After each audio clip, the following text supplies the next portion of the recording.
Welcome back to the Midnight Mysteries sleeping experience.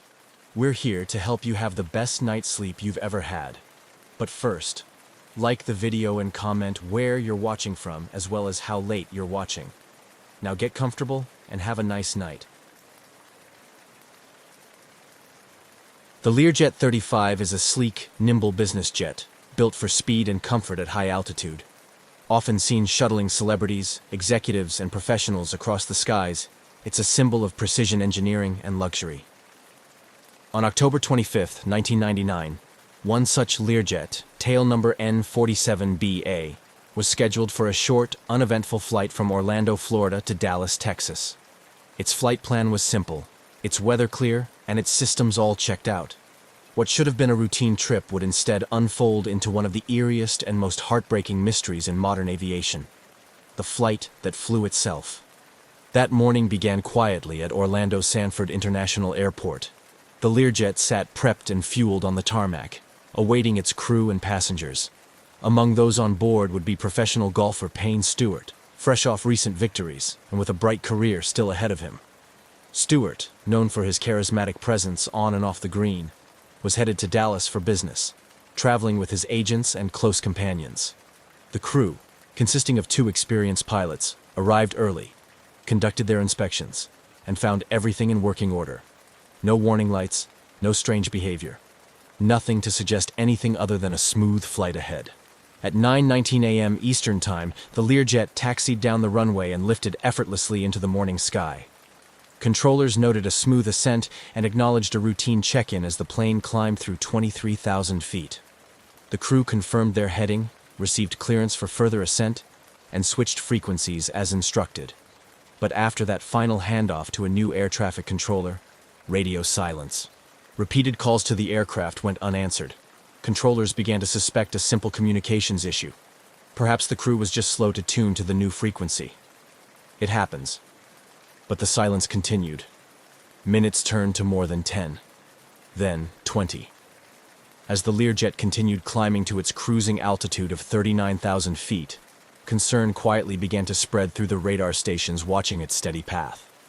There were no turns off course, no erratic behavior, no deviation in altitude. It flew with an eerie steadiness, almost like a textbook autopilot demonstration. But the longer it flew without a response, the more unusual the situation became. Air traffic control centers along its path continued to attempt contact, escalating alerts and reaching out to the aircraft again and again. Nothing. When the plane crossed into Missouri airspace and still had not responded, the Federal Aviation Administration began coordinating with military authorities. NORAD, the North American Aerospace Defense Command, was notified, and preparations began to scramble fighter jets. The goal was to intercept the Learjet, attempt visual contact, and determine whether the crew was in distress or the aircraft had been hijacked. But even as the military moved into action, there was still no sign of deviation. The jet flew northwesterly, passing over Georgia, Alabama, Mississippi, and into the Midwest. It flew for hour after hour, eerily consistent in its heading and altitude, cruising far above the ground as though everything was perfectly normal. All the while, those tracking it from the ground grew increasingly uneasy. Planes don't just go silent for no reason. Pilots don't miss repeated check-ins. Something was wrong. But what? And what were the people on board experiencing at that moment, if anything at all? F-16 fighter jets were finally scrambled from an Oklahoma Air National Guard base. The pilots quickly ascended to meet the Learjet's altitude and reached visual range as it neared Missouri. What they reported back was chilling. Through the cockpit windows, frosted over and opaque, they could see no movement, no sign of life, no signal or change in trajectory. The jet flew on, as if guided by invisible hands. As they circled the silent aircraft, the fighter pilots tried to make contact, maneuvering beside it, rocking wings, attempting hand signals through the glass. But there was no response. The Learjet flew on, ghost-like, cutting through the sky without a sound save for the engines that kept it aloft. Back on the ground, the realization began to set in.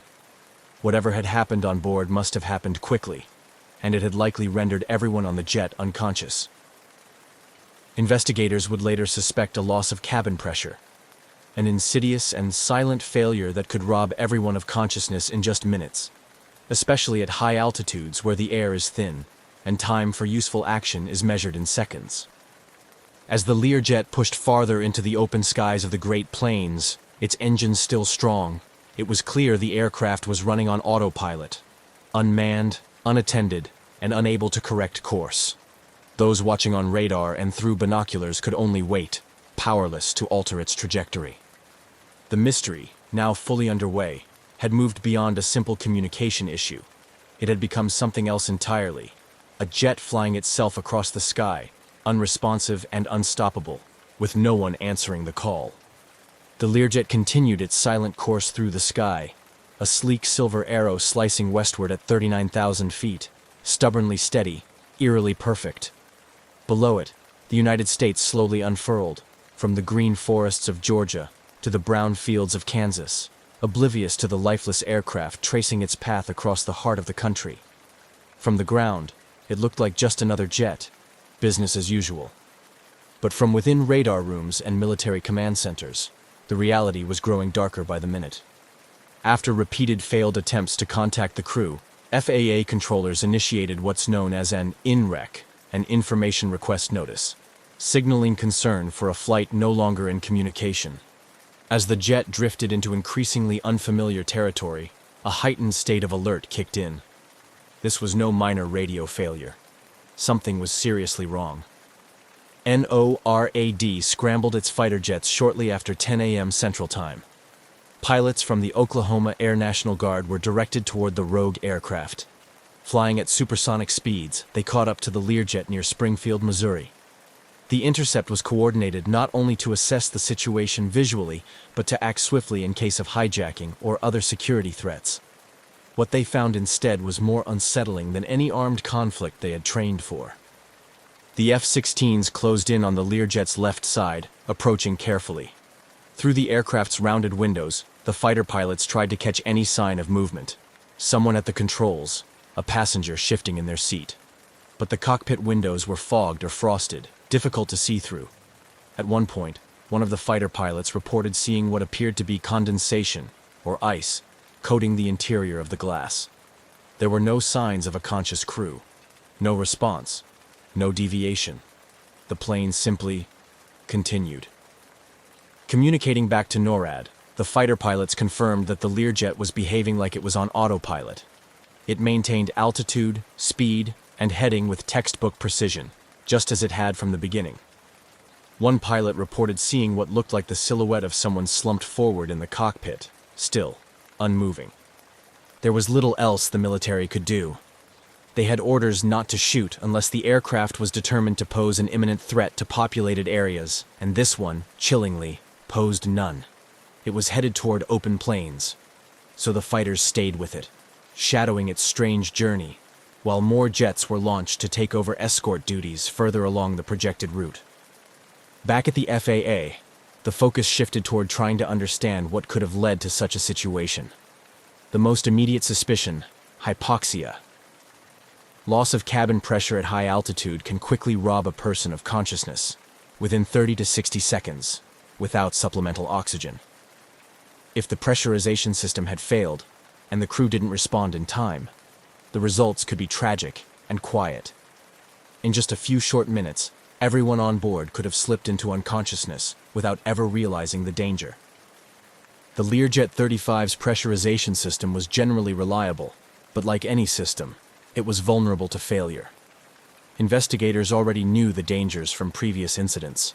One of the most infamous had occurred in 1971, when an airline crew suffered a similar loss of pressure and was rendered unconscious until their autopilot brought them safely, and unintentionally, back to land. But those cases were rare, and never this prolonged. With the Learjet's radio silence stretching into hours, the reality settled hard. It was almost certain that everyone on board had been incapacitated early in the flight. The only thing keeping the aircraft airborne now was its autopilot system, steadily maintaining course, oblivious to the fate of those it carried. The aircraft continued its path over Nebraska, its fuel slowly burning away. In the final hour of its flight, fighter pilots noted the jet was beginning to drift slightly off course. The autopilot may have started to falter. The systems were nearing their limits. The silence had grown louder, not a mechanical failure, not an explosion or fire, but a slow, invisible descent into tragedy. No alarms, no frantic calls, just a flight gone eerily quiet.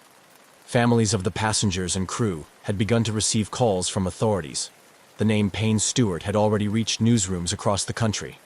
The media, sensing something serious and strange, began circling. But for now, no one could confirm what had happened. Only that a jet with 6 souls on board was high in the sky, unresponsive, and on a steady heading toward nowhere. The flight that began with such normalcy had now passed its halfway mark, ghosted by jets and trailed by questions. All anyone could do was wait. Wait for the inevitable end, and for the investigation that would follow. Whatever had happened up there, it was unfolding at 500 miles an hour, far above the ground, inside a cabin where no one could speak to the outside world. The Learjet soared high over the Midwestern sky, the sun glinting off its polished fuselage as it maintained its unbroken, unwavering path. From the ground, it looked like any other business aircraft, calm, fast, efficient. But to those following it from control towers, military radar stations, and the cockpits of the F-16s assigned to monitor it, the jet had taken on an eerie quality. It was now deep into its ghost flight, heading toward the vast open spaces of South Dakota, a plane flying perfectly, without a soul guiding it. By this point, the Learjet had been airborne for over 3 hours. Fighter jets had tailed it since Missouri, taking turns from different Air National Guard units along its projected route. Their reports remained consistent. No response to radio calls, no movement visible inside, no signs of life. The cockpit windows remained frosted. Through the cabin windows, some F-16 pilots claimed to see what looked like passengers slumped in their seats, unmoving. The cabin pressurization theory now felt less like a hypothesis and more like a tragic certainty. The aircraft's route, originally intended to deliver its passengers from Orlando to Dallas, had long since been left behind. Without human input, the autopilot had locked onto a stable heading and kept the aircraft flying almost due northwest. It crossed Kansas, then Nebraska, and crept steadily toward the sparsely populated regions of South Dakota. There was no deviation, no descent, no flare, just smooth, steady, silent flight. Those aboard likely lost consciousness within minutes of the presumed cabin pressure loss. At 39,000 feet, the air is far too thin for human survival without pressurization or supplemental oxygen. If the system had failed and the crew hadn't quickly donned their oxygen masks, they would have slipped into unconsciousness before even fully realizing what was happening. Hypoxia doesn't come with flashing warning lights or piercing alarms. It arrives like a soft veil, confusion, fatigue, and then nothing. And in the calm quiet of a smooth climb, it's easy to miss until it's too late. In the Learjet's cockpit, the autopilot likely maintained level flight while the aircraft cruised through the upper atmosphere. There were no inputs from the pilots, no course corrections, no descent planning. It simply flew, mechanically perfect and unnervingly indifferent to the condition of the people on board. The fighters assigned to shadow it could do little but watch. They flew alongside at a respectful distance, occasionally adjusting positions to recheck for visual clues. Radio calls continued, but no response ever came. With the Learjet not exhibiting any signs of aggression, deviation toward populated areas, or threat to national security, there was no justification to intervene physically. NORAD issued strict standing orders: do not shoot. Meanwhile, across the country, the story had begun to emerge. News outlets picked up on reports of a plane flying unresponsive across several states. As word spread, the name Payne Stewart entered headlines and broadcasts. The golfing world, already buzzing with his recent success at the US Open, was stunned. Fans, colleagues, and sports journalists held their breath, hoping for a miraculous explanation, or at least a safe landing. But aviation experts understood what the signs meant. This was not a survivable scenario. Just after 12 p.m. Central Time, fuel began running low. The jet, having traveled over 1,500 miles, had nearly exhausted its supply. Those tracking it braced for the inevitable. The aircraft could no longer stay aloft. There would be no emergency landing, no radioed mayday. There were no conscious hands at the controls. It was only a matter of time. Radar data showed the Learjet slowly beginning to descend. At first, it seemed like a typical programmed descent, the kind you'd expect from an autopilot approaching a destination. But it wasn't under control. It was a quiet fall. Engines sputtering. No flaps, no gear, no course correction. A graceful but terminal arc toward the ground. At 12:13 p.m., in a remote field near Mena, South Dakota, the Learjet crashed. There were no survivors. The jet impacted the earth at high speed, creating a deep, smoking scar in the soil and scattering debris in a tight pattern. Local authorities and emergency responders were quickly on scene, but the outcome was as expected. The aircraft had completed its journey with tragic precision, flying itself right to the end. The news was swift and sobering. The wreckage confirmed what had already been feared. Among the 6 lost were Payne Stewart, his 2 agents, and the 2 experienced pilots who had flown many such routes before. The country mourned. The aviation world reeled. But more than grief, what followed was a haunting sense of disbelief. A modern aircraft with a seasoned crew, perfect weather, and no distress call, simply vanishing into radio silence and flying on until it could fly no more. Now, the questions began. What exactly had happened inside that cabin? Could anything have been done to save the crew? And how, in the age of radar and redundancy, could a plane become so utterly silent and still so deadly? The crash site investigation would soon begin, but the mystery and the sense of quiet horror had already settled in. The crash site near Mena, South Dakota, was eerily quiet. In the middle of a wide, open pasture, far from any major town or highway, a long scar marked the spot where the Learjet 35 had come to rest. Investigators arrived to find wreckage strewn across the field, much of it buried or fragmented from the high-speed impact. There was no fire, no smoke clouding the horizon, just twisted metal and solemn stillness, a fitting end to a flight that had unfolded in haunting silence. The National Transportation Safety Board, NTSB, quickly secured the site. Their investigators began methodically collecting debris, photographing the scene, and marking the positions of recovered parts. The aircraft had disintegrated on impact, and there were no survivors to offer insight into what had happened in the sky above. But even in devastation, patterns emerge. Investigators knew that answers could still be found, if not in the wreckage itself, then in the systems that had quietly guided the aircraft on its final path. Within days, the flight data recorder, FDR, and cockpit voice recorder, CVR, were recovered. These devices, often referred to as the plane's black boxes, were damaged but largely intact. The FDR contained a record of the aircraft's performance, altitude, heading, engine parameters, over the final minutes of the flight. The CVR held up to 30 minutes of cockpit audio, continuously overwritten unless something triggered a need to preserve it. What they found on the voice recorder was unsettling in its emptiness. For the vast majority of the tape, there was no conversation, no last-minute panic, no emergency troubleshooting, no calls for help. Just the quiet hum of avionics, the occasional autopilot engagement tone, and eventually, nothing at all. The silence on the CVR confirmed what had already been suspected. The crew likely lost consciousness early in the flight. The remaining hours, the jet had flown itself. Further analysis of the flight data showed that the aircraft had performed normally for the first few minutes after takeoff. The climb was steady, the speed within normal limits, and all signs pointed to a well-handled departure. But around the time the aircraft reached its cruising altitude, 39,000 feet, everything stopped changing. The jet leveled off and held that altitude for the remainder of the flight, until the engines flamed out from fuel exhaustion hours later. The most probable cause was now becoming clear: a loss of cabin pressurization, which had gone unnoticed or unaddressed by the crew in the critical early moments. Without pressurization at that altitude, the atmosphere inside the cabin would have thinned rapidly. Hypoxia would have set in, quietly, lethally. Hypoxia is one of aviation's most insidious dangers. At 39,000 feet, The time of useful consciousness without supplemental oxygen is around 15 to 30 seconds. Pilots are trained to recognize its symptoms: lightheadedness, euphoria, impaired judgment, tunnel vision. But those early signs are subtle, easy to misinterpret or miss entirely, especially in a routine flight with no warning alarms.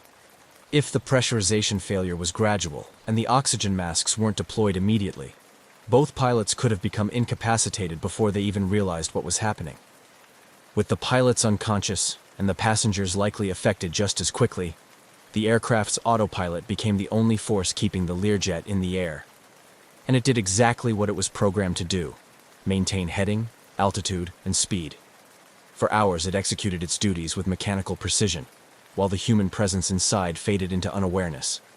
The pressurization system itself became the focus of a detailed mechanical analysis. Every valve, sensor, and backup system was studied.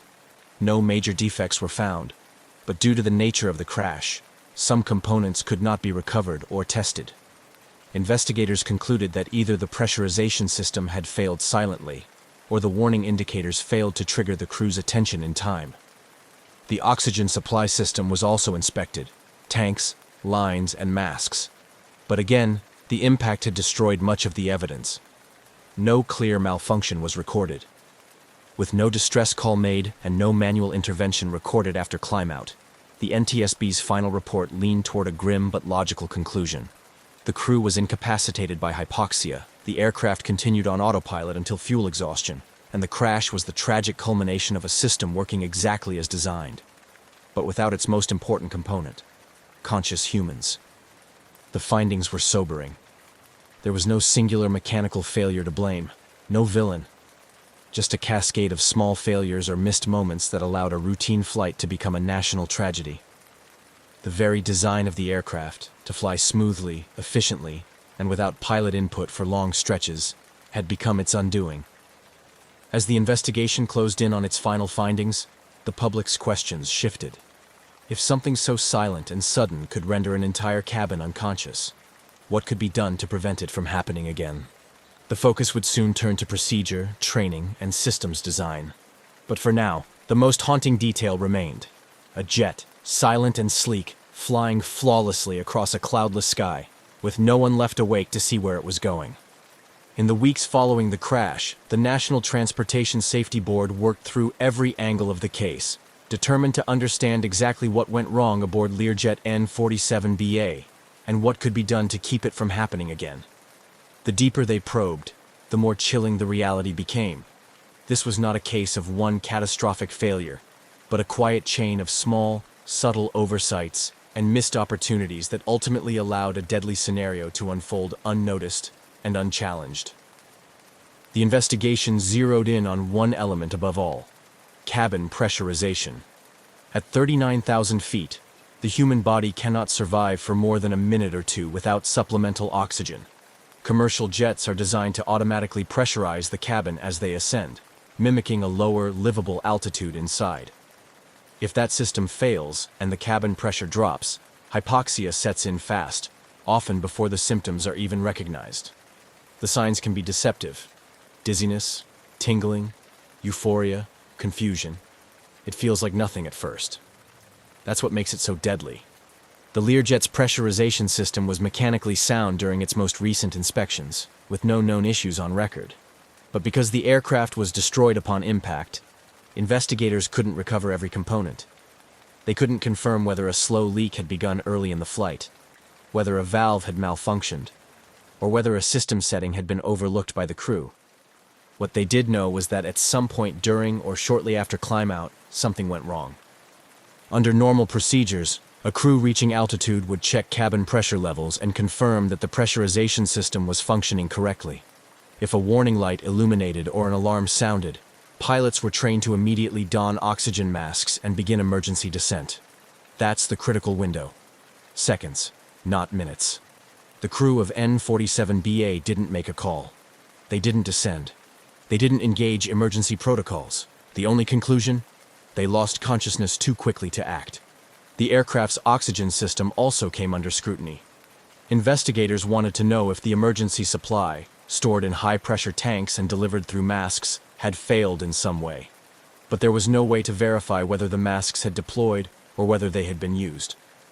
The voice recorder revealed no conversation indicating trouble, no sounds of masks being donned, no struggle, no effort to troubleshoot. Just silence. This raised unsettling questions. Had the crew ignored early warning signs? Had they mistaken hypoxia's onset for simple fatigue or pressure changes? Or had the failure been so sudden and complete that they never stood a chance? The flight data reinforced a consistent pattern. Once the jet reached cruising altitude, it never deviated. Autopilot held the aircraft at 39,000 feet for nearly 4 hours. This indicated that the autopilot had been set properly before the crew lost awareness, but also that it had never been disengaged or overridden afterward. The aircraft remained in a perfectly stable cruise, flying as it was told, right up to the moment its engines gave out from fuel starvation. The NTSB's findings, while incomplete in hard physical evidence, pointed with overwhelming probability to a gradual loss of cabin pressure and a failure to react in time. It wasn't negligence. It wasn't sabotage. It was a quiet breakdown in human response, masked by the reliability of technology and the subtle danger of altitude. The report's conclusion was concise but grave. The probable cause of this accident was incapacitation of the flight crew members as a result of their failure to receive supplemental oxygen following a loss of cabin pressurization for undetermined reasons. It was a hard truth. This was an aircraft that did exactly what it was built to do. It flew straight and smooth, held its course, and executed every function as designed. And that was part of the problem. In the absence of human oversight, automation had no way of recognizing or responding to the unfolding crisis. The industry had long viewed automation as a safeguard, a way to reduce human error and lighten pilot workload. But this incident revealed an unsettling paradox. When the human element disappears, automation does not replace it. It simply keeps going. For pilots across the aviation world, the case became a cautionary tale. It emphasized the importance of early response to pressurization warnings, the need to remain vigilant even in routine climbouts, and the real present danger of hypoxia. In training programs, simulators were updated to reflect hypoxia scenarios more realistically, showing just how quickly a routine flight can spiral into silent catastrophe. For the families of those lost, the report offered little comfort. There was no villain, no mechanical flaw to fix. Just a small window of time that closed too quickly, and a flight that became one long, quiet drift into darkness. What remained was the sobering understanding that modern flight, for all its sophistication, is still deeply vulnerable to the unseen. At 39,000 feet, a missed cue or a failed system doesn't come with chaos. It comes with silence. And sometimes, that silence is the loudest warning of all. The crash of Learjet N47BA, while tragic, left behind more than a trail of wreckage. It sparked change. In the months following the investigation, the aviation industry began taking a closer look at how it trained pilots to recognize and respond to hypoxia, and how it designed safety systems to account for the very scenario that had unfolded across America's skies.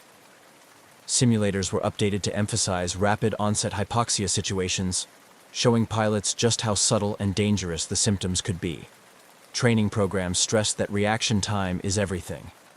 New emphasis was placed on immediate oxygen use at the first sign of cabin pressure loss, even before verifying the problem.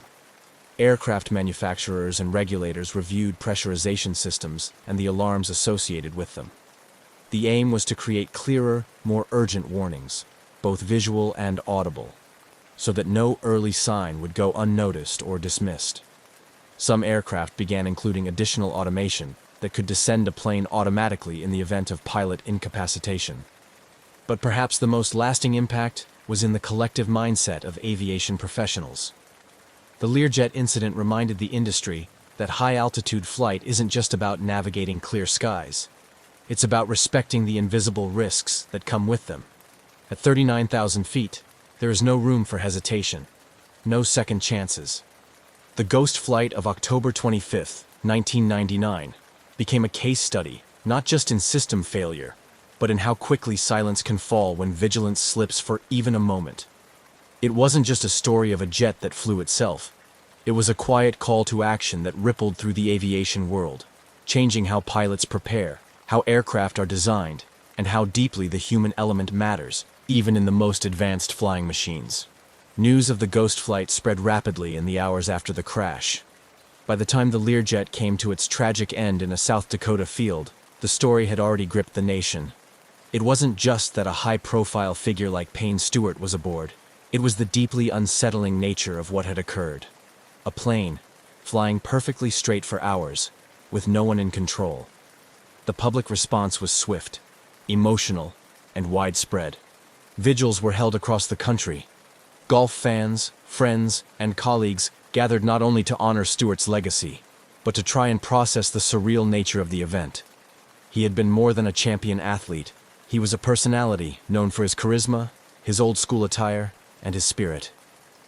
The golf world mourned not just the loss of a player, but a symbol of the sport's character. Tributes poured in, from fellow athletes to fans who had never met him. Golf tournaments observed moments of silence. Flags at PGA events flew at half-staff. Beyond the personal grief, the crash triggered a deep fascination with the incident itself. People were drawn not just to the tragedy, but to the mystery, the unsettling idea of a plane in flight, silently continuing its journey with no human hand guiding it. It became the subject of intense media coverage, panel discussions, and late-night conversations. The phrase "ghost plane" entered the public lexicon, carrying with it a strange blend of technological wonder and human fragility. As the months passed and the investigation concluded, the public's focus turned to the legacy of the event. Families of the victims worked with aviation safety groups, pushing for reforms and sharing their stories. They didn't just want answers. They wanted to ensure that future flights wouldn't suffer the same fate. Their advocacy added a human face to the technical changes that would follow. And so, the story of the Learjet 35 that flew itself came to rest not only in a quiet field in South Dakota, but in the minds of millions who followed its journey. It served as a modern parable of how even the most precise machines depend on fragile human systems. A reminder that, in aviation, silence isn't always a sign of calm. It can be the first whisper of something going terribly wrong. In the years since, the incident has remained one of aviation's most haunting modern mysteries. It is taught in flight schools, discussed in safety briefings, and referenced in conversations about the evolution of autopilot systems and cockpit protocols. The aircraft's flight path has been recreated in simulations, studied in classrooms, and depicted in documentaries. But above all, it endures because it touched a nerve, a flight that began like any other, guided by trusted hands and bound for familiar skies, only to drift slowly into the unknown. The final chapter of N-47BA wasn't written by turbulence or storm, nor sabotage or chaos, but by stillness. A quiet cabin, a plane flying itself through clear skies, and a world below, watching, wondering, and learning. In the quiet expanse of the Australian skies, where the vast blue meets the endless horizon, flying was more than just transportation. It was a profound expression of freedom. For 20-year-old Frederick Valentich, it was also a gateway to a future he dreamed of, one that combined his passion for aviation with a youthful fascination for the unknown, particularly his keen interest in unidentified flying objects. Frederick was not just an ordinary young man with a hobby. He was an ambitious pilot, albeit relatively inexperienced, with about 150 hours of flying time logged, a significant portion of which was solo. He was serious about turning his passion into a profession, aiming to qualify as a commercial pilot. However, his journey was marked by both enthusiasm and a few instances of overconfidence, as noted by his instructors and peers. Despite these minor setbacks, his commitment to flying was unwavering, driven by a deep-seated love for the skies. On October 21, 1978, Valentich prepared for a routine flight that was anything but ordinary. His plan was to fly from Moorabbin Airport in Victoria to King Island, a simple stretch across the Bass Strait. The purpose of the trip was partly practical. He was tasked with picking up some friends, and partly personal, a chance to log more flight hours under his belt. The weather that day was favorable, and everything seemed poised for a smooth journey. As he performed his pre-flight checks, Valentich's demeanor was calm and collected. Those who saw him that afternoon reported nothing out of the ordinary. He filed his flight plan, noting his route, expected time of arrival, and other standard details. The flight to King Island was supposed to be a straightforward one, with clear skies and gentle winds. But what transpired over the next few hours would turn this routine flight into one of Australia's most enduring mysteries. The aircraft Frederick chose for this flight was a single-engine Cessna 182, a reliable model known for its sturdy handling and forgiving nature in flight, qualities that made it a favorite among training schools and private pilots alike. This particular Cessna, however, was about to become famous not for its performance, but for its mysterious and sudden disappearance. With everything in order, Valentich took off from Moorabbin at approximately 6:19 p.m. The initial phase of the flight proceeded without incident. Valentich maintained regular contact with air traffic control, providing routine updates on his position as he crossed the coastline and headed out over the open water of the Bass Strait. However, as he neared the halfway point of his journey, his communications took a strange turn. He reported encountering another aircraft, which he described as exceedingly unusual in appearance. According to transcripts of his radio communications, Valentich was initially curious, then increasingly perturbed. He described the other craft as moving at high speed, and it seemed to toy with his Cessna, appearing overhead, then vanishing only to reappear from different angles. His descriptions grew more frantic, his voice tinged with confusion and alarm. Frederick's fascination with UFOs was well known among his circle. He often spoke of them not as mere science fiction, but as a genuine interest, fueled by a string of recent sightings reported across Australia.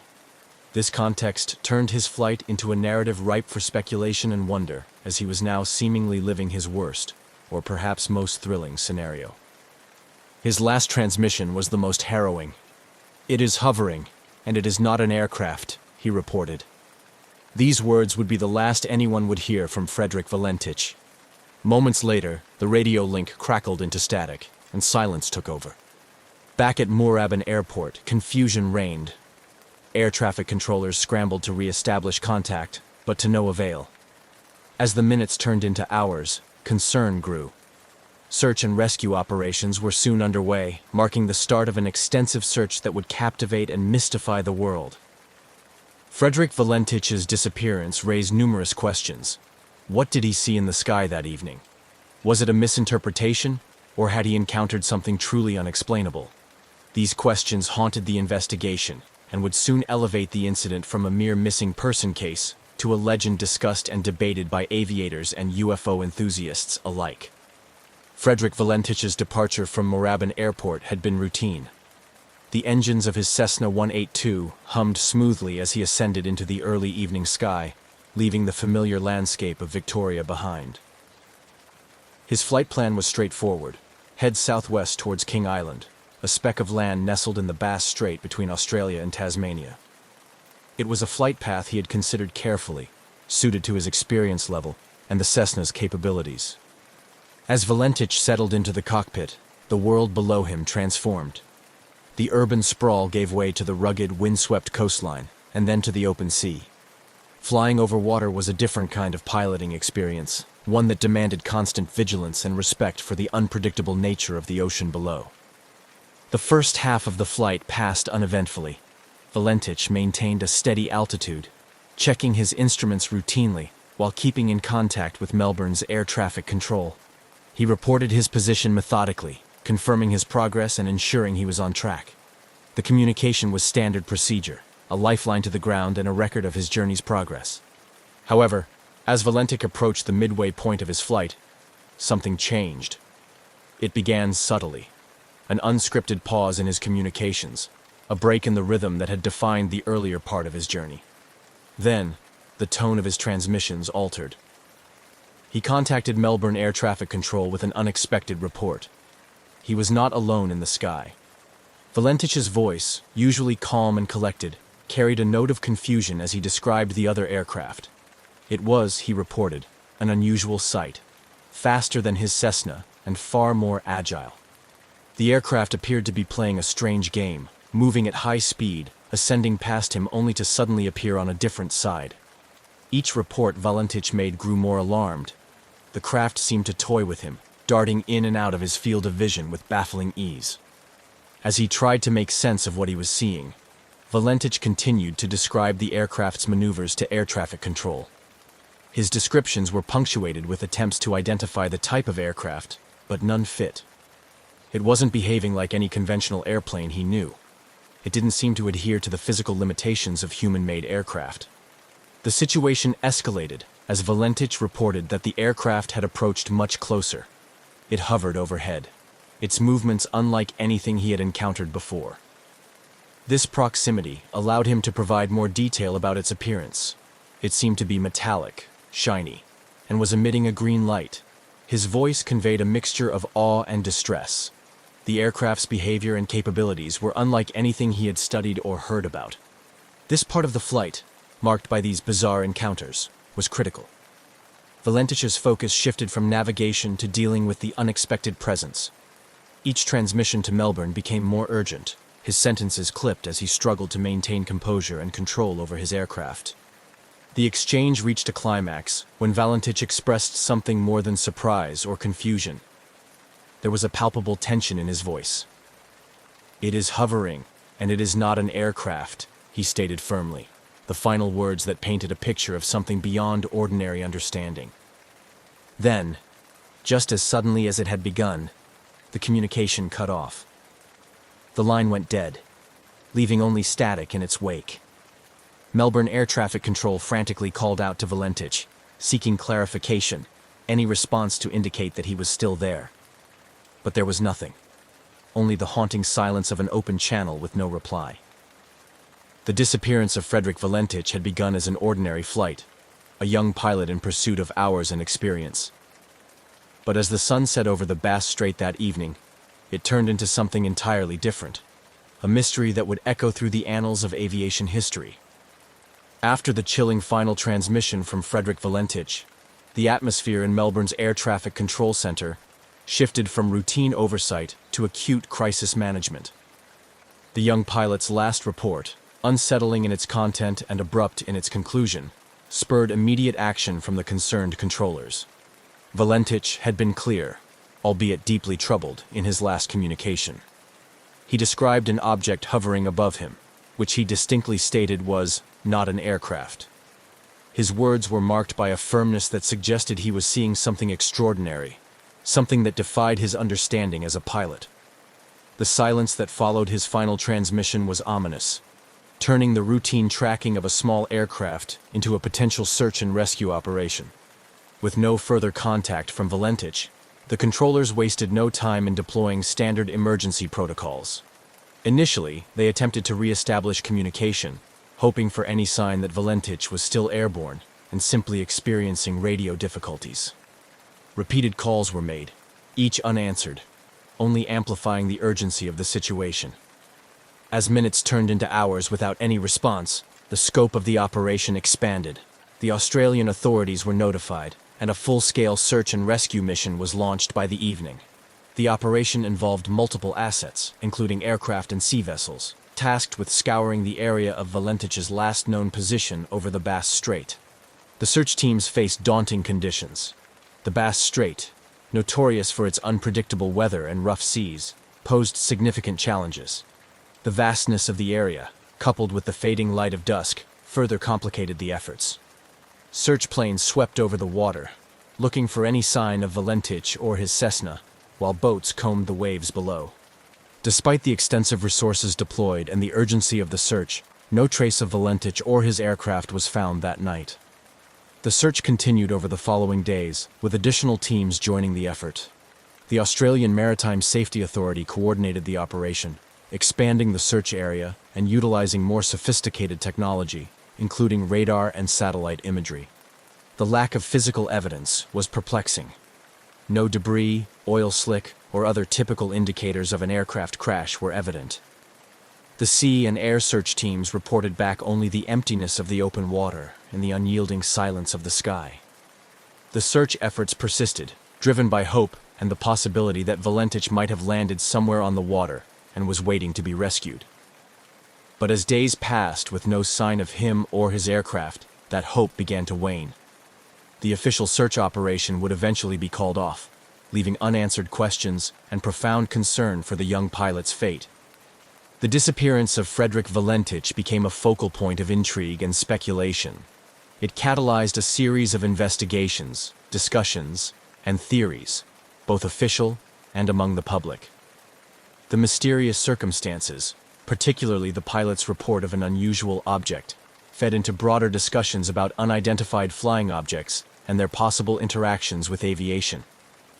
This chapter of Valentich's journey concludes not with resolution, but with the stark reality of his vanishing, a moment in time that would forever be etched in the annals of Australian aviation mysteries. The silence from his radio on that fateful evening marked the beginning of a story that continues to provoke curiosity and debate to this day. As the reality of Frederick Valentich's disappearance settled in, the focus shifted entirely to a comprehensive search and rescue operation. Initiated by the Australian authorities, the operation spanned several days and involved numerous assets, drawing on a broad spectrum of air and sea resources to comb through the vast, treacherous waters of the Bass Strait. The search efforts were extensive and meticulously planned. Aircraft equipped with advanced radar and thermal imaging flew grid patterns over the area, while boats with sonar capabilities scanned the depths below. The goal was to cover as much area as possible, as quickly as possible, in the hope of finding any trace of Valentich or his Cessna 182. Despite the favorable weather conditions that followed the initial disappearance, the search teams faced the inherent challenges of the Bass Strait, known for its capricious weather patterns and strong currents. These conditions often made the search efforts difficult, with waves and wind disrupting the progress of boats and limiting the effectiveness of aerial searches during certain parts of the day. As the search continued, the Australian Maritime Safety Authority coordinated efforts from multiple agencies, including the Royal Australian Air Force, local volunteer marine rescue organizations, and even merchant vessels passing through the area. Each day, the teams would debrief, share findings, and adjust their strategies, determined to uncover any clue that could lead to Valentich. However, the days passed with frustratingly little to show for the efforts. No wreckage was sighted, and no signals were detected that could suggest the location of the crashed plane. The search teams expanded the search radius, hoping that drift patterns might have carried Valentich away from his last known location. Still, the vast ocean seemed to have swallowed all evidence of his passage. The lack of any physical evidence perplexed investigators and search crews alike. In cases of aircraft crashes at sea, some debris typically surfaces, whether from the impact itself or from the interior of the aircraft. Yet, in Valentich's case, the sea offered nothing. No floating debris, no oil slicks, no emergency locator transmissions, nothing that indicated a crash site. This complete absence of evidence led to an increased interest in Valentich's last communication. His report of an encounter with an unusual aircraft, described under clear distress, became a focal point for both official investigators and the public. The peculiar nature of his descriptions prompted some to speculate about otherworldly explanations, including UFO involvement, which only intensified as the search yielded no results. After 2 weeks of intensive searching, the official search and rescue operation was reluctantly called off. The decision was met with disappointment and a sense of defeat by those involved, especially given the emotional toll on Valentich's family and friends. The announcement marked a somber acknowledgement that the chances of finding Valentich alive, or even recovering his remains, were exceedingly slim. The cessation of the search did not end the public's fascination with the case, nor did it silence the myriad theories about what might have happened. Instead, it transitioned the incident from an active rescue operation to a lingering mystery, one that would captivate curious minds and fuel debates about aviation safety, the unknown, and the unexplained. The story of Frederick Valentich's disappearance remained alive in the collective memory, a perplexing enigma of the skies that refused to be forgotten. With the official search for Frederick Valentich concluded and no tangible evidence found, the focus shifted from a rescue mission to the realm of speculation and investigation. The mysterious circumstances surrounding Valentich's last transmission led to a myriad of theories, each trying to make sense of the unexplained disappearance. Valentich's own interest in UFOs became a significant aspect of the public discourse surrounding his disappearance. His final communication with air traffic control, where he described an encounter with an unusual aircraft exhibiting extraordinary capabilities, naturally led to conjecture about extraterrestrial involvement. This theory was bolstered by reported UFO sightings in the area around the time of his flight. UFO enthusiasts and some members of the public embraced the possibility that Valentich had encountered an alien craft, which somehow led to his disappearance. These speculations were fueled by a broader global interest in UFOs, which in the late 1970s was still riding the wave of the post-Roswell fascination with flying saucers and government cover-ups. Skeptics of the UFO theory proposed more conventional explanations for Valentich's disappearance. Some aviation experts suggested that Valentich, possibly disoriented by the overwater flight at dusk, might have become the victim of spatial disorientation, a common hazard in aviation, particularly among less experienced pilots. This could have caused him to misinterpret what he saw, including mistaking his own aircraft's lights reflected on the water or on a layer of cloud as another craft. Another theory was that Valentich had staged his own disappearance.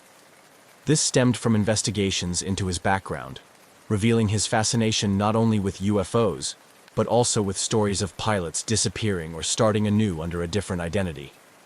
However, those close to Valentich, including family and friends, strongly disputed this, describing him as enthusiastic and serious about his aviation career. The possibility of a more mundane accident was also considered. Some speculated that Valentich's aircraft might have suffered a mechanical failure, or that he might have crashed into the sea after running out of fuel. However, the lack of debris and the absence of an oil slick on the water made this scenario seem unlikely unless the aircraft had sunk intact, a rare occurrence given the expected breakup on impact. The absence of hard evidence meant that no conclusive determination could be made. The Australian Department of Transport conducted an investigation, but its findings were inconclusive, citing a lack of sufficient information to reach a definitive explanation. The mystery of Valentich's disappearance had a lasting impact on aviation in Australia, leading to increased safety protocols and more rigorous training for pilots flying over water. The case also continued to be a topic of academic and investigative interest. Researchers and documentary filmmakers periodically revisited the story, each bringing new technology and theories to bear in the hope of uncovering new information, or perhaps one day finding physical evidence that could bring closure to the case. The Valentich disappearance remains a compelling story, not just for those involved in aviation and UFO studies, but for anyone intrigued by human interaction with the unknown. It serves as a cautionary tale about the limits of human perception and the mysteries that can arise when the familiar intersects with the unexplainable. As the years passed, the disappearance of Frederick Valentich continued to resonate not just within the aviation and UFO enthusiast communities, but also among the wider public as a compelling mystery of the unknown. The lack of closure and definitive evidence has kept the case alive in the form of books, documentaries, and continued discussions in various forums. Here, we examine the legacy and ongoing interest surrounding Valentich's mysterious flight. Frederick Valentich's case has become a cornerstone discussion in both aviation safety and UFO circles. For aviation professionals, it serves as a stark reminder of the dangers of potential disorientation and the vital importance of maintaining situational awareness, especially when flying over large bodies of water. The incident has been used in training seminars to educate pilots about the psychological and physical effects of flying under stressful conditions and the potential for misinterpreting visual cues in the vast and featureless landscapes like the sea. In the realm of UFO research, Valentich's disappearance is often cited as one of the most intriguing cases due to the pilot's own reported sightings and the circumstances of his last transmission. It continues to fuel debates about the possibility of otherworldly encounters, and has become a part of UFO lore, frequently referenced at conferences and in literature discussing human interactions with supposed extraterrestrial vehicles. New developments occasionally reignite interest in the Valentich disappearance. Advances in technology, such as satellite imagery and improved sonar capabilities, have prompted new searches in the Bass Strait and surrounding areas. Though these efforts have not yet produced any concrete results, they maintain public interest and hope that new evidence may eventually surface. Interest is also kept alive by the media, with periodic retrospectives and updates on the case. These often coincide with anniversaries of the event, drawing new attention from those previously unaware of Valentich's story. Each wave of interest encourages fresh looks at the available data, sometimes bringing new theories to light or re-examining old ones with new technology or methodologies. Researchers and theorists continue to explore less conventional explanations, driven both by the strange details of Valentich's last reported observations and by the absence of physical evidence. Discussions often involve the exploration of what an encounter with an advanced unknown technology might entail, and how it could lead to the disappearance of an aircraft without a trace. Such speculations delve into the limits of current human understanding of physics and technology, proposing scenarios where conventional retrieval and detection methods might fail. The Valentich case has also had a significant cultural impact, inspiring segments of films, television series, and literature. These portrayals explore the human aspect of the mystery, emphasizing the emotional and psychological effects on those involved, particularly Valentich's family and friends. They also examine the broader implications of a society grappling with phenomena that it cannot easily explain through current scientific understanding. The legacy of Frederick Valentich is a complex tapestry woven from threads of mystery, tragedy, and the unyielding human quest for answers. While the truth behind his disappearance may never be fully uncovered, the story continues to intrigue and inspire. It serves as a reminder of our perpetual fascination with the sky and what lies beyond, as well as the profound and sometimes haunting unknowns that remain in our own world. As long as the mystery remains unsolved, the legend of Valentich's flight will continue to captivate imaginations and stimulate curiosity across generations. In the vast arid expanse of the Sahara Desert, a place where the sun reigns with relentless heat and the winds sculpt sand into endless waves, the last thing one might expect to find is a modern jet aircraft, silent and still, its metallic surfaces glaring under the intense sun. Yet, in 1969, this surreal scene captured the attention of the world when a fully intact jet was discovered abandoned without a trace of its crew or passengers, sparking one of the most baffling mysteries in aviation history. The aircraft, a Boeing 707, was found by a nomadic group wandering the desert in search of grazing for their camels. The nomads were familiar with the sight of planes flying overhead, a common enough occurrence with international routes crisscrossing the sky above the desert. But the sight of a large, intact jet on the ground was unprecedented. Curiosity drew them closer, and what they found was a plane that seemed prepared for a normal flight, yet eerily void of life. The scene around the jet was undisturbed, with no signs of a crash landing. The aircraft appeared to have made a perfectly controlled landing on the sands. The boarding stairs were down, as if inviting the passengers to disembark. Inside, the cabin was orderly with safety cards tucked into seat pockets and overhead bins closed. The only thing missing was the people. No crew, no passengers were found, and no personal belongings were left behind. Local authorities were quickly notified about the discovery. The news of the abandoned jet spread rapidly, attracting local police and eventually, international aviation investigators to the site. The aircraft's identification numbers were traced back to a recently reported missing jet, which had last communicated its position while overflying a neighboring country's airspace hours before its unexpected discovery in the desert. As investigators arrived at the location, the immediate task was to secure the site and begin the process of documenting everything exactly as it was found. Photographs were taken, and every element of the jet was carefully examined, from the engines and landing gear to the flight deck and avionics. The jet's logbooks and navigation charts were still in the cockpit, showing a flight path that had been abruptly abandoned. The mystery deepened as preliminary checks showed that the jet's systems were functional, with no mechanical failures recorded in the flight data recorder. There were also no distress signals sent from the aircraft before it descended into the desert.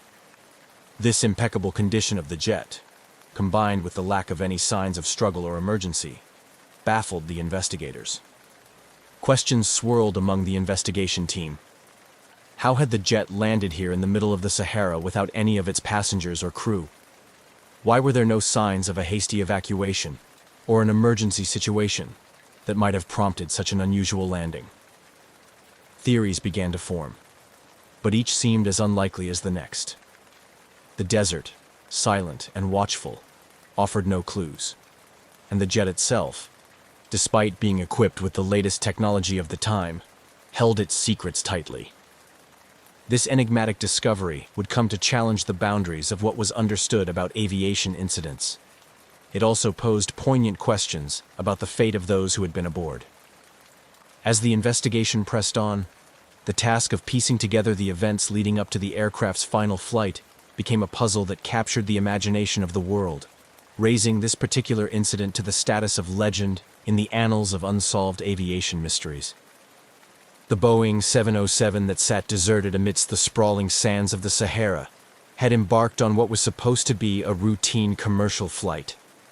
Its journey had begun at a bustling international airport, where it was thoroughly checked and prepared for a long haul over several countries, with a final destination in a major European city. The jet, a marvel of modern aviation technology, was equipped to ensure a safe and comfortable journey across vast distances, manned by a seasoned crew well-versed in such routes. The flight crew consisted of an experienced captain, known for his meticulous attention to detail and an impeccable safety record, alongside a co-pilot and a navigator who were equally competent and respected in their professions.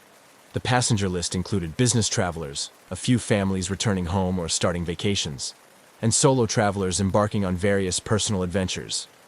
Each had boarded the plane with luggage in hand, expectations for their travels ahead, and no indication that their flight would become an enduring mystery. As the jet took off that day, air traffic control monitored its progress, noting its ascent and stabilization in the cruising altitude. The crew's last communication was a routine position report over the radio, stating their current location and expected time over the next waypoint.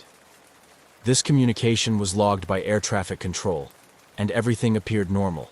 However, shortly thereafter, the jet disappeared from radar screens without any distress signal or further communication, initiating a perplexing silence that would lead to its unexpected discovery in the desert. The investigation into the jet's last known hours painted a picture of normality. The flight data, up to the point of last contact, showed no deviations from the planned route or any signs of mechanical issues. The weather reports indicated clear skies with favorable flying conditions. Interviews with air traffic controllers and other personnel confirmed that there had been no signs of trouble and no emergency communications had been received from the flight. This disappearance triggered a search operation that spanned several countries. Military and civilian aircraft scanned the jet's expected flight path and adjacent areas, looking for any signs of the aircraft. Satellite imagery was analyzed to detect possible crash sites, and ships in nearby waters were alerted to watch for debris. Yet, despite these extensive efforts, there was no trace of the jet until its inexplicable appearance in the Sahara, far off its original course. The sudden vanishing of the aircraft, followed by its equally mysterious reappearance landed intact in the desert, raised numerous questions. How could a jet with a full complement of passengers and crew land in the middle of one of the most inhospitable places on Earth, without any sign of those aboard? Was the plane commandeered and diverted? If so, by whom and for what purpose? Alternatively, could a rare but conceivable set of circumstances have led to the crew and passengers incapacitating, leaving the plane to continue on a ghostly trajectory until fuel exhaustion brought it gently to the ground? These questions formed the core of the ensuing investigation, driving a deeper look into every conceivable aspect of the flight, from the mechanical integrity of the aircraft to the backgrounds and recent activities of everyone on board. As the global aviation community watched closely, the mystery of the jet in the Sahara became a puzzle that experts around the world were eager to solve, each clue adding a piece to the intricate tapestry of theories. The discovery of the abandoned Boeing 707 in the vast Sahara Desert not only baffled investigators, but also prompted an immediate and extensive investigation by local authorities. International aviation bodies, including experts from the International Civil Aviation Organization, ICAO, were quickly involved, underscoring the severity and unusual nature of the case. Once the initial shock of the discovery settled, the first step was to secure the site. A perimeter was established around the aircraft to preserve any evidence that might help in piecing together the events leading up to its mysterious landing. Forensic teams meticulously examined the jet, taking note of every detail, from the positions of the cockpit controls to the arrangement of items found in the cabin. They collected fingerprints, fibers, and other residues that might yield clues about the presence and activities of the passengers and crew. Concurrently, a more comprehensive international response was organized. Given the jet's last known flight path crossed multiple international borders, authorities from several countries collaborated, sharing radar data, flight logs, and other relevant information. This cooperation was pivotal, as the jet had disappeared from radar coverage and left little for investigators to work with. The collaborative international effort aimed to reconstruct the flight's path and determine how it ended up in such a remote location. As part of the investigation, officials also scrutinized the aircraft's maintenance records and the airline's safety protocols. This scrutiny was necessary to determine if mechanical failure could have played a role in the aircraft's fate. Interviews with maintenance crew and inspections of other aircraft in the fleet provided additional contexts, though initially, nothing pointed to a mechanical or technical failure. Meanwhile, the identities and backgrounds of every individual on board were examined in detail. Authorities reached out to families, colleagues, and friends, gathering information that might explain if any personal factors could have influenced the events. This process was emotionally taxing for the families involved, stirring a mix of hope and dread as each new piece of information was analyzed. The search for clues was not confined to the ground. Aerial and satellite reconnaissance played a crucial role in the investigation, attempting to trace the jet's unexpected deviation from its flight path. This search examined vast stretches of the jet's possible routes to find signs of distress or unusual maneuvers. Experts in satellite imagery and aerial photography joined the effort, scrutinizing images for any trace that the jet had been elsewhere before its final landing site. The efforts to find clues about the jet's journey and the fate of its occupants were painstaking and slow. Days turned into weeks, with the investigation team combing through an immense amount of data, from satellite images to weather reports from the day of the disappearance. Theories were tested and often discarded, adding to the mounting frustrations and the pressing demand for answers. The investigation also delved into less conventional theories, exploring the possibility of hijacking or sabotage. Security footage from the airport, passenger and crew records, and communications were analyzed to identify any potential threats or anomalies that might suggest such scenarios. However, these lines of inquiry also hit dead ends, as there were no indications of criminal activities or unauthorized access to the aircraft prior to its last flight. Public interest in the case grew as the investigation continued. Media outlets around the world reported on the progress of the investigation, speculating about possible explanations and contributing to a growing lore surrounding the event. This media attention often proved a double-edged sword. While it helped keep the investigation in the public eye and sometimes prompted valuable tips or insights, it also generated pressure on the investigators and distress among the families of the missing. Throughout this extensive and detailed investigation, the commitment to uncovering the truth never wavered. Each lead, no matter how small or seemingly inconsequential, was followed in the hope of solving the enigma of the jet that landed itself in the Sahara. This relentless pursuit of answers underscored the complexity and determination of those involved in unraveling one of the most perplexing mysteries in aviation history. As the investigation progressed, the focus intensified on the painstaking task of searching for any physical clues that could shed light on the jet's mysterious landing in the Sahara.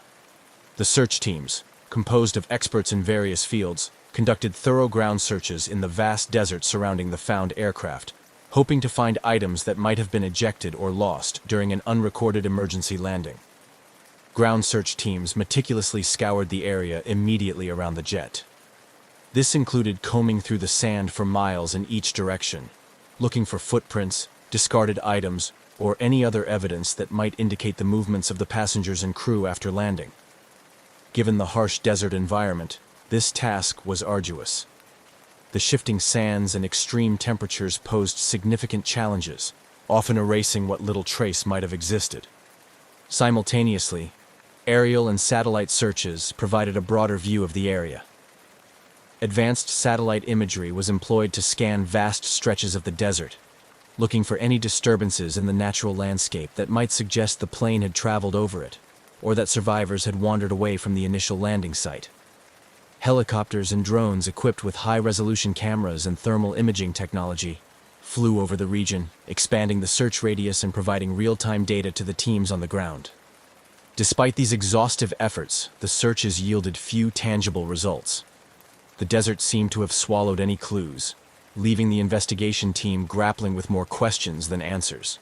The pristine condition of the aircraft at the discovery site suggested a controlled landing rather than a crash, which only deepened the mystery.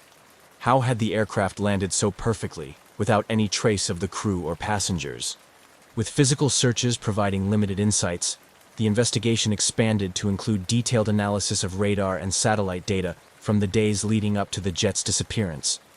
This analysis aimed to reconstruct the flight path more accurately and identify any unusual deviations or moments when the aircraft might have gone off course. The data recovery process involved syncing timestamps from various international radar installations, a complex task given the differences in technology and coverage areas. Experts also considered the possibility that the aircraft might have been flown deliberately off course, a scenario that pointed towards deliberate human intervention rather than mechanical failure. This line of investigation led to further scrutiny of the flight crew's backgrounds and recent behaviors, searching for any signs of discontent, financial problems, or connections that might suggest a motive for diverting the flight. Furthermore, the technical team delved deeper into the aircraft's onboard systems, examining the jet's autopilot and navigation systems to assess whether they could have been tampered with or programmed to execute a flight plan that deviated from the original route. The aircraft's communication systems were also analyzed to determine why no distress call was made, and whether the systems had been disabled or failed. As weeks turned into months, the complexity of the investigation grew. Each piece of data added a layer to the intricate puzzle, yet no conclusive evidence emerged that could explain the circumstances leading to the jet's final landing in the desert. The lack of answers was frustrating for the investigators, and agonizing for the families waiting for any news of their loved ones. Throughout this extensive search and investigative effort, the commitment of the teams never wavered. The mystery of the silent passenger jet in the desert captured the attention of the global aviation community, reminding everyone of the vast unknowns still present in modern aviation and the relentless pursuit of answers that drives human curiosity and ingenuity. As the exhaustive physical and technical investigations continued without yielding conclusive results, the range of theories regarding the disappearance of the jet and its passengers began to proliferate. Each theory attempted to fill the void left by the lack of concrete evidence, ranging from plausible explanations involving hijacking and sabotage to speculative scenarios including supernatural elements. Among the more grounded theories was the possibility of hijacking or sabotage. This line of thought was driven by the meticulous analysis of the aircraft's last known communications and radar signatures, which showed no signs of distress or deviation until shortly before it disappeared. Investigators pored over passenger lists and crew backgrounds, searching for any links to criminal networks or previous behavior that might suggest a motive for redirecting the aircraft. However, despite deep dives into the personal lives of those on board, no clear connections or motives emerged. Another compelling theory revolved around a catastrophic mechanical or technical failure that somehow did not compromise the aircraft's ability to land intact. Experts in aviation mechanics scrutinized the aircraft's maintenance records and interviewed the ground crew who had serviced the plane prior to its final flight. They examined scenarios where critical systems could fail in such a way that communication was lost while basic flight control was maintained. Yet, the condition of the jet upon discovery, undamaged and apparently landed with precision, made this theory difficult to support. Simultaneously, some investigators considered the potential for an elaborate insurance fraud scheme, where the aircraft was landed intentionally in a remote area to be later declared lost. Financial records and insurance policies related to the aircraft and its cargo were thoroughly reviewed, searching for unusually high insurances taken out or last-minute changes in policy terms. However, nothing out of the ordinary surfaced in the financial audit, leaving this theory also hanging without substantive support. As these plausible explanations were explored and often hit dead ends, more speculative theories began to gain attention. Not least among them, the idea of supernatural or extraterrestrial involvement. This was fueled in part by the aircraft's mysterious and pristine condition when found, which seemed almost staged or otherworldly. Ufologists and paranormal enthusiasts joined the fray, proposing ideas that ranged from alien abductions to dimensional portals, citing the Sahara's historical and mystical associations as a potential hotspot for such phenomena. In response to these wilder theories, some sections of the scientific community advocated for a more measured approach, suggesting psychological factors like mass hysteria or a shared delusion among the crew and passengers might explain the disappearance. Psychologists were brought in to analyze behaviors recorded on the flight's CCTV and any personal communications sent by those on board before the flight. They looked for signs of group psychological dynamics that could lead to a collective decision to disappear, though this approach, too, struggled to find factual grounding. The variety of theories, each with its proponents and detractors, created a vibrant, if chaotic, tapestry of possibilities that captured the public's imagination. Media coverage began to reflect this diversity of thought, with documentaries and news segments often presenting a new theory each week, each more sensational than the last. This media circus brought the incident into the realm of popular culture, where it was discussed and debated everywhere from internet forums to coffee shops. In the midst of all the speculation, the investigation team worked tirelessly to maintain a focus on verifiable facts and evidence-based theories. They coordinated with international aviation and safety organizations to ensure that all possible leads were thoroughly explored. The complexity of the case required them to be open-minded yet skeptical, willing to follow where the evidence led but cautious of falling into conjecture without proof. Through it all, the mystery of the silent passenger jet in the Sahara remained an open question, a puzzle that seemed to resist every attempt to solve it. As months turned into years, the incident continued to be a source of fascination and frustration, a reminder of the limits of human knowledge and the enduring allure of the unknown. The investigation into the abandoned jet in the Sahara continued, gradually shaping the aviation industry's approach to flight safety and emergency response. The unusual circumstances surrounding the jet's mysterious landing prompted a critical reassessment of existing protocols, emphasizing the need for enhanced tracking and communication technologies. In response to the incident, aviation authorities worldwide began to scrutinize and subsequently strengthen the protocols for tracking aircraft over large, uninhabited areas like deserts and oceans. This led to the accelerated adoption of more advanced real-time tracking systems that could maintain contact with aircraft regardless of their location. Technologies such as ADS-B, Automatic Dependent Surveillance Broadcast, which provides air traffic controllers with real-time updates on an aircraft's position, became standard requirements on commercial jets. The incident also highlighted the importance of improving onboard communication systems to ensure that pilots could maintain contact with ground control under any circumstances. Enhancements were made to satellite communication technologies, allowing for a continuous two-way communication channel between the aircraft and ground control, even from the most remote parts of the world. These technical improvements were accompanied by revisions to emergency response strategies. The mysterious circumstances of the jet's landing, with no distress call or indication of trouble, led to the development of more robust procedures for investigating and responding to sudden silences or disappearances of aircraft. Simulation exercises and training programs were updated to include scenarios involving unexplained landings and disappearances, preparing both aircrews and ground personnel to handle similar situations more effectively. The media's role in covering the incident also had a profound impact on public perception of aviation safety. Initial sensational reporting gave way to a more measured discourse as the investigation unfolded, helping to educate the public on the complexities and challenges of maintaining safety in modern aviation. This shift in media narrative helped to rebuild trust in air travel, which had been somewhat shaken by the mysterious event.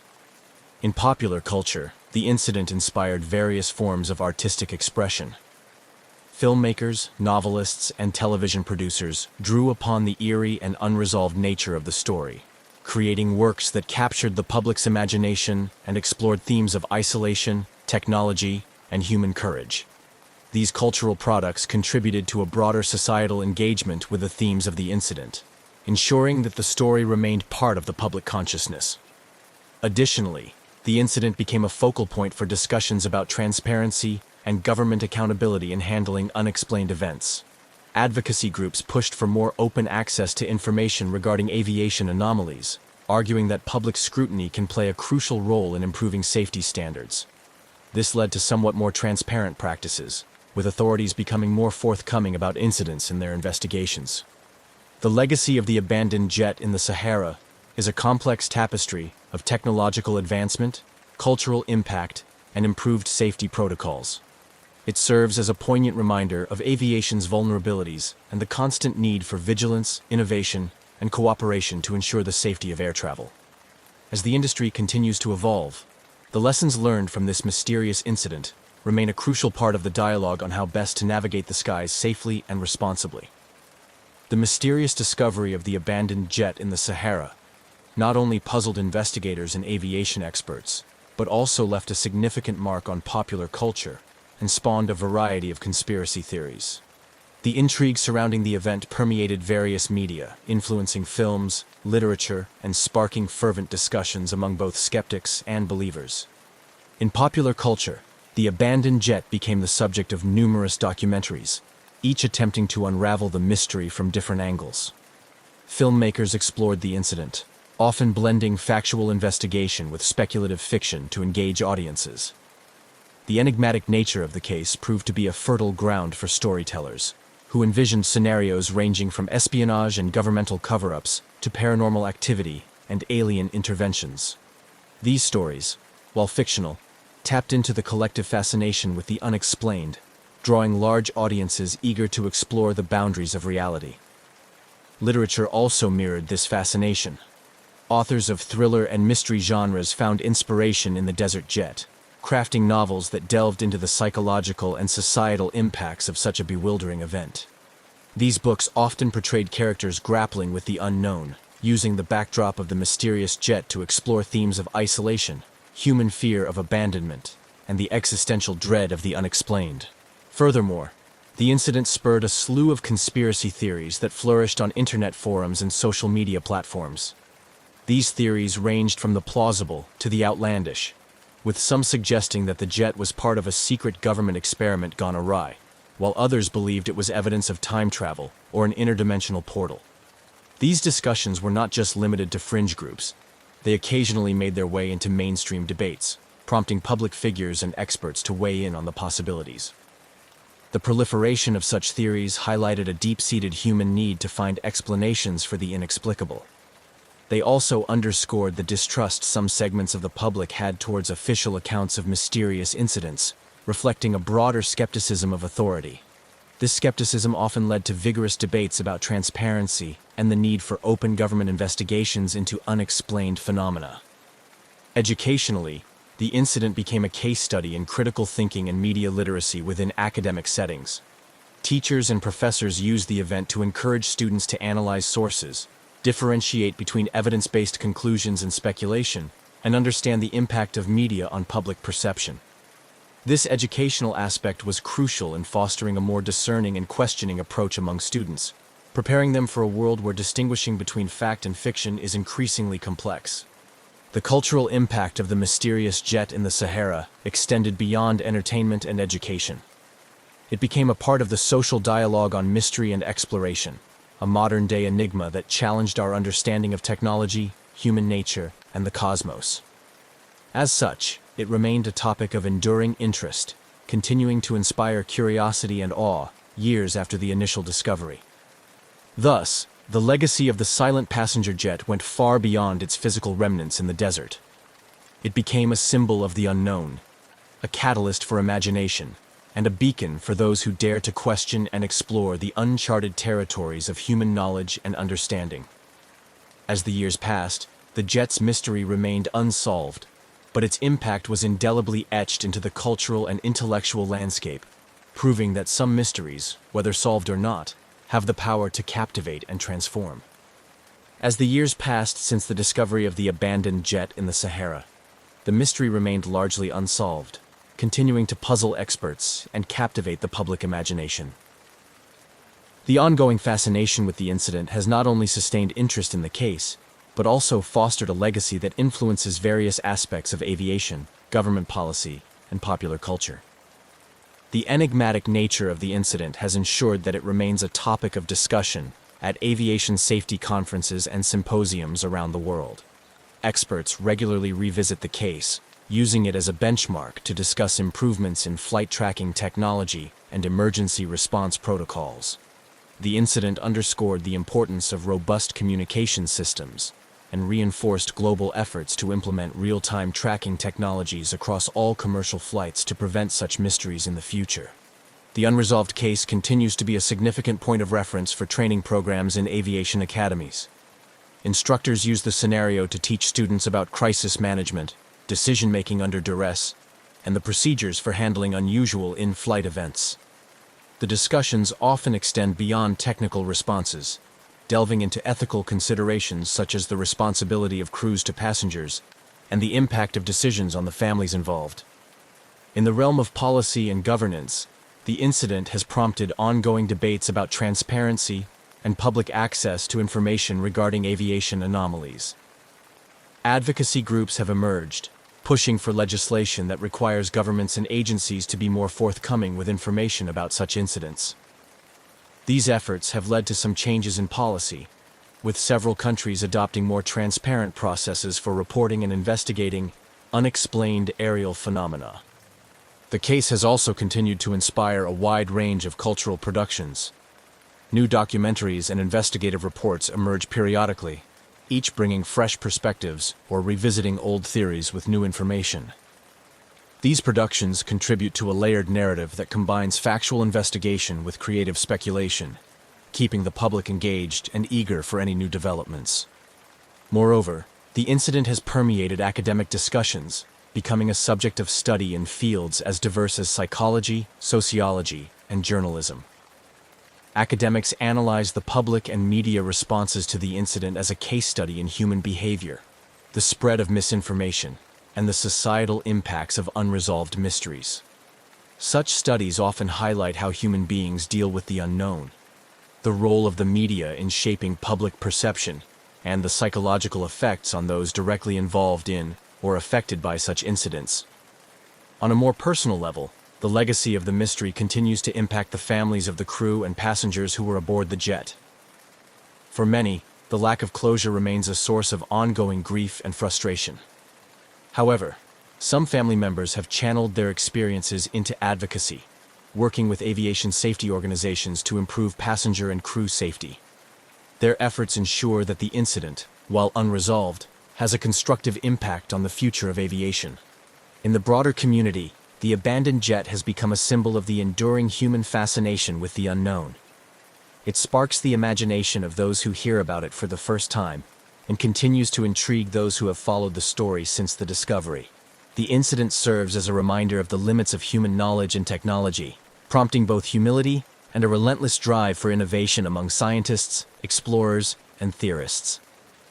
Ultimately, the legacy of the silent passenger jet is woven into the fabric of modern lore, a mysterious narrative that challenges our understanding of the world and propels us toward greater exploration and discovery. Whether or not the mystery is ever solved, its impact is undeniable, influencing how we think about, respond to, and communicate our encounters with the unknown.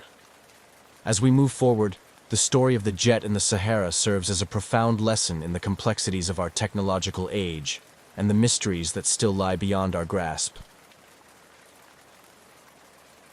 British Airways Flight 9 was a Boeing 747-236B, a wide-bodied giant of the sky built to travel oceans and continents in quiet, high-altitude grace. With 4 Rolls-Royce engines, a double-deck cabin, and an enviable safety record, the aircraft was an icon of international aviation, reliable, powerful, and capable of carrying hundreds of passengers comfortably across the globe. It was not a plane one expected to see in distress, let alone gliding silently through the dark with all 4 engines out.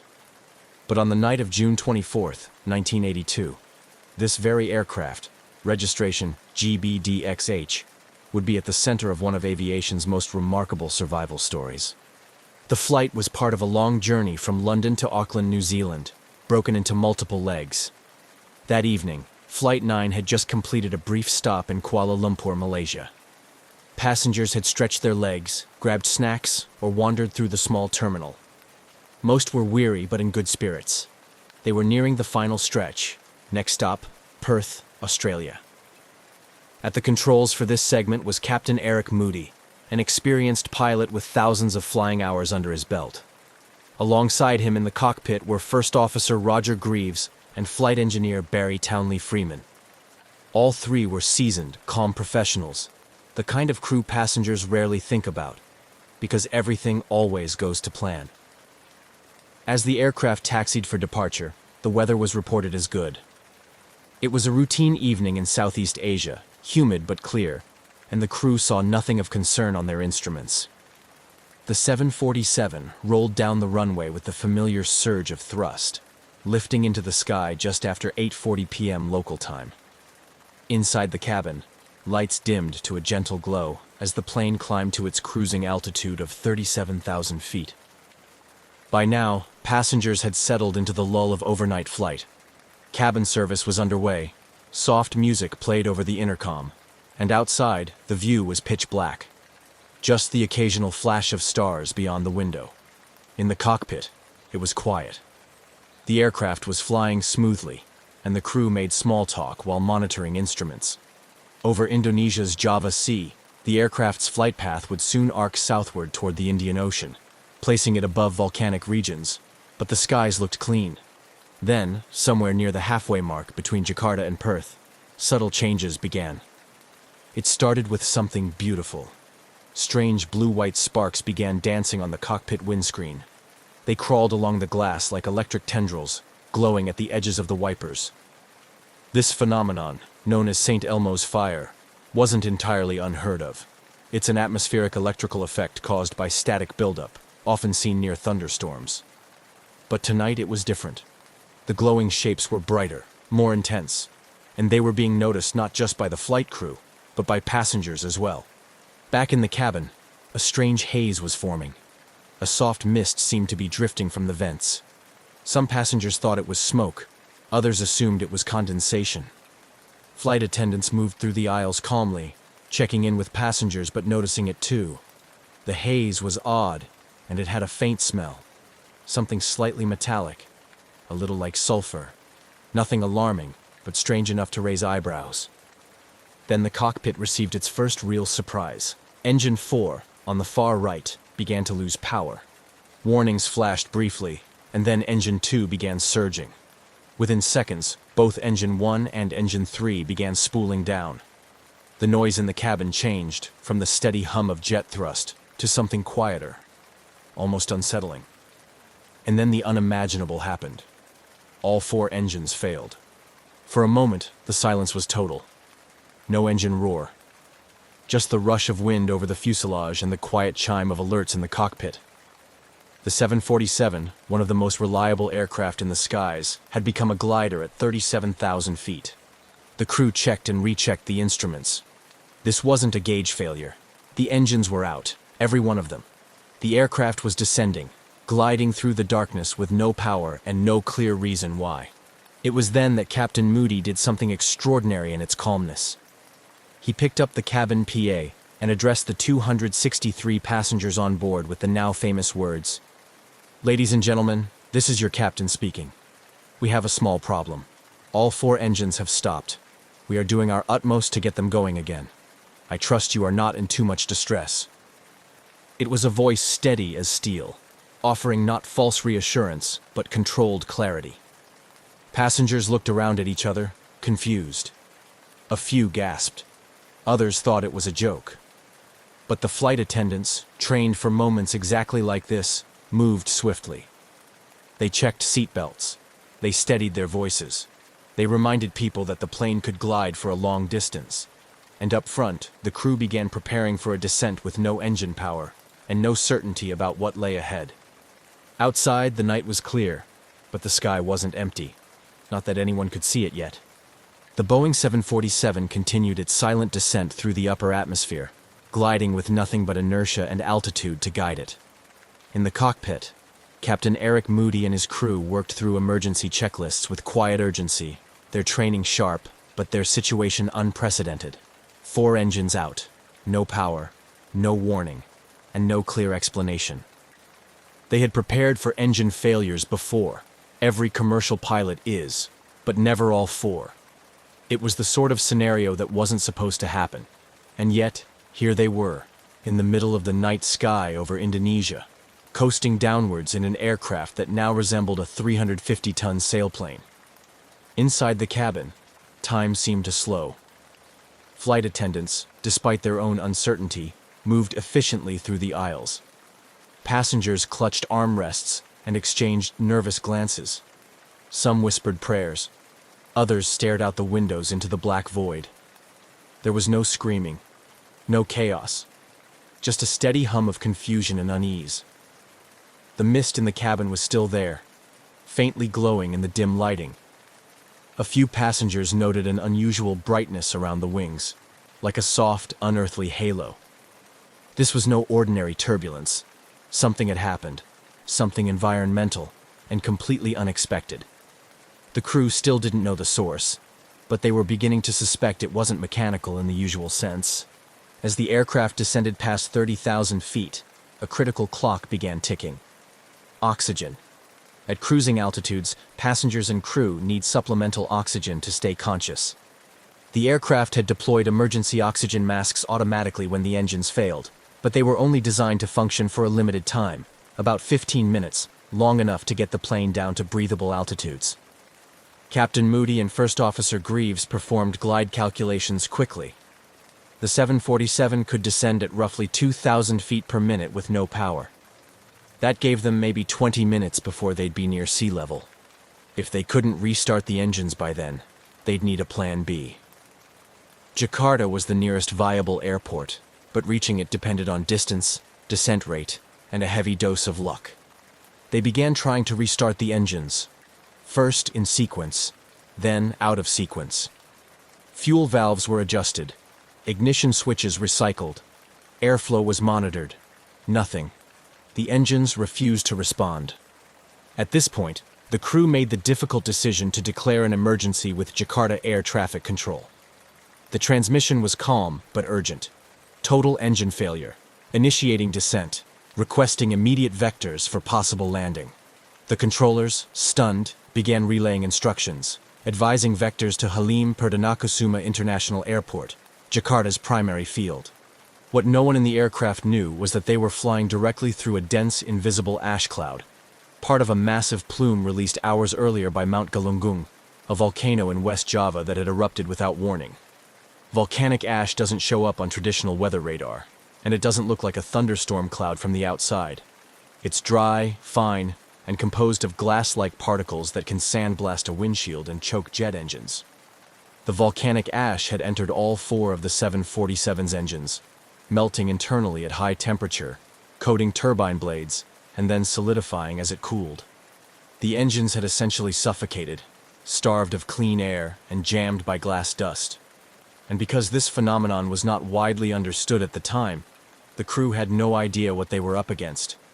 Still descending, they passed through 25,000 feet, then 20,000. The lights flickered, the silence remained, and then something changed. Engine 4, on the far right, gave a cough, then a rumble, and then, against every odd, it restarted. The cockpit came alive with energy. If one engine could be revived, so could the others. Restart procedures were repeated immediately. Moments later, Engine 3 sputtered to life, then Engine 1. Within another minute, Engine 2 followed. All 4 engines were back, but celebration was premature. The engines had only come back online after the plane had descended beneath the ash cloud. It wasn't until they had cleared the volcanic particles that clean airflow allowed combustion again. And now, having regained power, the aircraft was still in a precarious position, descending, engines unstable, and visibility worsening by the second. The windshields, now coated with a layer of ash and microscopic debris, had been rendered nearly opaque. The crew could barely see forward. Forward lighting produced a milky white glare on the glass, like headlights in a foggy snowstorm. The approach to Jakarta would have to be managed not by sight, but by instruments, and by looking through the tiny clear strips on the side windows where the wipers had kept the view somewhat unobstructed. Passengers, meanwhile, hadn't fully grasped what had just happened. The engines had fallen silent and returned without fanfare. Most remained in a quiet daze, holding tightly to the armrests, oxygen masks dangling now, unsure of whether the danger had passed or only just begun. The crew adjusted altitude, stabilized speed, and turned toward Jakarta. The flight, once a simple overnight leg, had now become a race against further ash exposure, fuel calculations, and a difficult approach into an unfamiliar airport. With limited visibility, potential engine damage, and 263 lives in the balance. British Airways Flight 9 was no longer a glider, but it wasn't out of danger. As the crew steadied the now breathing engines and recalibrated their approach toward Jakarta, the stress inside the cockpit remained razor sharp. The 747 had dropped from 37,000 feet to below 13,000 during the terrifying engine-out glide. With the engines back online, they were climbing slightly to maintain safe maneuvering altitude, but none of the 4 power plants could be trusted yet. Captain Eric Moody, calm as ever, knew the aircraft had passed through something dangerous. Volcanic ash still wasn't even on the flight crew's radar, literally and figuratively. But the damage it had caused was evident in every system readout. The engines were now operational, but only just. And the flight deck's view of the outside world was a ghostly blur. The front windscreen, once a clear panel offering visibility for miles, was now frosted with a fine, gritty residue, etched by the abrasive glass particles of volcanic ash. Headlights reflected off it in a white, opaque haze. From the captain's seat, forward visibility was next to nothing. They could see a little more through the outer side windows, where the wipers had pushed away enough ash to form narrow slits of clarity. But the view directly ahead was like staring into a lit fog. Instrument flight rules, IFR, would have to carry them through the landing. That meant relying entirely on gauges, sensors, radio beacons, and air traffic control guidance. It wasn't uncommon in bad weather or fog, but this was different. The ash damage added an unpredictable element to everything. From airspeed indicators to engine temperature readings, everything had to be double-checked. Meanwhile, back in the cabin, the atmosphere was a mix of subdued tension and whispered relief. The engine's return brought a noticeable change in sound, and with it, a flicker of hope. But no announcement had yet come explaining what had happened. The flight attendants, trained for every possible scenario, kept the passengers calm with measured voices and quick, practiced movements. They offered reassurances, collected used oxygen masks, and quietly passed information back to the cockpit. Then came the announcement. Captain Moody's voice crackled over the intercom, deliberate, composed, and unmistakably British. He informed the passengers that all 4 engines had temporarily failed, and that the aircraft had descended to a lower altitude before successfully restarting them. He offered no dramatics, no guesswork, just facts. He ended with a line that would later be remembered by those on board for its surreal restraint. "We trust you are not in too much distress." The tone of the announcement left many passengers blinking in disbelief. The word temporarily didn't seem to carry the gravity of what they'd just endured. But Moody's cool demeanor had its effect. Panic never truly took hold. Instead, there was a strange kind of stillness, the calm that follows when people realize they're part of something far bigger than themselves, but are being led by someone who won't let go of the wheel.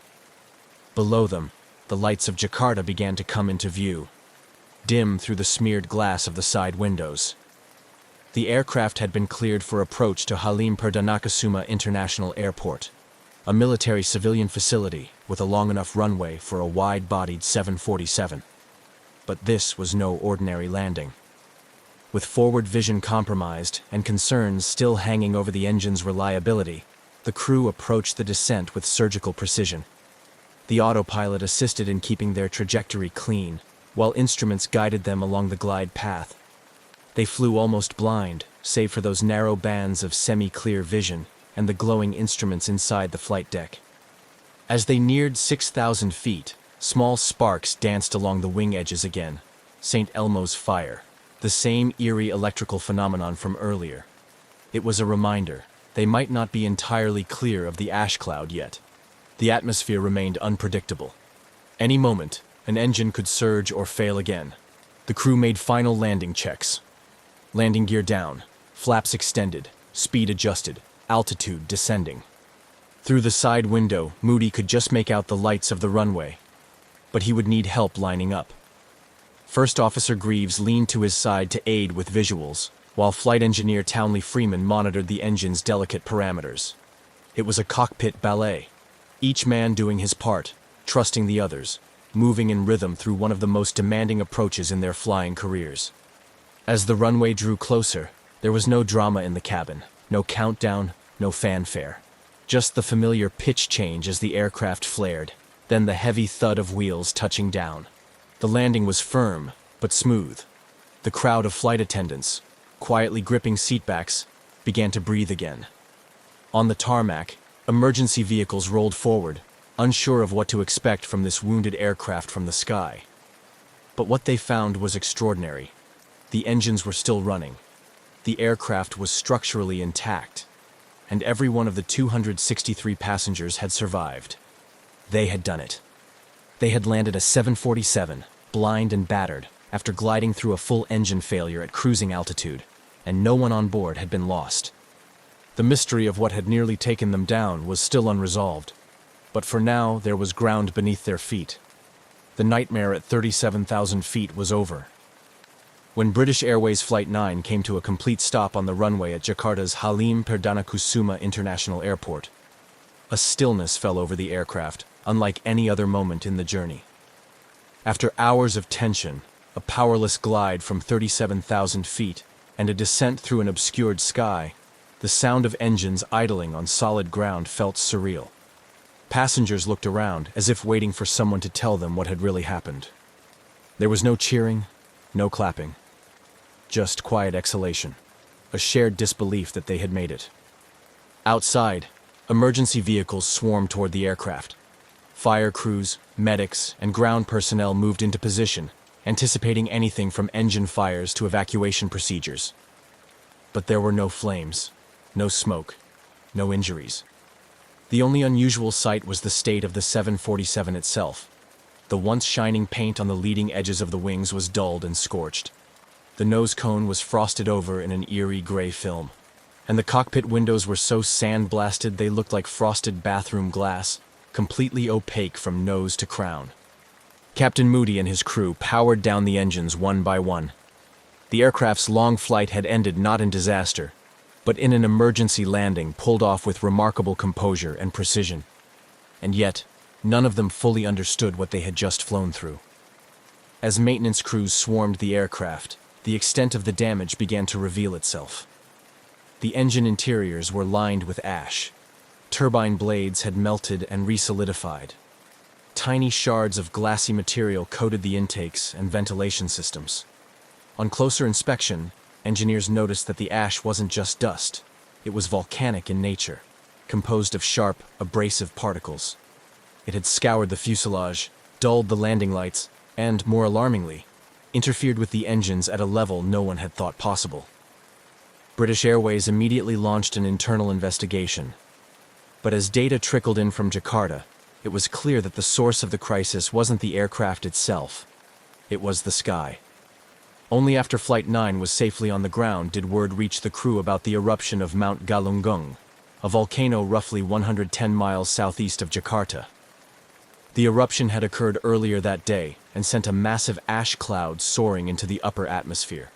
The eruption wasn't violent or fiery. It was quiet, distant, and largely unnoticed by air traffic control. No official NOTAM, notice to airmen, had been issued. The volcanic plume had drifted westward into one of the busiest commercial air corridors in the region, invisible on radar, undetectable until it was too late. Volcanic ash clouds are unique threats to aviation. They don't behave like thunderheads or storm systems. They don't show up on conventional weather radar because the ash particles lack the moisture content to reflect radar signals. Visually, they can appear like thin cloud layers, or even clear air under night skies. But inside those clouds are microscopic fragments of rock, glass, and minerals, lethal to jet engines. The heat inside a jet engine melts the ash into molten glass. This clings to the internal turbine components and then cools rapidly, solidifying again and blocking airflow. In extreme cases, it can choke the engine completely, extinguishing combustion and shutting down power, just as had happened aboard Flight 9. As British Airways and Indonesian authorities pieced together the timing and flight path, they confirmed the unthinkable. Flight 9 had flown directly through the heart of a high-altitude ash plume, and it had done so for several minutes before engine failure occurred. The ash had entered all 4 engines, cut them off simultaneously, and turned a powered flight into a silent glide. What made the survival even more remarkable was the fact that the engines reignited at all. Most pilots, and even manufacturers, didn't believe that once volcanic ash caused flameout, an engine could be restarted. But by descending below the ash cloud, where the air was clearer and denser, the crew had unknowingly given the engines a chance to breathe again. One by one, they had sputtered back to life. The landing was the culmination of this miracle. Flying blind, trusting instruments, managing systems strained to their limits. It was a display not only of engineering resilience but of human focus, coordination, and calm in a scenario for which no training manual could truly prepare. In interviews that followed, Captain Moody was quick to credit his crew, British Airways, and the aircraft itself. He downplayed heroism and emphasized teamwork. But among passengers and aviation professionals alike, the story took on a legendary quality. A 747, brought down by invisible ash, had glided through the dark and landed safely. Every person aboard had walked away. But the questions were just beginning. If ash clouds couldn't be seen or tracked, what protections did future flights have? How could crews be expected to avoid something they couldn't detect? And how many more flights were passing unknowingly through similar dangers? British Airways Flight 9 was no longer just a near disaster. It was a warning. A quiet, smoky wake-up call to the hidden threats of the atmosphere, and one that would change the aviation world forever. In the aftermath of Flight 9's miraculous landing, the magnitude of what had just occurred began to ripple far beyond Jakarta. British Airways, already conducting internal reviews, now found itself part of a growing international concern. What had struck down a 747 mid-flight, without a storm, without mechanical warning, wasn't turbulence, bird strike, or equipment failure. It was something far less understood, and until now, far more underestimated: volcanic ash.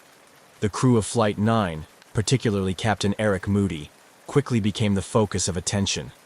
Not only because they had saved 263 lives, but because they had flown through an event that few had believed possible.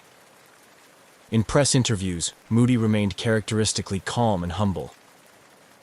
"We're trained for emergencies," he told reporters, but this one was a bit different. A bit different indeed.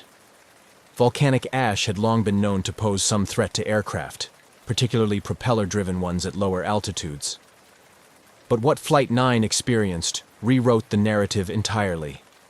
Jet engines, flying at altitudes above 35,000 feet, were supposed to be above most weather hazards. What no one had accounted for was that ash clouds, fine enough to linger invisibly in the atmosphere, could rise that high, and that their effects could be so devastating so quickly. The engineering teams that examined the aircraft back in Jakarta and later in London were astonished at the damage. All 4 engines had suffered severe erosion to their turbine blades. The combustion chambers were coated in a gritty glaze, molten ash that had fused with metal at high temperature before solidifying mid-process. Portions of the fuselage and wing-leading edges were scraped raw, with paint stripped and sensor covers pitted. Even the landing lights and cockpit windscreens showed signs of abrasion, sanded down to a frosty opacity. Despite this, the aircraft had flown again, and that, more than anything, underscored the miracle. But it also revealed the urgency of a terrifying question. How many other flights had unknowingly passed through similar clouds, and how could pilots avoid something they couldn't see? Before Flight 9, ash clouds weren't monitored with the same seriousness as weather systems. Meteorological stations tracked eruptions when they were explosive or locally hazardous, but there was no global network for tracking ash dispersion in real time. Even radar systems, the gold standard in weather detection, failed to register ash because the dry, fine particles didn't return strong radar echoes. In the cockpit, there was no alert, no warning. only the ghostly glow of St. Elmo's fire and a faint burning smell. Flight 9 had highlighted a blind spot, both literal and systemic. The aviation world responded swiftly. Within weeks, international aviation bodies, including the International Civil Aviation Organization, ICAO, and major weather agencies, convened emergency meetings. Volcanologists were brought in. Ash behavior at altitude was analyzed. Flight 9 had shown that a jet could lose all engines at once, and that a modern aircraft, even one as large and robust as a 747, was not immune to a silent hazard lurking in plain air. New protocols were drafted. Airlines began training pilots to recognize early symptoms of ash encounters: the sudden static discharge, unusual smells, engine surging, and forward visibility loss. Emergency checklists were updated. Perhaps most importantly, aviation authorities started to develop the world's first volcanic ash advisory centers, VAACs, a global network designed to monitor volcanic activity and issue real-time advisories to aircraft flying in affected zones. Satellite monitoring of ash plumes also advanced significantly in the years that followed. Earth-observing satellites could now track sulfur dioxide and ash dispersal with far greater accuracy, enabling warning systems that could alert air traffic control, dispatchers, and pilots more effectively than ever before. Flight 9 had done something no one wished for, but everyone ultimately benefited from. It forced aviation to evolve. It filled a knowledge gap with a hard-earned lesson. For those aboard that night, the world carried on, but never quite the same. Passengers spoke later of a strange peace during the descent, of how calm the cabin remained even as oxygen masks fell and the engines went quiet. Many credited the demeanor of the flight attendants, who moved like clockwork, keeping passengers steady in the face of the unknown. Captain Moody and his crew received widespread recognition. Their teamwork under pressure became a case study in aviation training programs around the world. Pilots and instructors referenced Flight 9 as the benchmark for poise and process during emergencies. It was not just a near disaster, it was a masterclass in how to fly through one. And in the years to come, other flights would encounter volcanic ash. Some would divert early, thanks to new detection. Others, like the 2010 Eyjafjallajökull eruption in Iceland, would ground hundreds of flights altogether, a decision made not out of fear, but from the lessons learned aboard Flight 9. What was once invisible now had a name, a path, and a plan. The night sky was still dark, but no longer unknowable, because one flight, flying blind over Indonesia, had opened the world's eyes. While British Airways Flight 9 had returned safely to solid ground, the shockwaves from its brush with disaster continued to ripple through the aviation world. The dramatic mid-air crisis revealed vulnerabilities in modern flight that had been previously overlooked or underestimated, especially in the context of a growing global network of long-haul routes that routinely crossed volcanic regions. Jakarta Air Traffic Control, stunned by the event, began working more closely with geophysical agencies to understand what exactly had happened above their skies. It turned out that Mount Galunggung had erupted earlier on the same day as the flight, an event largely unnoticed outside local geological circles. The eruption had released a massive column of ash high into the atmosphere, and with the right combination of upper-level winds, that plume drifted silently into international airspace. The problem was, no one had known it was there. There were no alerts, no radar echoes, no warnings. The implications were sobering. In the months that followed, attention turned toward developing long-overdue protocols for how volcanic activity should be communicated to pilots. What happened to Flight 9 could not be allowed to happen again. At the time, there was no unified global method for identifying and reporting ash in real time. That changed quickly. Under pressure from ICAO and national aviation regulators, the world's first volcanic ash advisory centers, VAACs, were proposed and developed. Eventually, 9 centers would be established worldwide, each responsible for monitoring volcanic activity within a specific region and issuing alerts to aviation authorities and pilots. These centers, including those based in London, Anchorage, Tokyo, and Darwin, now serve as constant monitors of potential ash threats. Flight manuals also began to include specific guidance for recognizing and responding to volcanic ash encounters. New checklists addressed the subtle but critical warning signs, the sudden glow of St. Elmo's fire, strange engine behavior, or the faint, gritty smell of sulfur in the cabin. Pilots were taught not to rely on radar, but instead to trust the signs and act immediately, by descending, turning away, and avoiding further exposure. Flight simulators were updated to include volcanic ash failure scenarios. For the first time, engine flameouts caused by ash could be replicated in training environments. What had once seemed like an impossibility, losing all 4 engines in a 747, was now a part of the training syllabus for airline crews around the world. Engine manufacturers, too, took note. Rolls-Royce and other leading companies studied the damage to Flight 9's power plants in exhaustive detail.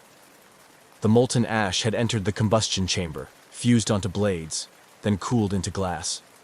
Engineers began designing turbines more resistant to such damage and refining protocols for testing engines after suspected ash exposure.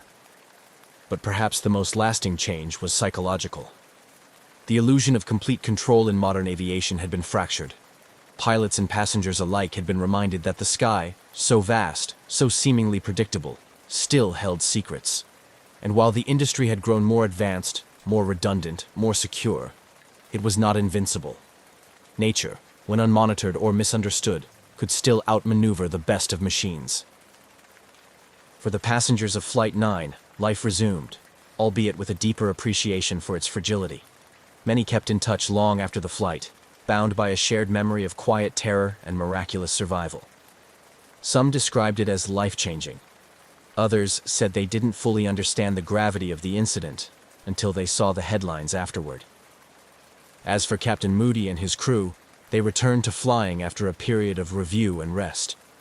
They were never ones to seek the spotlight, but their actions, decisive, professional, and calm under extraordinary circumstances, became legendary. Their story was passed down in classrooms and cockpits, not just as an example of skill, but of the human strength required when the systems fall silent. Flight 9 didn't crash. It didn't break apart in the sky or disappear beneath the ocean. But what it gave aviation was as important as any near miss or tragedy. A warning that came in time. A mystery, solved just enough to spur global change. And a reminder, above all, that vigilance in the sky must extend beyond what can be seen. In the years that followed the safe landing of British Airways Flight 9, the story became more than an incident report. It became a benchmark, a moment in aviation history where everything worked as it should, even as everything failed. And the final pieces of the legacy it left behind weren't just procedural or mechanical. They were human. They were cultural. They were enduring. The passengers of that extraordinary flight returned to their lives, scattered across the world, some never speaking much about the night they drifted powerless over Indonesia. Others held on to it quietly, knowing they had walked away from something that, by any standard, should have ended very differently. Among them were business people, families, backpackers, and crew members, each with a version of the story that included the surreal calm in the cabin, the quiet descent in the dark, the soundless minutes when the world outside was nothing but stars and silence. For many, the memory wasn't traumatic so much as deeply humbling. Some passengers described an eerie sense of peace while the engines were out, perhaps a product of the crew's measured composure, or the shared understanding that panic had no place here. The cabin crew, too, received high praise. Their ability to continue service, maintain order, and assist passengers through confusion and fear was nothing short of professional excellence. British Airways Flight 9 became a celebrated example of crew coordination under duress. It entered training manuals. Aviation conferences cited it as the gold standard for CRM, crew resource management. And in the years that followed, as aviation evolved with faster aircraft and more automation, the story of Flight 9 reminded the industry of something simple. Machines alone don't save lives. People do. Captain Eric Moody's now famous announcement, "Ladies and gentlemen, we have a small problem. All 4 engines have stopped," became a case study in communication. It was a statement of impossible calm, delivered in a tone that seemed to compress the chaos of the moment into something oddly manageable. Moody, of course, didn't see it as legendary. In later interviews, he always redirected credit to his crew. It was a team effort, he insisted, the way flying is meant to be. And yet, it wasn't just the professional aviation community that took notice. The story captured imaginations far beyond the airport tarmac. It was covered in newspapers and on television, and eventually retold in books, documentaries, and podcasts. Writers saw in it not just technical drama, but the poetry of the impossible. A plane, silenced at altitude, returning from the brink without a single fatality. The Boeing 747 involved in the incident, GBDXH, returned to service after significant repairs and engine overhauls. It flew for years afterward, earning the nickname the Jakarta Jumper among those who knew its history. Every flight it made afterward carried with it a quiet legacy, proof of both the aircraft's resilience and the lessons it forced into the world. And those lessons rippled out far beyond British Airways. The aviation community began to share data more freely, particularly in volcanic regions. Airspace management protocols were rewritten, and volcanic monitoring programs saw new investment. Countries with active volcanoes began establishing better communication channels, with air traffic control centers and flight dispatchers. The volcanic ash advisory centers became fully operational and interconnected. Their early alerts would eventually be credited with saving countless flights from potential exposure in years to come. Notably, in 2010, when Iceland's Eyjafjallajökull volcano erupted and shut down a significant portion of European airspace for days, many remembered Flight 9. Airlines, governments, and meteorologists worked together in real time, guided in part by the experience decades earlier of a jetliner that had fallen silent over Java. The delays were frustrating, but the caution was justified. It was a sign that the system now understood what ash could do. Flight 9 never needed a monument to be remembered. Its legacy lived in every pilot who learned its story, every crew member who rehearsed a once unthinkable emergency, and every satellite pinging Earth's surface to track clouds the eye couldn't see. It became part of aviation's quiet conscience, a reminder that not every danger rumbles with thunder, and not every survival ends with applause. To this day, the events of June 24, 1982, serve as a reminder that the sky, for all its wonder and openness, still holds moments where instinct, skill, and calm resolve matter most. The engine stopped, the sky went quiet, and still, somehow, everyone came home. That's not just a mystery solved, that's a miracle flown. There's something eerie about a plane with no passengers. A machine meant to carry hundreds of people, now sitting idle, its engines silent, its cabin empty. The Boeing 727-223 at Quatro de Fevereiro Airport in Luanda, Angola, had been sitting there for over a year. Unpaid airport fees kept it grounded. No flight attendants bustled through its aisles. No captains checked their instruments. Just dust, settling quietly over the aircraft's faded American Airlines stripes. This particular 727 had seen better days. Built in the 1970s, it once soared across the United States, carrying businessmen, families, and dreamers. But time had stripped it of its prestige. By the early 2000s, it was purchased by an American businessman named Miami-based Keith Irwin, who leased it to an Angolan airline for fuel-hauling operations. Its new role? A flying gas station, refueling remote locations where fuel trucks couldn't go. But things weren't going smoothly. The aircraft sat unpaid, unwanted, and unmoving. Mechanics worked on it sporadically, hoping to get it flying again. But bureaucracy and financial troubles kept it stuck on the tarmac. It became just another forgotten plane in an airport full of them. Until one quiet evening in May 2003, when it did something no one expected. Without warning, the 727 powered up. Its once dead engines rumbled to life, sending a low vibration through the concrete beneath it. Airport workers paused, confused. There had been no flight plan filed, no clearance, no crew had officially boarded. Yet, there it was, moving. As the plane began to taxi, its lights remained off. No communication with the tower, no acknowledgement of commands, just the deep growl of its engines as it turned toward the runway.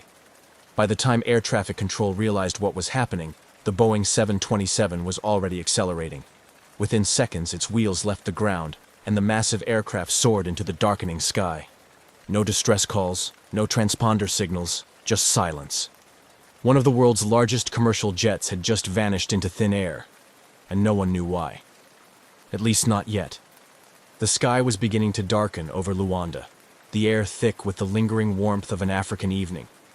The hum of airport activity had started to quiet, but on the runway, something unusual was happening. The Boeing 727, long grounded and collecting dust, was moving. Its engines, once lifeless, now roared with a low, steady rumble. It wasn't scheduled for departure. No flight plan had been filed, no pilots had requested clearance. But here it was, slowly taxiing toward the runway, as if it had a mind of its own. Airport workers turned to watch. Some assumed it was a maintenance check, maybe a simple repositioning. But something felt off. The aircraft's exterior lights remained off, making it difficult to track in the growing darkness. No calls came through the radio. No one in the control tower had authorized the movement. Inside, if there was a pilot at all, they were flying blind. The 727 was a complex machine, typically requiring a 3-person flight crew to operate. A captain, a first officer, and a flight engineer. Yet, according to every log, no qualified flight crew had boarded that evening. The only 2 people suspected of being on the aircraft were Ben Charles Padilla, an American aircraft mechanic with some piloting experience, and John Mutantu, a Congolese aviation technician. Neither was licensed to fly a 727 solo, yet somehow the plane accelerated down the runway. Then, in a rush of displaced air and roaring engines, the massive jet lifted off the ground. Control tower operators scrambled to make contact. "Unidentified aircraft, please respond." Silence. "State your flight number and intentions." Nothing. The aircraft climbed westward, heading toward the Atlantic Ocean. It passed over the coastline, growing smaller and smaller, fading into the horizon. Then, it was gone. No distress calls, no emergency transponder signals, no radar track beyond a certain point. A 200,000-pound aircraft had just disappeared, and the world would never see it again. The night air over Luanda settled into a thick, humid stillness. The Boeing 727 had disappeared beyond the horizon, swallowed by the vast Atlantic. Yet inside the control tower, the confusion lingered like a fog. Officials scrambled to make sense of what had just happened. A commercial airliner had taken off with no clearance, no lights, and no communication. That alone was an aviation nightmare. But worse, no one could confirm who had been at the controls. The last known individuals connected to the aircraft were Ben Charles Padilla and John Mutantu, but neither had been scheduled to fly. Padilla was a skilled mechanic and a licensed pilot for small aircraft, but he wasn't qualified to operate a 727 alone. The aircraft required a flight crew trained in complex systems, someone with experience in a large multi-engine commercial jet. So how did it take off so smoothly? Some in the airport speculated that Padilla and Mutantu were not alone. Had a third person, perhaps a skilled pilot, been secretly involved? If so, who were they, and where had they gone? Immediately, officials in Angola reported the missing aircraft. But there was little they could do. The plane had left national airspace. Once it flew over the ocean, it became a ghost. In the following days, the U.S. government took an interest. It was 2003, and in the post-9/11 world, an unidentified commercial jet suddenly going off the grid set off alarms. The FBI, CIA, and even the National Security Agency, NSA, started monitoring possible sightings. Had the plane been hijacked? Was it being repurposed for something sinister? A Boeing 727 wasn't exactly easy to hide. It was nearly 50 meters long and weighed over 100 tons when fully fueled. Yet, as the days passed, there were no sightings. No distress signals. No reports of a crash. It was as if the plane had never existed. Authorities issued international alerts. Air traffic controllers around the world were told to be on the lookout for any unidentified Boeing 727s. Security was tightened at airports in Africa, South America, and the Middle East. But the missing aircraft never turned up. It had vanished without a trace. The disappearance of the Boeing 727 quickly escalated beyond a local aviation mystery. Within hours, intelligence agencies around the world were paying attention. A fully loaded commercial airliner, capable of carrying 10,000 gallons of fuel, had taken off without authorization, without communication, and without a clear destination. In the post-9/11 era, this was more than just a missing aircraft. It was a potential security threat. If the plane had been stolen, what was its purpose? Was it being repurposed for smuggling? A terrorist attack? A military operation? The questions mounted, but the answers were nowhere to be found. The U.S. government immediately launched an investigation. The CIA, FBI, and NSA began tracking any possible sightings, while the Federal Aviation Administration, FAA, issued an international alert. Any Boeing 727 matching the stolen aircraft's description had to be stopped and searched. But stopping an aircraft that didn't want to be found was no easy task. Unlike modern jets, the 727 didn't rely on satellite-based tracking systems. Instead, it used older transponder technology, which meant whoever was flying, it could turn it off at any time, and that's exactly what had happened. With no transponder signal, the plane had disappeared from radar almost immediately after takeoff. That meant tracking it would rely on human eyes, pilots, airport workers, or intelligent sources who might spot an unfamiliar aircraft landing somewhere unexpected. Rumors began spreading. Some believed the 727 had landed at a remote airstrip in Africa, repainted and repurposed for illegal activity. Others suspected it had flown to South America, where criminal organizations could use it for smuggling. A few even speculated that it had been taken to a Middle Eastern country to be outfitted for a terrorist attack. But despite weeks of searching, no confirmed sightings ever surfaced. There were no satellite images, no recorded landings, just silence. For intelligence agencies used to tracking the world's most advanced military jets, the idea that a massive commercial aircraft could simply vanish was unthinkable. Yet somehow it had. The search for the missing Boeing 727 took a new turn as investigators focused on the why behind its disappearance. A plane this size doesn't just vanish, it has to go somewhere. But where? And more importantly, for what purpose? Authorities quickly latched onto the most alarming theory. The plane had been stolen for a future attack. In a world still on edge from 9/11, an untracked commercial jet loaded with thousands of gallons of fuel was more than a curiosity. It was a potential weapon. The FBI and CIA scoured international intelligence reports for any sign of the missing aircraft. Could it have landed at an unregistered airstrip in Africa? Had it been smuggled into a conflict zone for use in illicit operations? Or worse, had it been modified for an attack? U.S. officials issued a global security alert, warning that the missing 727 could be repainted and disguised as a commercial jet before being used in a terrorist plot.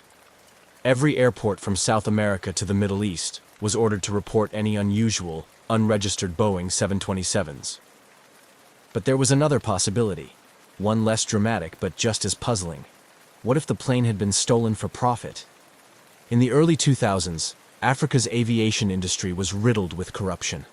Stolen aircraft weren't uncommon, especially in regions where planes were used for illegal operations. Diamond smuggling, arms dealing, and even drug running. A Boeing 727, if properly hidden and repainted, could become an untraceable aircraft. Smugglers could use it for years, operating out of remote airstrips beyond the reach of law enforcement.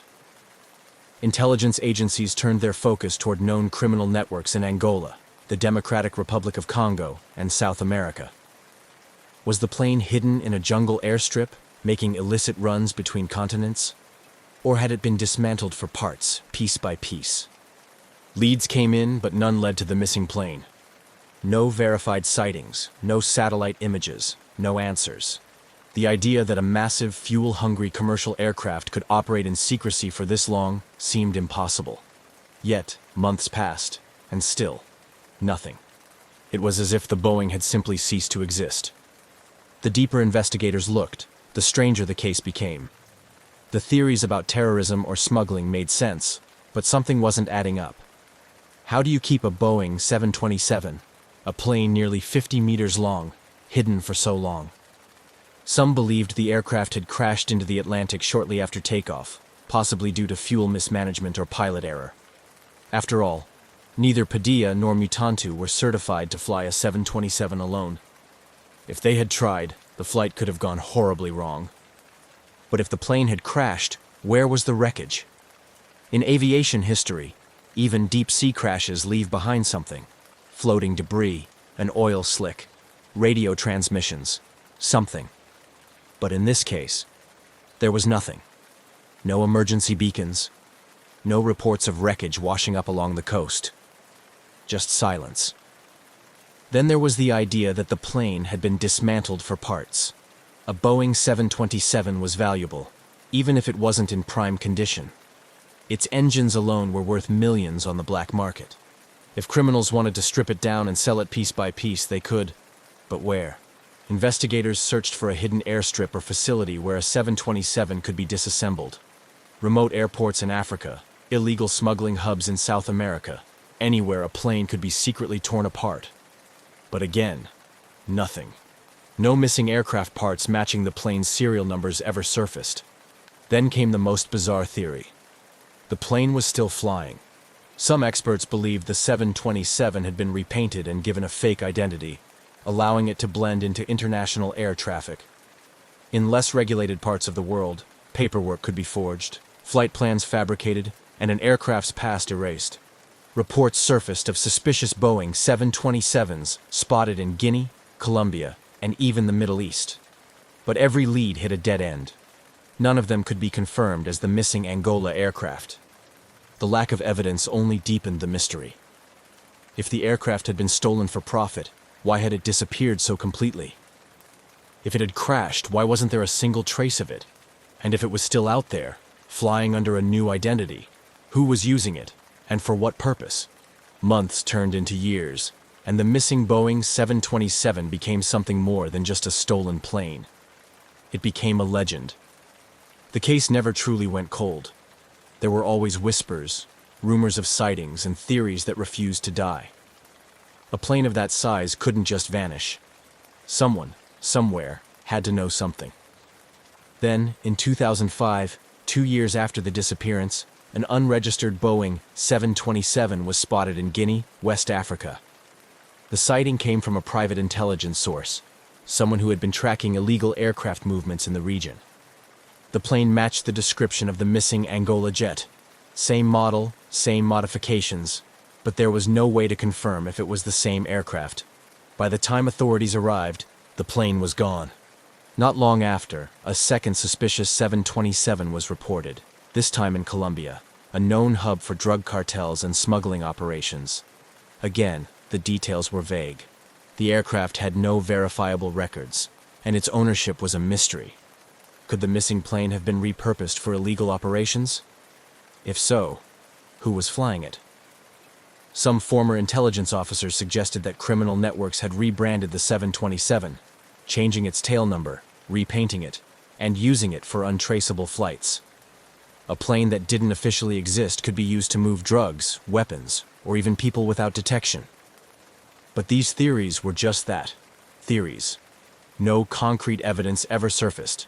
No serial numbers were confirmed. And despite the occasional sighting, no government agency was ever able to intercept or identify the missing plane.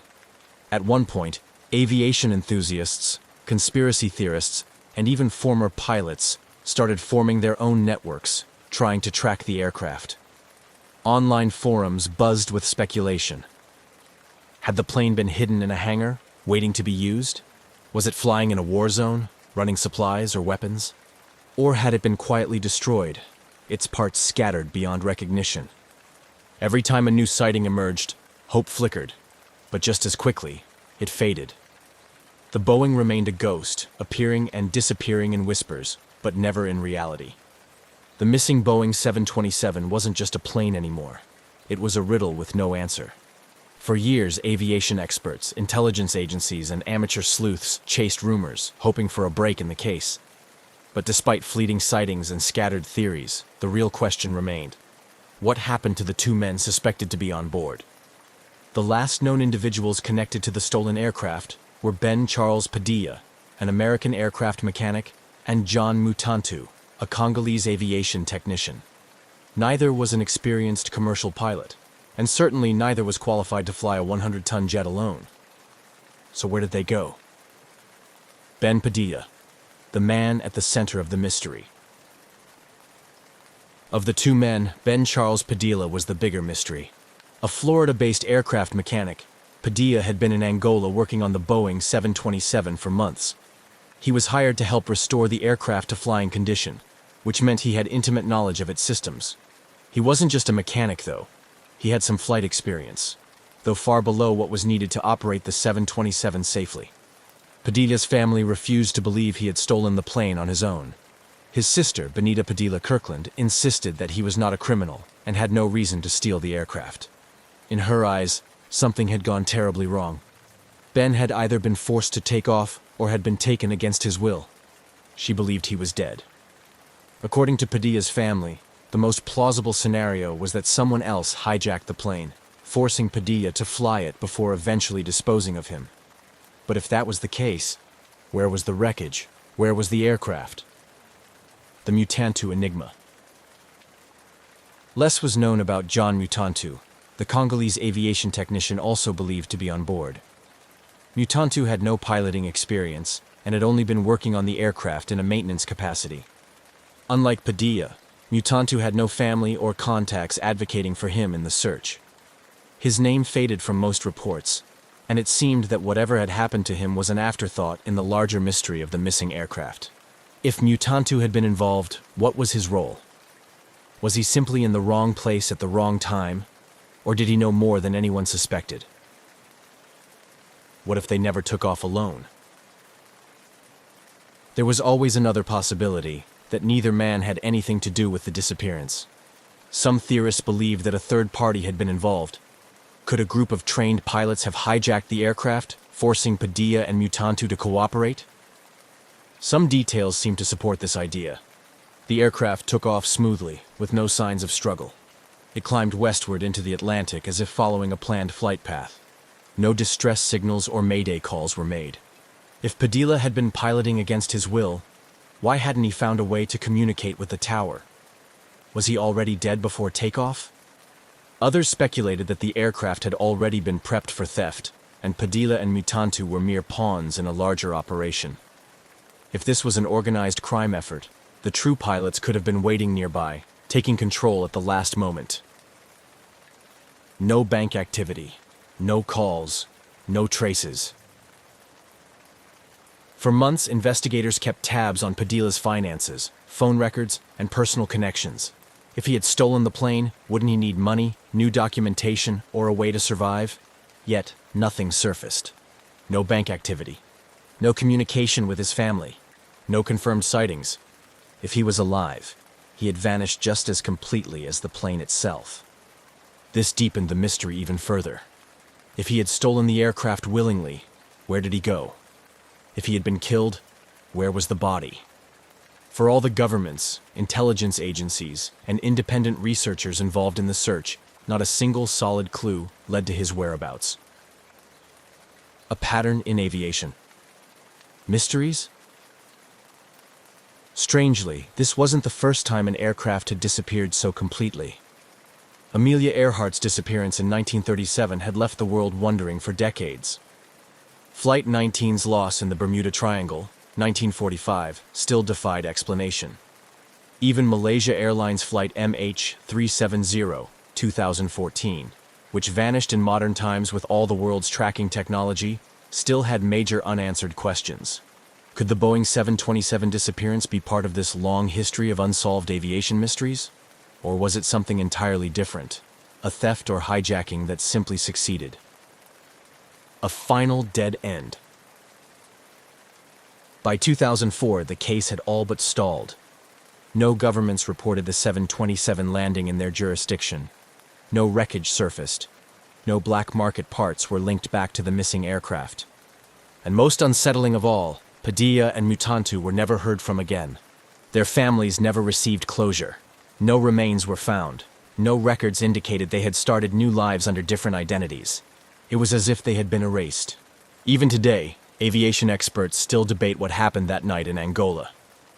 Was this a carefully planned operation, an accident that spiraled out of control, or something even stranger? No one knows for sure. And until someone, somewhere, finds that missing Boeing 727, the mystery will remain unsolved. In commercial aviation, few places in the world are as busy and precisely controlled as the skies above Los Angeles International Airport. Known simply as LAX, this sprawling hub is home to hundreds of daily takeoffs and landings, where air traffic controllers choreograph streams of incoming and outgoing flights with near-flawless coordination. At around 3,000 feet, just a few miles from final approach, pilots are focused, systems are configured for landing, and every second is part of a rehearsed and monitored ballet. So when an American Airlines pilot, flying a routine approach into LAX on August 30th, 2020, looked out his window and reported seeing something wildly out of place, the entire system paused to take notice. Tower, American 1997. We just passed a guy in a jetpack. The transmission was calm, clipped, and strangely casual, but the words hung in the air like vapor. A guy. In a jetpack. At 3,000 feet, on the approach path to one of the busiest airports in the world. The controller, caught between routine chatter and disbelief, asked the pilot to confirm. He did. Moments later, another voice crackled over the radio. A JetBlue pilot, on a nearby approach vector, chimed in with the same observation. A humanoid figure, upright, flying alone through open sky. No wings, no visible support, just flying. At first, there was an air of disbelief. Not denial exactly, but that pause between hearing something unusual and truly processing it. Pilots are trained observers. They know the difference between a bird, a balloon, and a person. Their reports don't come from imagination or exaggeration. They come from discipline, training, and 1,000 hours behind the yoke. If they saw something, it wasn't a joke. And they weren't the only ones. LAX Tower immediately alerted law enforcement and the Federal Aviation Administration. The term jetpack lit up radios and inboxes in minutes. Within the hour, the FBI had been notified. It wasn't just a strange sighting. It was a potential breach of highly controlled Class B airspace, a safety concern that could not be ignored. Jetpacks, as far as most people understood, were the stuff of comic books and air shows. Yes, the technology existed in experimental form, but they weren't widely available, and their limitations were well known. Short flight times, low altitude, extreme fuel consumption. The idea of someone hovering at commercial altitudes for any length of time was, to experts, next to impossible. And yet, there were now multiple eyewitnesses from 2 commercial aircraft, all describing the same thing. LAPD dispatched helicopters to canvass the area. News crews began calling aviation authorities. The story was strange, yes, but this was Los Angeles, a place where helicopters fly low, stunts are commonplace, and the occasional oddity in the sky isn't entirely unheard of. But this was different. This was controlled airspace. This was close to final approach, where jets are vulnerable and margins are slim. And the figure, whoever, or whatever, it was, had vanished by the time aircraft were redirected to get a closer look. Back in the control tower, the recording of the pilot's transmission was already being reviewed. The audio was shared among aviation circles and online forums within hours. "We just saw the guy pass by us in the jetpack," the JetBlue pilot added later, as the transmission looped back through public replay. The reports were consistent. Upright figure, no wings, no obvious propulsion source, just flying alongside a jet. Within days, the sighting was national news. Headlines toggled between amused curiosity and serious safety concern. Was this a rogue inventor, a publicity stunt, a drone designed to look like a person, or something more advanced than what the public knew?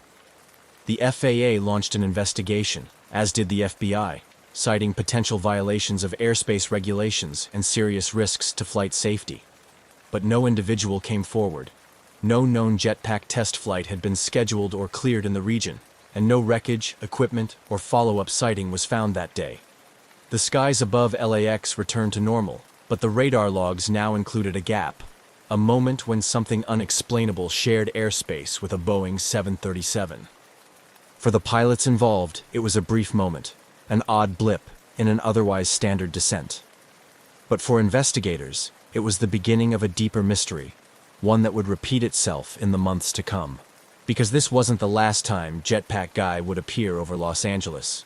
In fact, it was just the first. 6 weeks after the initial report, the skies over Los Angeles once again played host to something no one could quite explain. On October 14th, 2020, another commercial aircraft, this time a China Airlines flight on final approach into LAX, reported an object strikingly similar to the one described by American and JetBlue pilots weeks earlier. The pilot's voice came through air traffic control frequencies with the same blend of calm professionalism and subtle disbelief.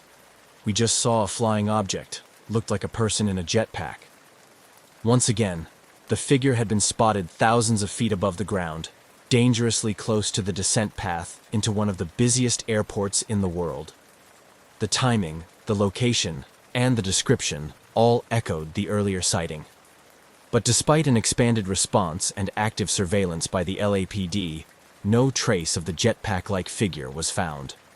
It was becoming harder to dismiss the incident as a one-off error or a case of mistaken identity. These weren't casual eyewitnesses.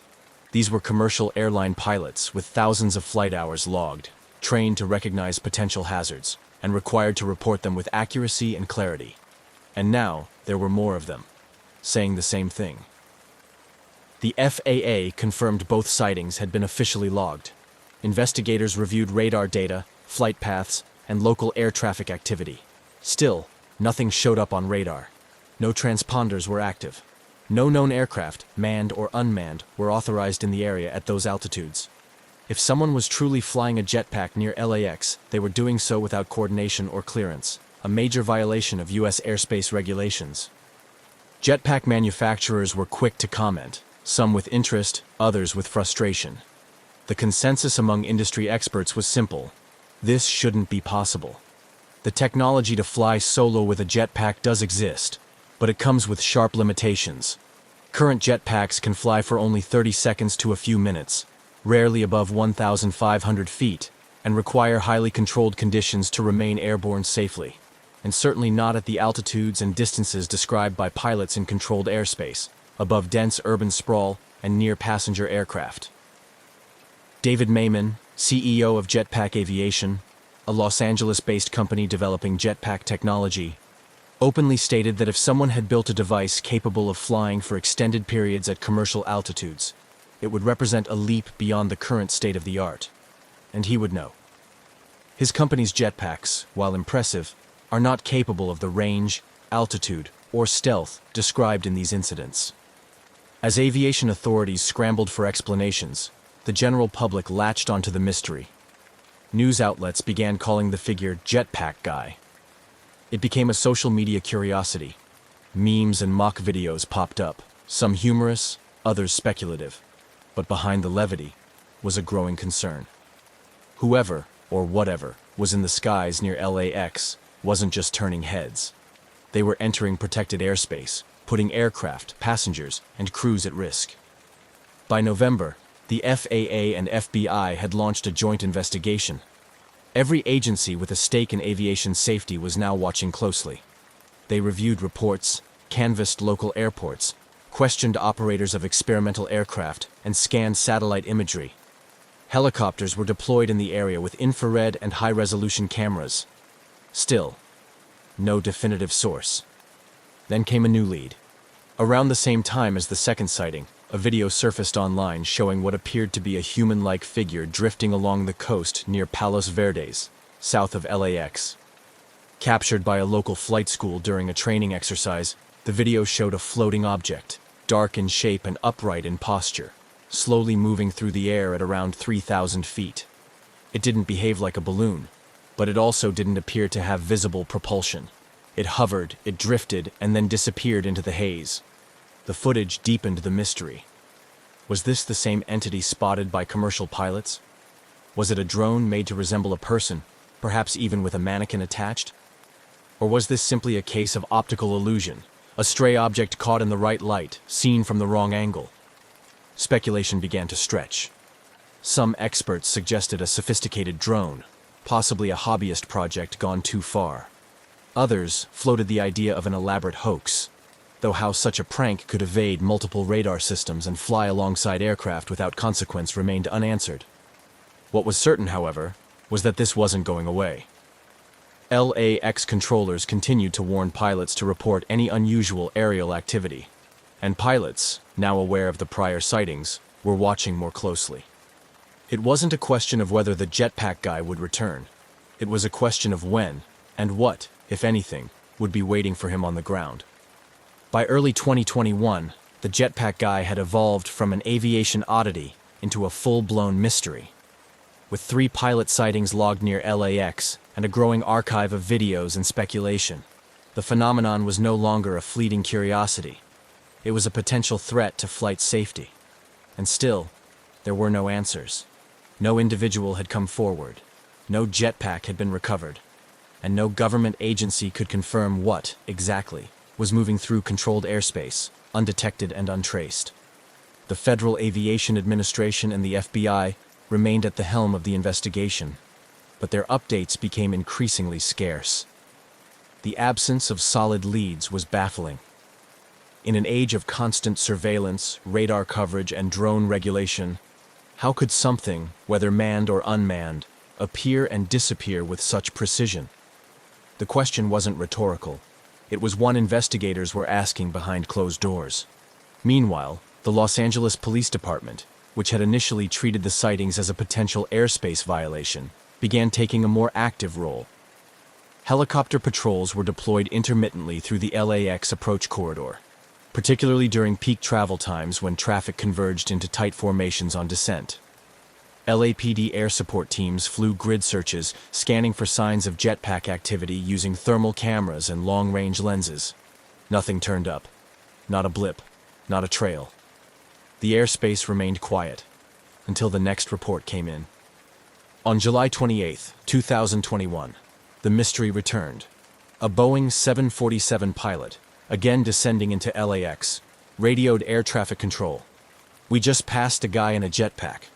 The location was consistent with previous sightings, 5 miles from the airport, around 5,000 feet. This time, ATC quickly notified other nearby aircraft and launched an immediate response.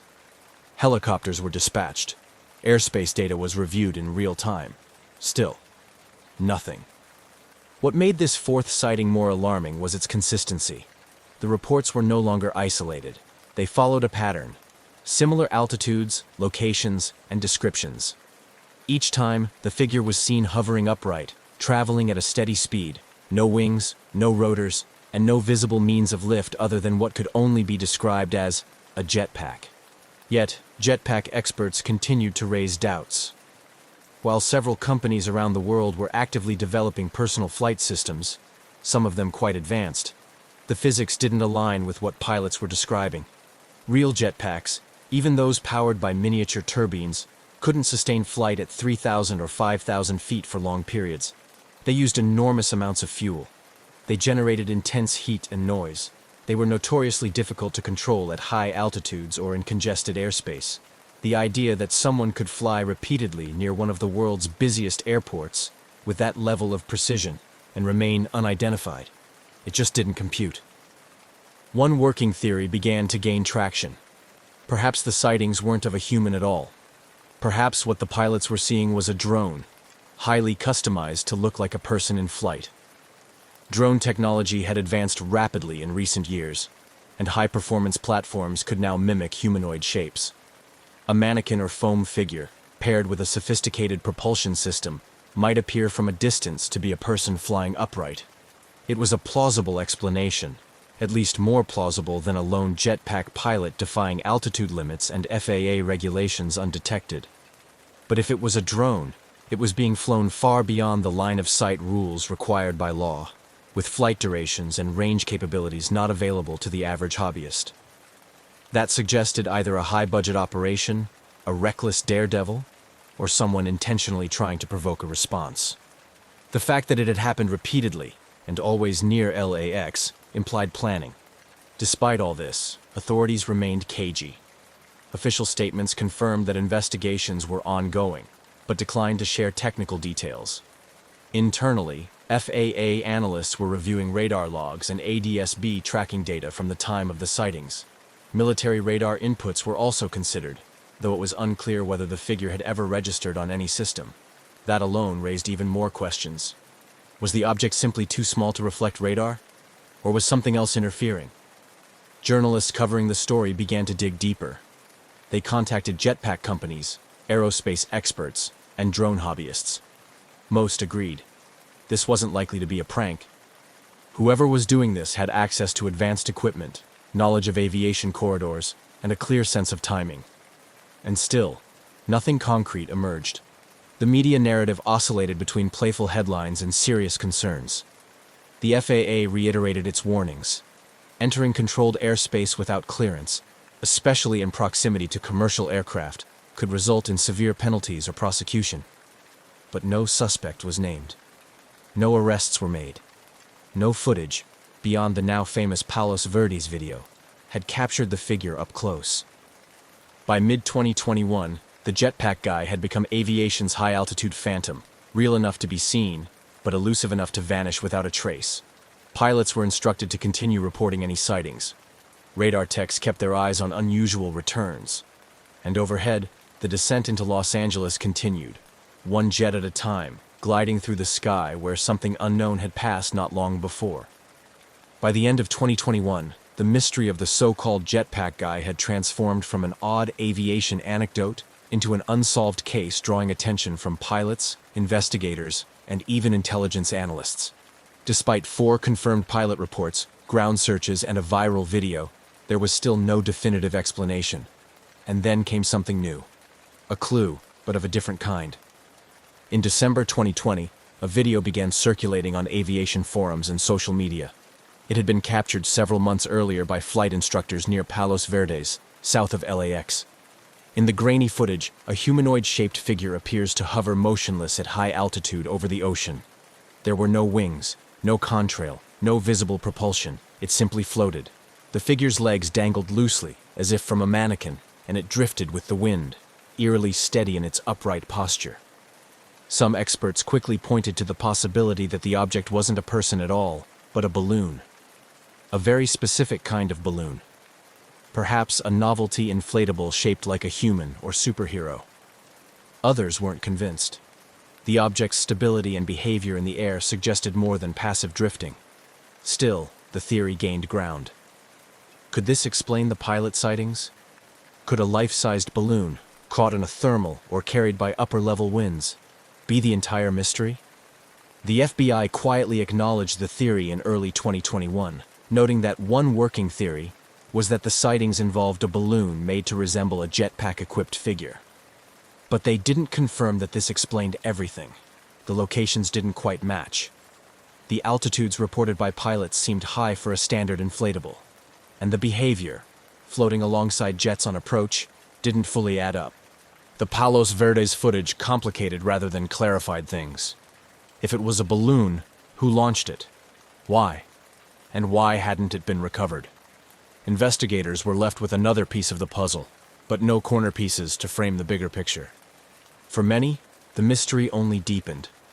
Because while the balloon theory might explain a few things, it didn't explain everything, especially not why pilots, trained observers, flying in broad daylight, continued to describe a person, not a drifting figure, a man, in a jetpack.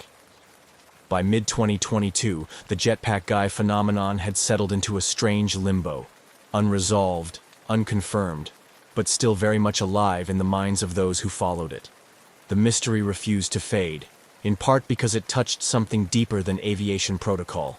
It challenged the limits of what we expect to be possible in the sky.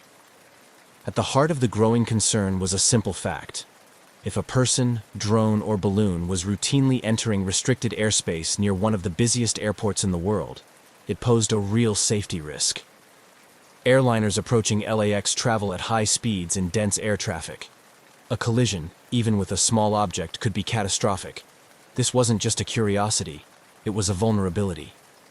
The FAA, now under increased scrutiny from the aviation community, reiterated their guidance to pilots.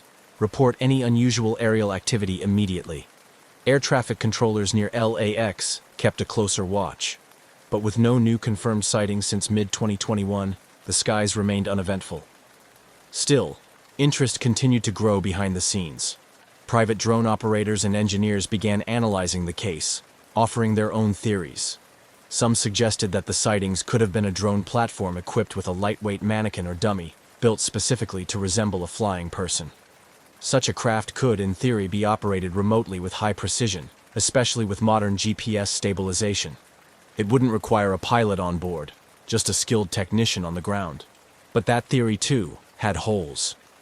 A drone large enough to appear man-sized at 3,000 to 5,000 feet would need serious thrust, not to mention a power source capable of lifting it that high and keeping it stable.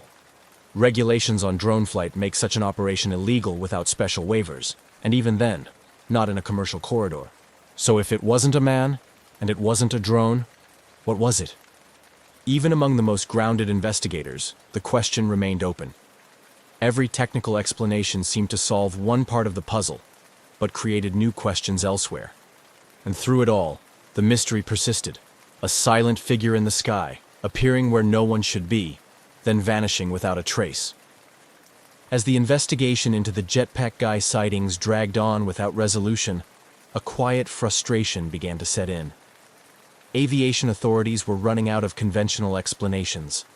And while the media had largely moved on, pilots, engineers, and a growing community of amateur sleuths continued to pull at the thread.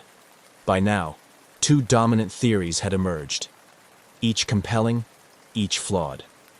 The first was the drone theory, that someone had built or modified a drone to look like a human in a jetpack, perhaps using foam, a mannequin, or lightweight materials.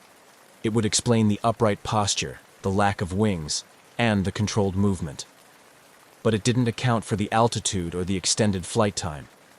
Most drones, even high-end custom builds, struggle to reach the heights reported, let alone hover stably there while being mistaken for a person. The second theory was the balloon explanation. A novelty balloon, shaped like Iron Man or a human figure, drifting into approach paths on upper air currents. A few of these had been known to cause confusion before, mistaken for UFOs or strange objects at a distance. And unlike drones or jetpacks, balloons require no power source, no pilot, no effort. But again, the details didn't fit perfectly. The reported behavior by pilots, flying parallel to aircraft, maintaining altitude, showing no signs of uncontrolled drift, wasn't typical of a balloon at all. And then, there were the radar returns, or lack thereof. Despite the sightings being in tightly monitored airspace, none of the figures were ever confirmed by ground radar or air traffic control systems. Not once. No transponder signal. No visible target. Just trained pilots calling out what they saw, then watching it vanish. This gap, between what was seen and what could be tracked, left room for speculation. Some online theorists proposed secret military testing. Others jumped to fringe ideas, cloaking technology, advanced flight suits, or even extraterrestrial probes. Most of these were dismissed outright, but their existence showed how far the public imagination had stretched trying to fill in the blanks. No matter how rational the conversation started, it always seemed to circle back to the same question. How could something be seen so clearly, by multiple pilots, and yet leave no trace behind? By early 2023, the jetpack guy had become more myth than man. His presence in the skies reduced to speculation and echo. There were no new sightings, no breakthroughs. The FAA stopped releasing updates, and the FBI, after a period of quiet probing, also fell silent. Whatever momentum had once propelled the investigation had faded into a holding pattern. The skies above LAX were busy as ever, but the strange visitor hadn't returned. For some, the mystery's slow disappearance was the answer itself. If it were a drone prank or an unsanctioned experiment, maybe the operator had stopped after realizing the risk, or after being quietly warned. If it was a one-off balloon incident, maybe it had been a fluke that gained more attention than it ever deserved. The absence of further appearances made a convenient case for coincidence, but others weren't so convinced. Many within the aviation world remained unsettled. Pilots who had seen the figure firsthand didn't walk away thinking they'd misjudged a balloon. These were professionals trained to identify threats in the sky, and they had described a person, upright, in motion, at altitudes where no solo flyer should be. Their stories hadn't changed, even when the world moved on. Investigative journalists revisited the case, looking for missed connections, any overlooked detail in radar logs, any unreported test flights, any quiet payoff or sealed file. Nothing surfaced. Radar operators from the original incidents remained baffled. One admitted in a later interview, "We had guys scanning the scopes live when it happened, and there was nothing there. No return at all." So the mystery endured, not as a constant news story, but as a quiet chapter in aviation lore. A moment where something appeared against the odds, then disappeared without explanation. And like all good mysteries, it didn't leave answers. Just a strange shape in the sky and the certainty that, for a few brief moments, the rules of flight didn't quite hold. Today, the story of the jetpack guy floats somewhere between urban legend and unresolved aviation case file. There's no confirmed identity, no recovered equipment, no public resolution. The official investigations have long since gone quiet, but the incident lives on, spoken of in pilot lounges, discussed in online forums, and remembered by those who saw it firsthand. In aviation circles, it serves as a kind of parable, a reminder that even in one of the most regulated, monitored, and controlled spaces on Earth, the sky above a major airport, something unknown can still slip through. Pilots remain vigilant. Controllers still reference the event from time to time, especially when an unusual blip appears on radar, or when a trainee asks if that jetpack guy thing really happened. It did. At least 4 pilots, on separate flights, in broad daylight, saw something that didn't belong in their airspace. They weren't drunk. They weren't confused. They were reporting what they saw. A figure, flying upright, alone, thousands of feet in the air. The FAA still logs it as an unresolved aerial occurrence. The FBI, when pressed, simply refers to the case as open, but inactive. There's nothing more to pursue, unless someone speaks up or something new appears. And so, it joins the quiet catalog of aviation anomalies, like the phantom aircraft that appear on radar but never visually materialize, like the ghost flights tracked over empty oceans. It's part of a strange truth about aviation. For all our technology, our control, and our charts of the sky, there are still moments that slip through the gaps.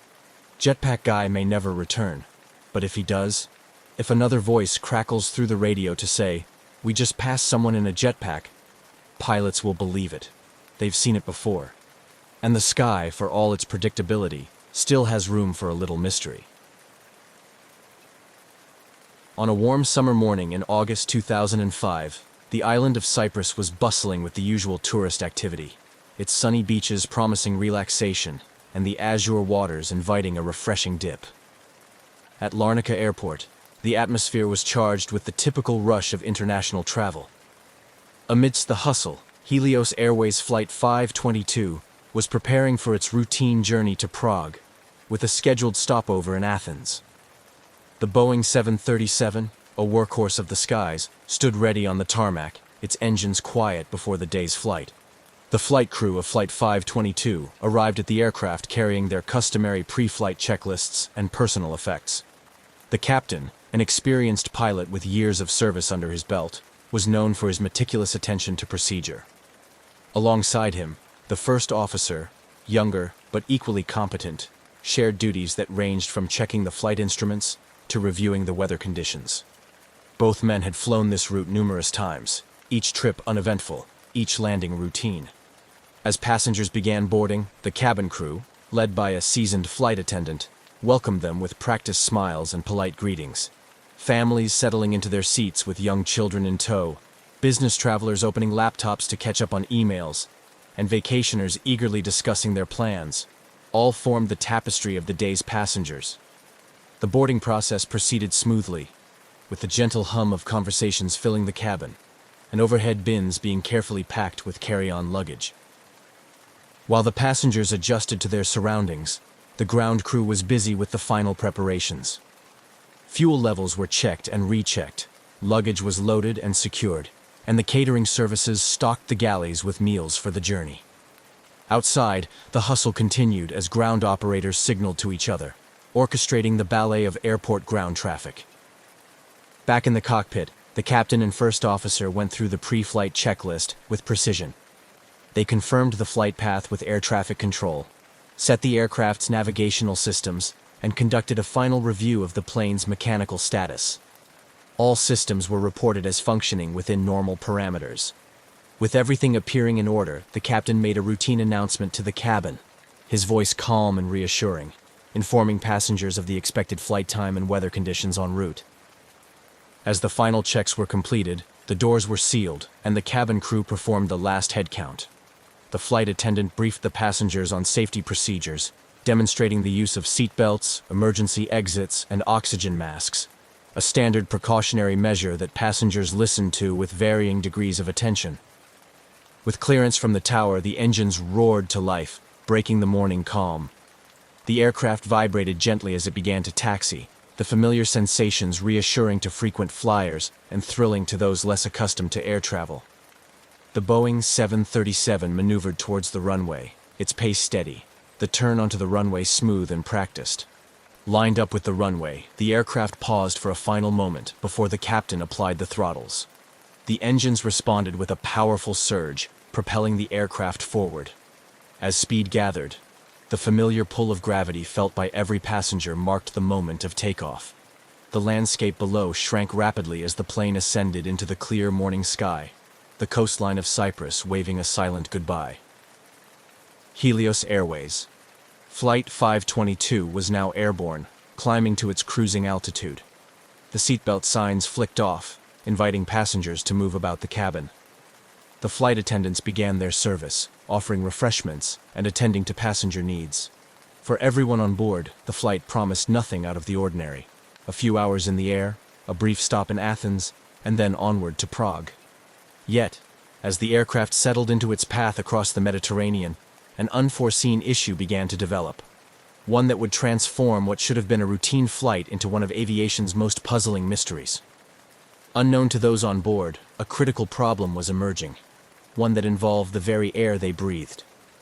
As the minutes passed, the situation within the pressurized cabin started to deteriorate, setting the stage for a tragic sequence of events that would confound experts and shake the aviation industry to its core. As Flight 522 cruised smoothly over the picturesque Mediterranean Sea, the cockpit and cabin began to diverge into two very different realities. Within the cockpit, the first signs of trouble emerged subtly.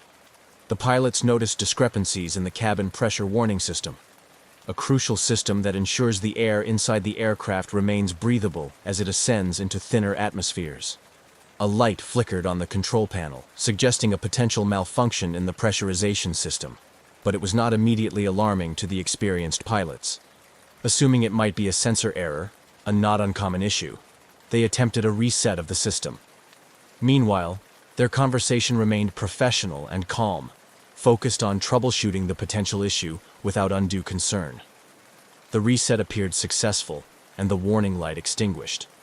With no further indications of malfunction, the pilots settled back into the routine of monitoring the flight's progress, discussing expected weather conditions in Athens, and occasionally exchanging light banter. Back in the cabin, the atmosphere was entirely different. Unbeknownst to the flight crew, the aircraft's pressurization system had failed to operate correctly despite the reset. As the plane climbed higher, the cabin altitude, the equivalent altitude inside the aircraft, began to rise, reducing the oxygen levels. This change was gradual, not immediately noticeable to the passengers or the cabin crew, who were busy with meal services and routine duties. The first real indication of something amiss came from the passengers themselves.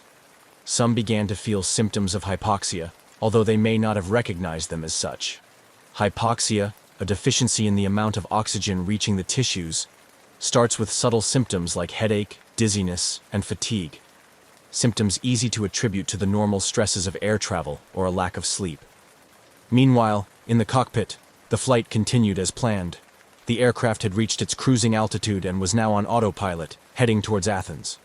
The pilots remained unaware of the developing crisis behind them, as communication between the cockpit and cabin had not yet conveyed any sense of urgency. The cabin crew, accustomed to dealing with minor passenger ailments, didn't immediately connect the dots between the various complaints. However, as the aircraft continued its journey, the situation escalated. More passengers began to show signs of discomfort. A child started crying, unable to articulate the nausea and headache overwhelming him. An elderly passenger felt severe dizziness and reached out for help from a flight attendant, who herself began to feel lightheaded and confused. It was then that the cabin crew started to realize that these were not isolated incidents. Concerned, the chief flight attendant tried to contact the cockpit. Yet, upon reaching the cockpit door, she found herself struggling with cognitive and physical symptoms of hypoxia. Her knocks on the locked cockpit door went unanswered as the pilots, now also succumbing to the same invisible threat, were losing their ability to perform critical functions. The flight deck had become an increasingly confused and disoriented environment. The captain and first officer, each experiencing the insidious onset of hypoxia, found it difficult to concentrate or understand the severity of their situation. Commands to check instruments and assess systems became sluggish and incoherent. As the situation deteriorated, the aircraft continued on its flight path, governed by the unyielding automation of the autopilot system. The disconnect between the helpless situation in the cabin and the serene, automated flight of the aircraft created a stark and tragic dichotomy. Without intervention, Flight 522 was on a steady course towards disaster, with every passing minute reducing the chances of a safe resolution. As Helios Airways Flight 522 continued its doomed trajectory across the sky, the aircraft's automated systems remained blissfully ignorant of the escalating crisis within. Guided by the autopilot, the plane maintained its course and altitude with robotic precision, flying over the expanse of the Aegean Sea towards the Greek mainland. Inside the cabin, the atmosphere grew increasingly dire. Passengers, now visibly struggling, were experiencing more severe symptoms of hypoxia. Confusion reigned, as many found it difficult to think clearly or move coherently. Parents attempted to comfort their children, who were crying or appearing unusually lethargic, while other passengers slumped in their seats, slowly losing consciousness. The flight attendants, trained for a variety of emergency situations, were also affected by the lack of oxygen. Their training did not prepare them for the creeping, invisible threat of hypoxia, which impaired their ability to recognize and respond effectively to the emergency. Attempts to administer oxygen from portable units proved futile, as the passengers' and crew's ability to operate the equipment waned. Back in the cockpit, the pilots were in a perilous state. The captain, struggling against the effects of hypoxia, displayed symptoms of confusion and disorientation, a condition marked by his inability to perform simple tasks or respond to the aircraft's warning systems. The cockpit voice recorder later revealed disjointed, nonsensical conversations between the pilots, conversations that veered off into irrelevance, a stark testament to their deteriorated cognitive functions. As the aircraft approached Athens, air traffic controllers became alarmed by the lack of communication from Flight 522. Repeated calls to the aircraft went unanswered, breaking standard protocol and escalating concern on the ground. Standard procedure for such silence typically triggers a state of emergency, and Greek air traffic control swiftly moved to implement these protocols.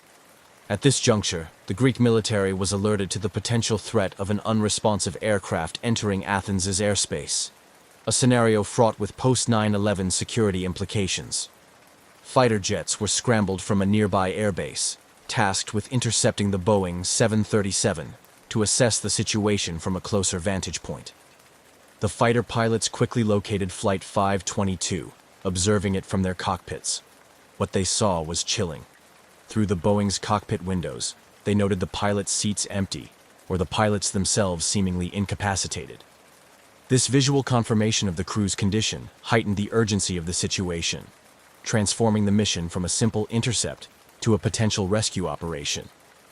Despite the severity of the situation, the autopilot kept the aircraft in a holding pattern over Athens, as programmed for situations when landing clearance is not immediately available. The system's design to maintain flight parameters in lieu of human control was a testament to aviation safety design. Yet in this scenario, it only prolonged the inevitable. As the fighter jets accompanied the ghostly flight, they relayed real-time observations back to ground control, painting a grim picture of a plane effectively flying itself, with no conscious human guidance. The realization dawned on everyone involved that the passengers and crew of Flight 522 were likely beyond help. On the ground, emergency services were placed on high alert, and the airport prepared for the possibility of having to handle a plane, making an uncontrolled landing. A a scenario fraught with potential danger, not only to those on board, but also to people on the ground. Meanwhile, in the skies, the limited fuel supply was nearing its end. The engines, which had been running smoothly throughout the flight, began to sputter as the fuel tanks edged closer to empty.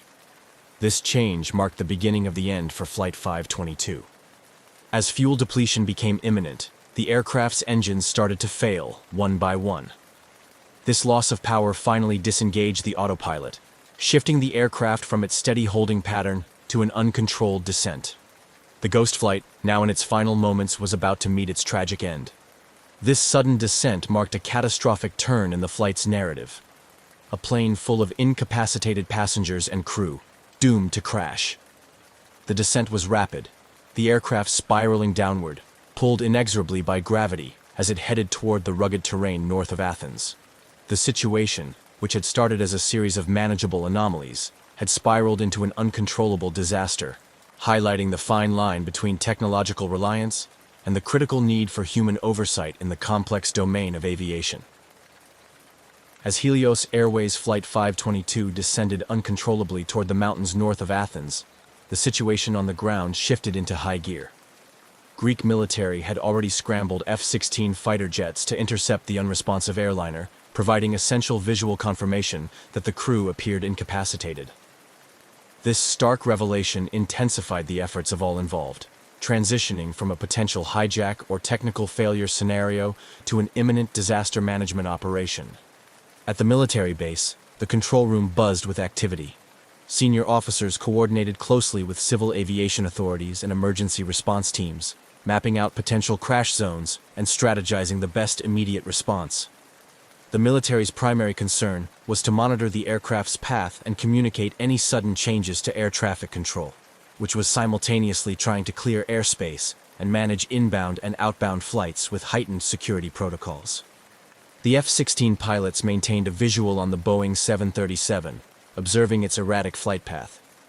Their reports were grim. The aircraft's altitude was decreasing rapidly, and its maneuvers were uncoordinated and indicative of a complete loss of control. They described the plane's movements as erratic, with sudden drops in altitude and sporadic turns. The pilots relayed their observations in real time, providing crucial updates every few seconds. On the ground, the mood among the emergency response teams was tense. The Hellenic National Meteorological Service provided real-time weather data to ensure that rescue and recovery operations could be planned with the most accurate environmental information available. Fortunately, the weather conditions were clear, which was one less variable to complicate the already dire situation. At Athens International Airport, the Emergency Operations Center was activated. This included representatives from the fire department, medical teams, police, and airport management. They coordinated closely with the National Disaster Response Team to mobilize all available resources. Hospitals in and around Athens were put on high alert, and emergency medical teams, including ambulances and helicopter units, were prepped and ready to move out as soon as the crash site was confirmed. The real-time communication between the fighter jets and the control center was critical. As the F-16 pilots observed, the 737 began a final fatal descent, and the control room relayed this information to all emergency services. There was now an acceptance that the mission had transitioned from interception to recovery. The crash was imminent, and the focus was on saving as many lives as possible in the aftermath. The Greek Air Force and civil aviation authorities worked in concert to track the aircraft's descent path, using radar and the pilot's visual reports to predict the point of impact. This data allowed emergency services to position themselves strategically, optimizing response times to the expected crash site. As the 737 approached the ground, the fighter pilots observed one engine flame out, followed shortly by the second. The aircraft, now devoid of power, was a gliding hulk of metal, descending faster toward the terrain below.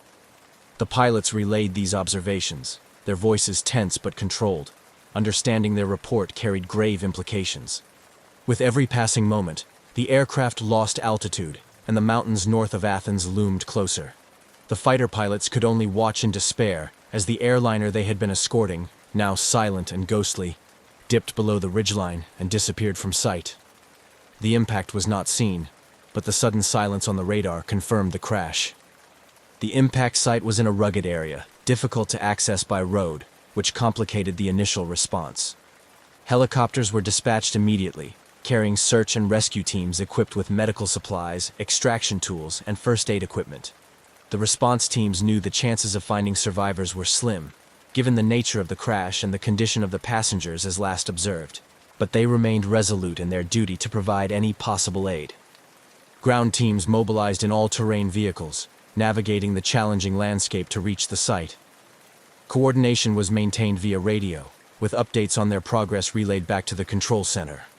The operation was a grim race against time, with each team member aware of the critical nature of their mission. Upon arrival at the crash site, the scene was devastating. The aircraft had disintegrated upon impact, with debris scattered across a wide area. The emergency teams began the grim task of searching through the wreckage, looking for any signs of life or recoverable bodies. The operation, carried out under the harsh shadows of the mountain, was methodical and respectful, each step taken with a profound sense of duty and sorrow. Back at the control center and across Greece, the nation held its breath, mourning the tragic loss and bracing for the toll of casualties. The crash of Flight 522 would leave a deep scar on the country's psyche, prompting immediate questions about aviation safety, emergency response protocols, and the measures necessary to prevent such a disaster in the future. As dawn broke over the rugged terrain north of Athens, the site where Helios Airways Flight 522 had met its tragic end lay eerily quiet. The once pristine aircraft was now a disfigured mass of twisted metal and scattered debris, painting a grim picture against the backdrop of the Greek mountainside. The initial shock of the disaster was slowly giving way to the somber reality of the rescue and recovery operations now fully underway. Emergency responders were among the first on the scene, their arrival marked by the rhythmic thud of helicopter blades cutting through the morning air and the distant rumble of all-terrain vehicles navigating the rough paths.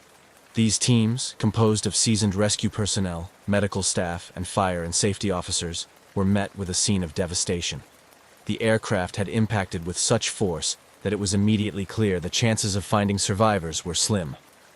The area was cordoned off as a secure zone to allow for an organized search and recovery effort. Teams methodically sifted through the wreckage, looking for any signs of life, although hope waned with each passing hour. Body recovery teams worked with respect and care, meticulously documenting the scene and recovering the remains of the passengers and crew who had perished. As the sun climbed higher, the full scale of the tragedy became apparent. The impact of the crash had spread debris over a large area, complicating the search efforts. Personal effects, a child's toy, a woman's scarf, a man's briefcase, were strewn amidst the twisted remnants of the fuselage, each item a poignant reminder of the lives abruptly ended. Meanwhile, at the makeshift command center set up near the crash site, investigators from the Greek Air Accident Investigation and Aviation Safety Board began their meticulous work. Their task was daunting: to piece together the events that led to the crash from the physical evidence at hand and the data retrieved from the aircraft's flight recorders, known colloquially as the black boxes. These devices, crucial to the investigation, were among the first items searched for amidst the wreckage. The black boxes, once recovered, were immediately transported to an analysis facility where experts began to extract and interpret the flight data and cockpit voice recordings. The data revealed a chilling timeline of the aircraft's final moments, including the loss of cabin pressure and the crew's incapacitating hypoxia. The voice recorder captured the pilot's increasingly confused and disoriented communication, painting a harrowing picture of their final struggle. Back in Athens, the tragedy had already begun to dominate the media, with continuous coverage broadcasting the grim details to a nation in mourning. The public's grief was palpable, compounded by a growing demand for answers and accountability. How had a routine flight turned into one of the country's worst aviation disasters? What failures in protocol or oversight could have allowed such a tragedy to occur? In response to the mounting public pressure, the Greek government announced the formation of an official commission to investigate the crash. This body was tasked with not only determining the causes of the disaster, but also recommending changes to prevent future tragedies. The investigation was to be thorough, transparent, and wide-ranging, involving experts from various fields of aviation and safety. As the days turned into weeks, the investigation deepened. Experts examined every aspect of the flight, from the maintenance records of the aircraft to the training and background of the crew. They scrutinized the airline's operational procedures and the actions of the air traffic control personnel. Each layer peeled back added complexity to the understanding of the crash, pointing to a confluence of technical failure, human error, and systemic issues in aviation oversight. The crash of Flight 522 thus became a catalyst for change in the aviation industry, both within Greece and internationally. It highlighted the critical importance of rigorous safety protocols, the need for continuous oversight and improvement in aircraft design and maintenance, and the vital role of effective communication and emergency response planning. As the investigation continued, the families of the victims began their own, more personal journey through grief and loss. Memorials were held, both in Greece and in the home countries of the passengers and crew, where communities came together to mourn and remember the lives lost. The legacy of Flight 522, marked by both tragedy and the lessons learned in its aftermath, would resonate in the annals of aviation history, serving as a somber reminder of the stakes involved in the complex interplay of human factors and technological reliance in modern air travel. As the investigation into the crash of Helios Airways Flight 522 continued, it became a focal point for profound changes in the aviation industry, not only in Greece, but across the globe. The months following the disaster saw an intense scrutiny of airline operational procedures, aircraft maintenance practices, and pilot training programs. The final report, when released, did more than just elucidate the tragic sequence of events. It prompted a serious reevaluation of how airlines and aviation authorities address safety and compliance. The comprehensive analysis conducted by the Investigative Commission revealed a series of failures that led to the crash. The primary issue was identified as a failure in the pressurization system, which was not correctly set for flight. This mistake, compounded by a series of miscommunications and oversight failures, led to the cabin atmosphere becoming hypoxic. Critically, the report highlighted that the flight crew missed several standard checks and did not adequately respond to the warning signals indicating a pressurization problem. Furthermore, the investigation pointed to deficiencies in the airline's training programs, particularly in emergency preparedness and response to pressurization issues.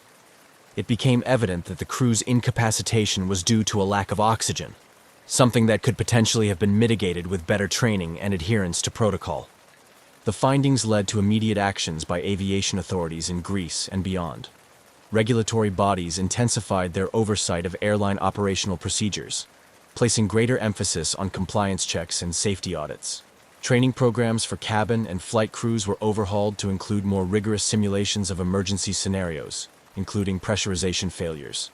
Internationally, the crash spurred regulatory agencies to enhance the requirements for aircraft maintenance checks. There was a renewed focus on ensuring that all safety systems, especially those related to cabin pressurization, were not only fully operational, but also regularly checked and double verified. In response to the disaster, there were calls for better technology to monitor the cabin environment actively. Advances were made in cockpit alert systems to ensure that warning signals could not be missed or misunderstood by flight crews, regardless of their workload or stress levels. Additionally, policies were implemented that required more frequent and detailed communication between pilots and ground control, especially concerning aircraft system status and any deviations from normal flight operations. Beyond the technical and procedural enhancements, the Helios Flight 522 tragedy led to a cultural shift within the aviation industry. There was a renewed emphasis on safety culture, encouraging transparency, accountability, and continuous improvement. Airlines began to invest more heavily in crew resource management training, focusing on communication, decision-making, and teamwork in the cockpit. The victims of Flight 522 were memorialized in several poignant ceremonies and permanent memorials in Greece and Cyprus, serving as a somber reminder of the lives lost. These memorials also function as symbols of the commitment to aviation safety, reminding everyone in the industry of their responsibilities. Families of the victims found some solace in scholarships and foundations set up in memory of their loved ones, aimed at improving safety in aviation through research and education. These initiatives helped to channel their grief into efforts that could prevent future tragedies. The legacy of Helios Airways Flight 522 is twofold. It is a story of a tragic loss, a reminder of the potential human cost of oversight and error in complex systems. But it is also a story of learning and adaptation, a testament to the aviation industry's capacity to evolve and enhance safety in response to its failures.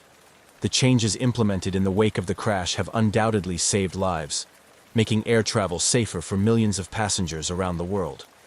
As years pass, the lessons learned from Flight 522 continue to influence aviation practices and safety standards, ensuring that the memory of those lost informs a commitment to vigilance, excellence, and care within the industry. On a seemingly ordinary day, Iran Air Flight 655, a civilian Airbus A300, was preparing for a routine journey across the Persian Gulf from Bandar Abbas, Iran, to Dubai, UAE.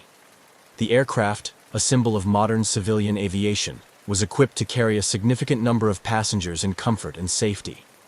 Yet, on July 3, 1988, this flight would tragically transform from a routine air travel episode into a devastating international incident, forever marking a dark chapter in aviation history.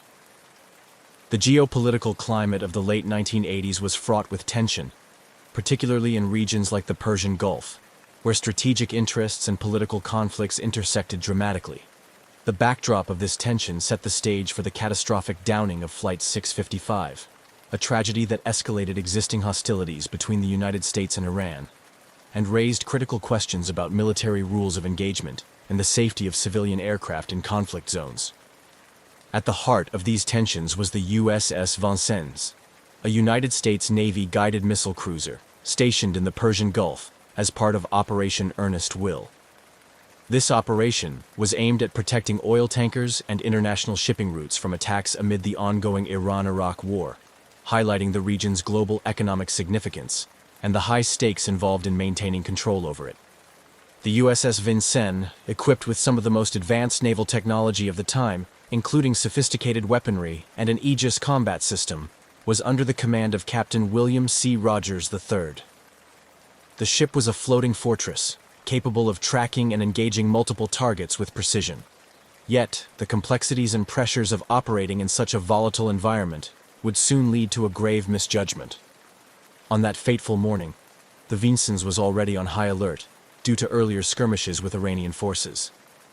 The crew was tense, their readiness for combat tested by the recent engagements. This heightened state of alert would prove to be a crucial factor in the tragic events that unfolded. As Iran Air Flight 655 took off, carrying 290 passengers, including 66 children, it ascended into clear skies, expecting an uneventful passage to Dubai. The passengers aboard the Airbus were a mix of individuals, families returning home, pilgrims on spiritual journeys, and business professionals. None could have anticipated that their flight path would intersect disastrously with the Vincennes mission. The tragic misidentification of Iran Air Flight 655 by the Vincennes' sophisticated combat systems as a hostile Iranian F-14 Tomcat jet, rather than a civilian airliner, set into motion a chain of decisions that would culminate in one of the deadliest mistakes in naval history. This incident, with its profound loss of innocent lives, served as a somber reminder of the dangers civilian aircraft face during military conflicts and the dire consequences of miscommunication and error in the heat of combat. On the morning of July 3, 1988, Iran Air Flight 655 was preparing for its routine short flight over the Persian Gulf from Bandar Abbas International Airport in Iran to Dubai, UAE. The Airbus A300 was one of the mainstays of Iran Air's fleet, well-maintained and capable of carrying a large number of passengers across international lines. On this particular day, the aircraft was filled with 290 passengers, including 66 children, who were looking forward to their destinations. The mix of individuals on board included Iranian pilgrims heading to Mecca after their stop in Dubai, families on vacation, and businessmen on routine travel. The captain of Flight 655, Mohsen Rezayan, was an experienced pilot with thousands of hours of flying time. His familiarity with the route and his aircraft were well established, factors that contributed to the routine nature of what should have been a short and uneventful flight. The crew's professionalism was a constant reassurance to their passengers, who trusted them with their safety across the often politically turbulent skies of the Persian Gulf.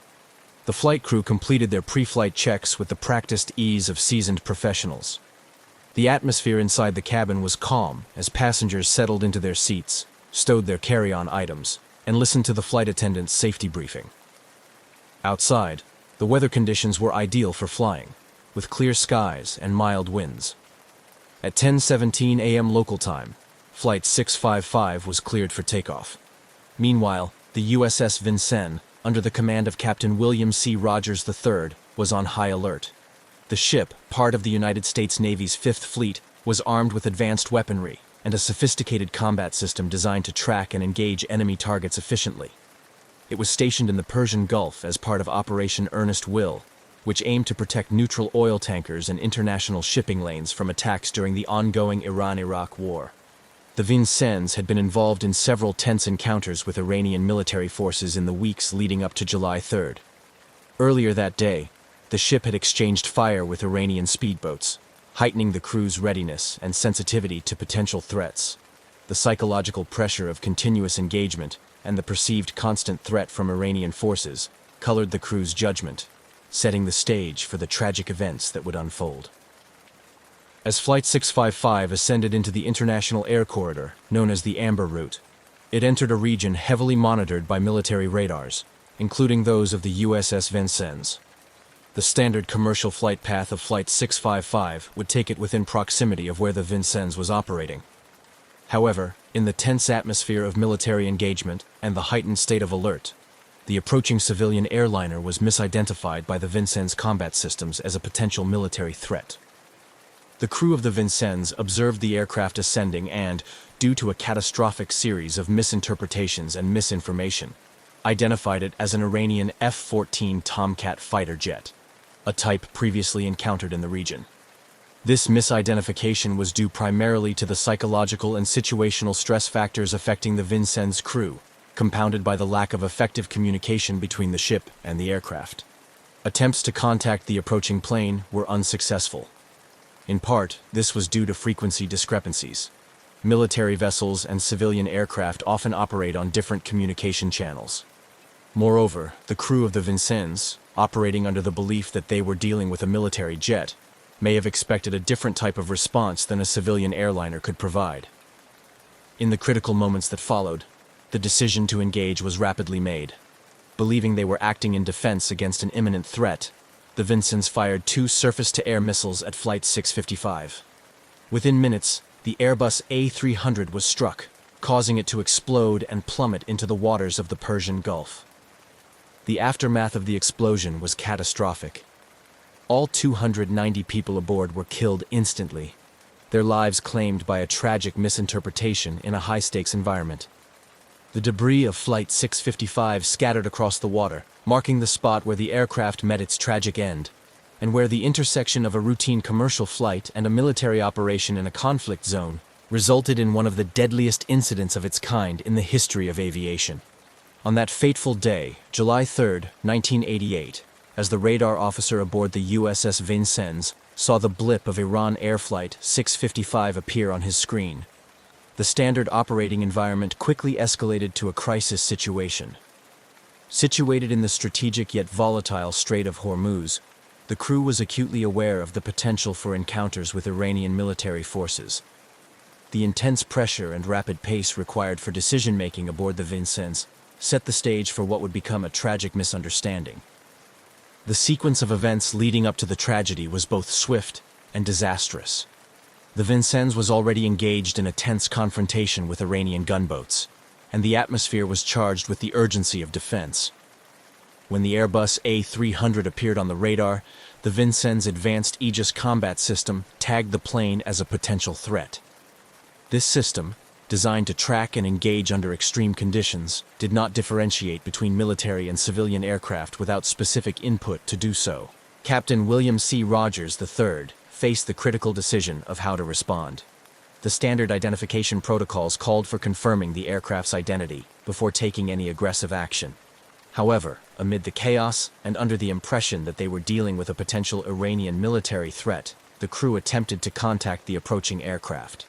using military frequencies to issue warning signals, which civilian aircraft like Flight 655 were not equipped to receive properly. The efforts to communicate failed, increasing the perception of a threat. As the aircraft continued its normal flight path towards Dubai, unaware of the unfolding situation, the crew of the Vincennes interpreted its silence and the maintained flight trajectory as confirmation of hostile intent. This misinterpretation was compounded by the psychological strain on the crew, who were operating under the assumption that any delay in response could be catastrophic given the high tensions in the region. In the critical moments that followed, the decision to engage was made. Captain Rogers, weighing the perceived imminent threat against the rules of engagement, authorized the launch of 2 SM-2MR surface-to-air missiles. The decision, made under the duress of active defense during perceived wartime conditions, was aimed at neutralizing what they thought was a military threat. The missiles were launched and tracked until they struck Iran Air Flight 655, causing a catastrophic explosion. The plane disintegrated in mid-air, killing all 290 passengers and crew aboard instantly. Debris scattered across the water as the reality of the situation began to dawn on the crew of the Vincennes. The immediate aftermath was one of confusion and horror. The U.S. Navy, realizing the magnitude of the error, scrambled to assess the situation. However, the damage was irreversible, and the grim task of accounting for the civilian lives lost began. This tragic incident highlighted the dire consequences of miscommunication and the devastating impact of military engagements on civilian lives. In Iran, the reaction was one of immediate outrage and profound grief. The loss of 290 civilians, including many children, in such a horrific manner, exacerbated the already tense relations between the U.S. and Iran. The Iranian government condemned the attack, mourning the loss of innocent lives and demanding international condemnation and justice. The incident became a symbol of American aggression and a rallying point for Iranian national sentiment. Internationally, the shootdown of Flight 655 stirred a wave of criticism against the United States. Governments and human rights organizations around the world questioned the protocols and the judgment that led to the use of lethal force against a civilian airliner. The tragic mistake prompted calls for a thorough investigation and a re-evaluation of military rules of engagement to prevent similar incidents in the future. The downing of Iran Air Flight 655 remains a poignant reminder of the perilous intersection of military operations and civilian aviation, underscoring the need for stringent measures to protect innocent lives in conflict zones. The tragedy has had a lasting impact on international relations and military protocols, serving as a grave lesson in the costs of warfare and the absolute necessity for vigilant, informed command decisions in combat situations. The destruction of Iran Air Flight 655 by the USS Vincennes reverberated through the corridors of power in Washington and Tehran, sparking a complex aftermath characterized by political turmoil, international outrage, and profound grief. The immediate response from the U.S. military and government was a mix of defensive posturing and cautious regret, reflecting the delicate balance between national security interests and the tragedy of civilian casualties. Immediately following the incident, the United States Navy conducted a preliminary internal investigation to understand the sequence of events that led to the tragedy. The initial statements from the U.S. government were carefully worded, emphasizing the tense situation in the Persian Gulf and the Vincennes crew's belief that they were engaging a hostile Iranian military aircraft. Captain Rogers, commanding officer of the Vincennes, and his crew were initially defended by U.S. officials who highlighted the challenging conditions under which they operated. However, as details of the shootdown became clearer, the U.S. administration faced increasing pressure to address the incident more fully. President Ronald Reagan expressed deep regret over the loss of life, but stopped short of a formal apology, citing the need for further investigation. The administration's stance was seen by many as an attempt to mitigate diplomatic fallout, without fully acknowledging the extent of the error. In Iran, the reaction was one of immediate and profound indignation. The Iranian government condemned the downing of Flight 655 as a barbaric act and a gross violation of international law. The incident was portrayed in the Iranian media as a deliberate attack, exacerbating anti-American sentiment and rallying public support against the U.S. Mourning turned into anger as thousands took to the streets in Tehran and other cities to protest against what they saw as an act of aggression. The Iranian leadership used the tragedy to reinforce their narrative of victimization by Western powers, particularly the United States, which served to strengthen the regime's domestic standing at a time when it was still recovering from the prolonged and bloody Iran-Iraq war. Ayatollah Khomeini, the supreme leader of Iran, described the incident as an example of American savagery and declared that it exposed the true face of the United States to the world. Internationally, the incident drew widespread condemnation.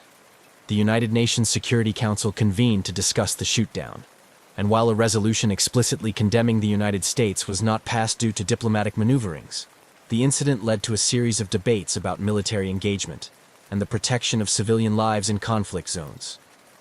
Numerous countries expressed their condolences to Iran and called for comprehensive measures to prevent such tragedies in the future.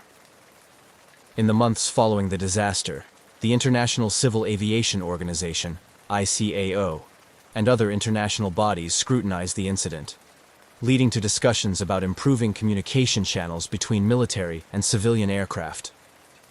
This dialogue highlighted the need for enhanced identification protocols to distinguish military from civilian aircraft, a key factor that could have prevented the downing of Flight 655. The U.S. Congress also held hearings to examine the circumstances that led to the tragedy, questioning the rules of engagement and the use of force in crowded international waters. These hearings were often contentious, reflecting the deep divisions within the United States about the appropriate use of military power and the need to protect civilian lives. In 1996, 8 years after the incident, the United States and Iran reached a settlement at the International Court of Justice, where the U.S. agreed to pay $61.8 million in compensation to the families of the victims, though without admitting legal liability or formally apologizing. The settlement was part of a broader attempt to thaw relations between the two nations, although deep-seated mistrust and unresolved issues continued to plague U.S.-Iran interactions. The downing of Iran Air Flight 655 remains a significant event in the history of U.S.-Iran relations, embodying the tragic potential for misunderstanding and unintended consequences in high-stakes military operations. The political, legal, and diplomatic efforts to address the aftermath of the incident have shaped international aviation and military engagement rules, serving as a somber reminder of the importance of rigor, caution, and clarity in military operations around the world. The investigation into the downing of Iran Air Flight 655 was a complex and contentious process, involving multiple international stakeholders and fraught with geopolitical implications. The aftermath of the incident necessitated a thorough inquiry to determine the causes and contributing factors that led to such a catastrophic error by the USS Vincennes. The U.S. Navy conducted its initial investigation shortly after the incident. This inquiry aimed to piece together the events leading up to the missile strike and evaluate the decision-making processes of Captain Rogers and his crew. The investigation acknowledged that the crew had misidentified the civilian airliner as a military threat, specifically an Iranian F-14 Tomcat jet. However, the findings also highlighted the high-pressure environment under which the crew operated, citing the perceived threat of Iranian attacks and the intense psychological strain of their mission in the Gulf. Simultaneously, the International Civil Aviation Organization, ICAO, launched its own independent investigation, focusing on the safety protocols and communication failures that contributed to the tragedy. This investigation scrutinized the radar systems and the protocols used by the USS Vincennes, examining how a sophisticated Aegis combat system could mistake a large climbing Airbus A300 for a descending fighter jet. The ICAO's findings were critical in understanding the technical limitations and human errors in complex combat systems. These investigations revealed a series of critical missteps and misunderstandings. The USS Vincennes had been operating in a declared war zone and was on high alert due to previous skirmishes with Iranian forces earlier that day. This context contributed to the crew's heightened defensive posture and readiness to engage perceived threats rapidly. Furthermore, the investigation found that the Vincennes radar operators had misinterpreted the standard commercial airliner's flight profile, mistaking its larger radar signature and steady ascent as aggressive maneuvers. Compounding these errors were failures in communication. Flight 655 was transmitting on a civilian air traffic control frequency, not the military frequencies monitored by the Vincennes. attempts by the Vincennes to warn the aircraft used military channels, which the civilian plane was not equipped to receive. Additionally, psychological factors such as confirmation bias and tunnel vision exacerbated the crew's misjudgment, as they interpreted incoming data through the lens of an expected military confrontation.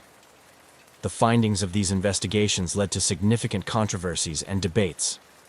In Iran, the U.S. Navy's explanation was met with skepticism and outrage, perceived as an inadequate response to the loss of 290 civilian lives. Many Iranians saw the incident not as an error, but as an intentional act, reinforcing deep-seated animosity and distrust towards the United States.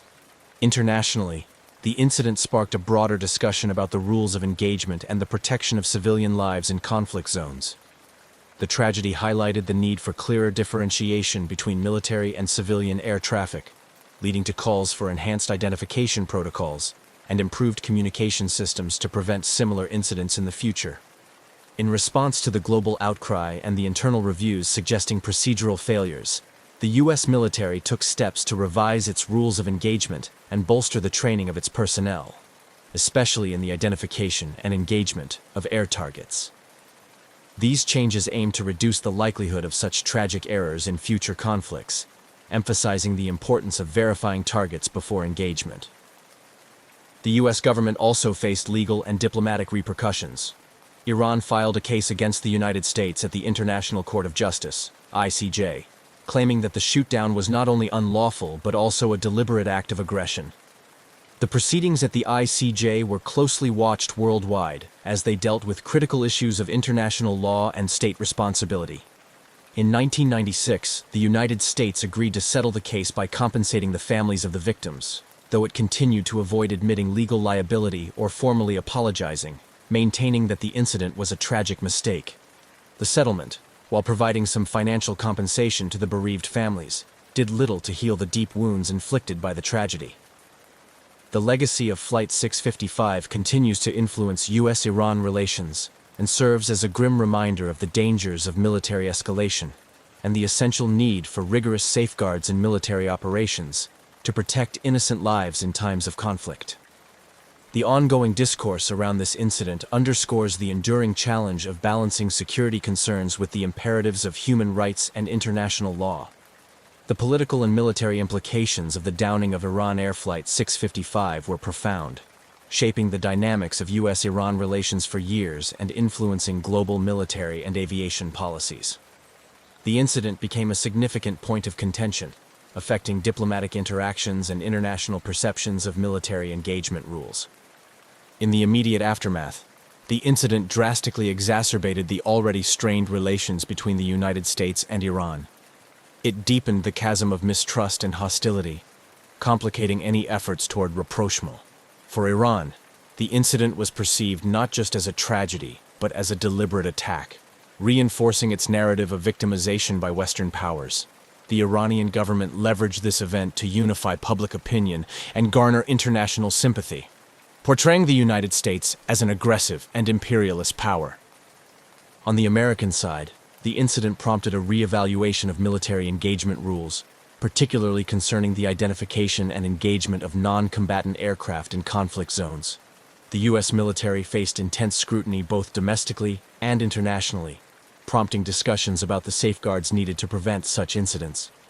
In response, the Pentagon reviewed and tightened its rules of engagement and command protocols, particularly around areas with high civilian activity.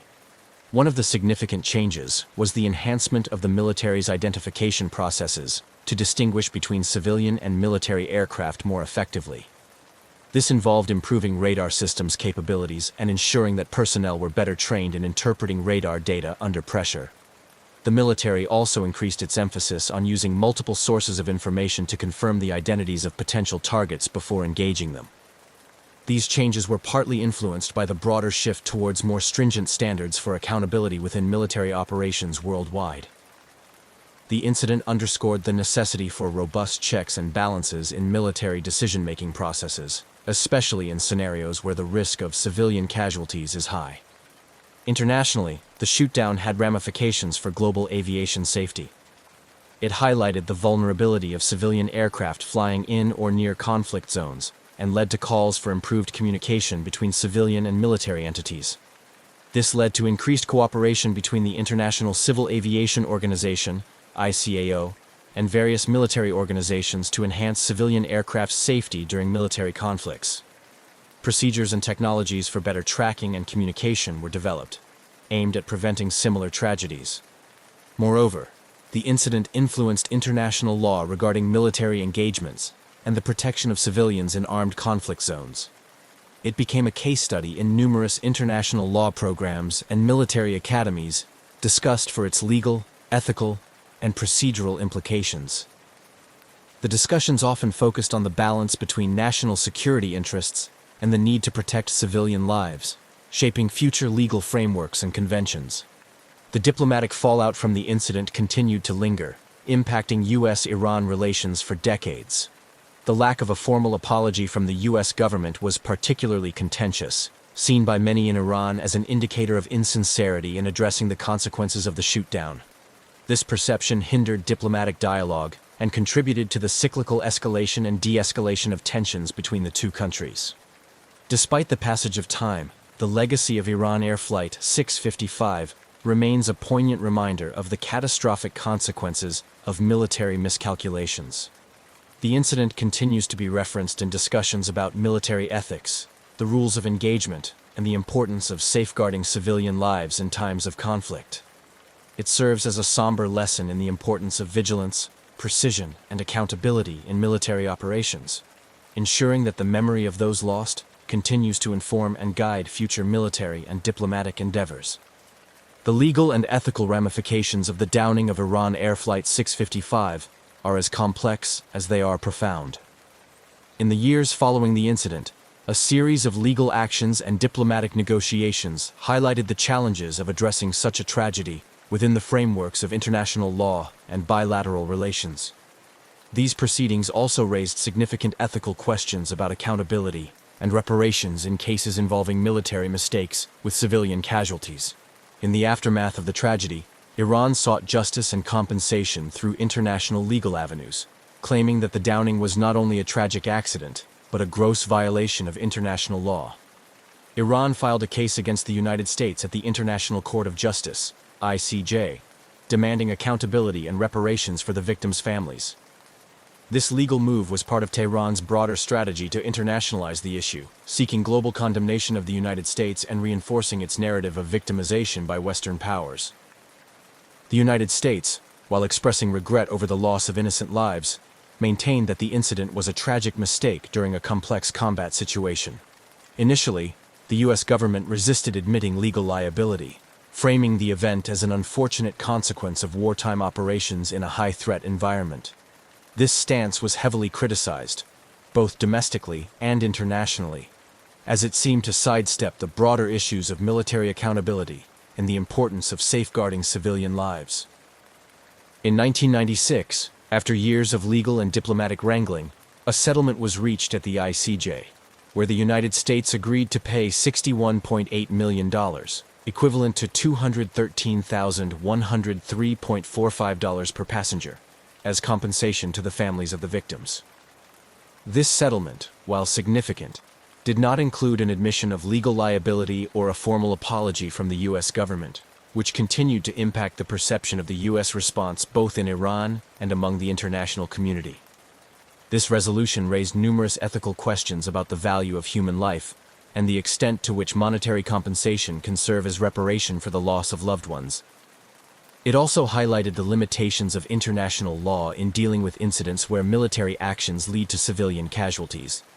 Many argued that the settlement, while providing some form of compensation, did little to address the underlying issues of military engagement rules and the protection of civilians in conflict zones. The ethical considerations surrounding the incident also extended to discussions about the rules of engagement and the responsibilities of military forces operating in civilian-populated areas or international airspaces. The tragedy underscored the need for clear guidelines that prioritize the protection of civilian lives and stricter controls on military responses to perceived threats. Furthermore, the incident has been a case study in ethics courses and military training programs, often discussed in the context of moral decision-making under pressure. It serves as a grim reminder of the high stakes involved in military operations and the profound ethical obligations of military personnel to make decisions that minimize harm to civilians. Reflecting on the legal and ethical implications of the Iran Air Flight 655 tragedy reveals a complex tapestry of human rights, international law, military ethics, and diplomatic relations. It highlights the ongoing challenges in achieving true accountability and justice in international incidents, and underscores the importance of ethical leadership and rigorous training in preventing similar tragedies in the future. The downing of Iran Air Flight 655 remains a poignant reminder of the tragic intersections between military operations and civilian aviation, a historical event that continues to evoke pain, provoke thought, and stir debates decades after the incident. The memories of the 290 lives lost on that fateful day have been immortalized through various memorials and remembrance ceremonies, both in Iran and around the world, serving as somber tributes to the victims and constant reminders of the need for vigilance in military engagements. In Iran, the tragedy of Flight 655 is commemorated annually with ceremonies that pay homage to the victims. These events are not only moments of mourning, but also of collective reflection on the broader implications of the incident for Iranian society and international relations.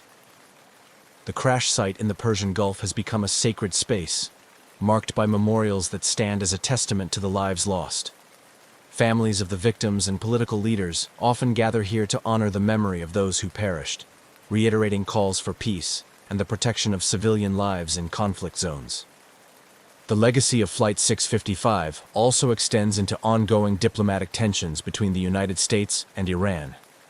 The incident is frequently cited in discussions of U.S.-Iran relations, symbolizing for many the deep-seated mistrust and animosity that complicates dialogue between the two nations. Even as diplomatic efforts are made to thaw relations, the shadows of past grievances, including this tragedy, loom large, influencing perceptions and interactions at diplomatic levels. Moreover, the downing has had a lasting impact on international aviation safety and military protocols. It prompted significant changes in the rules of engagement for military forces around the world, particularly concerning the identification of civilian aircraft in conflict zones. The tragedy underscored the critical need for robust systems and checks to prevent misidentification and ensure the safety of civilian air traffic.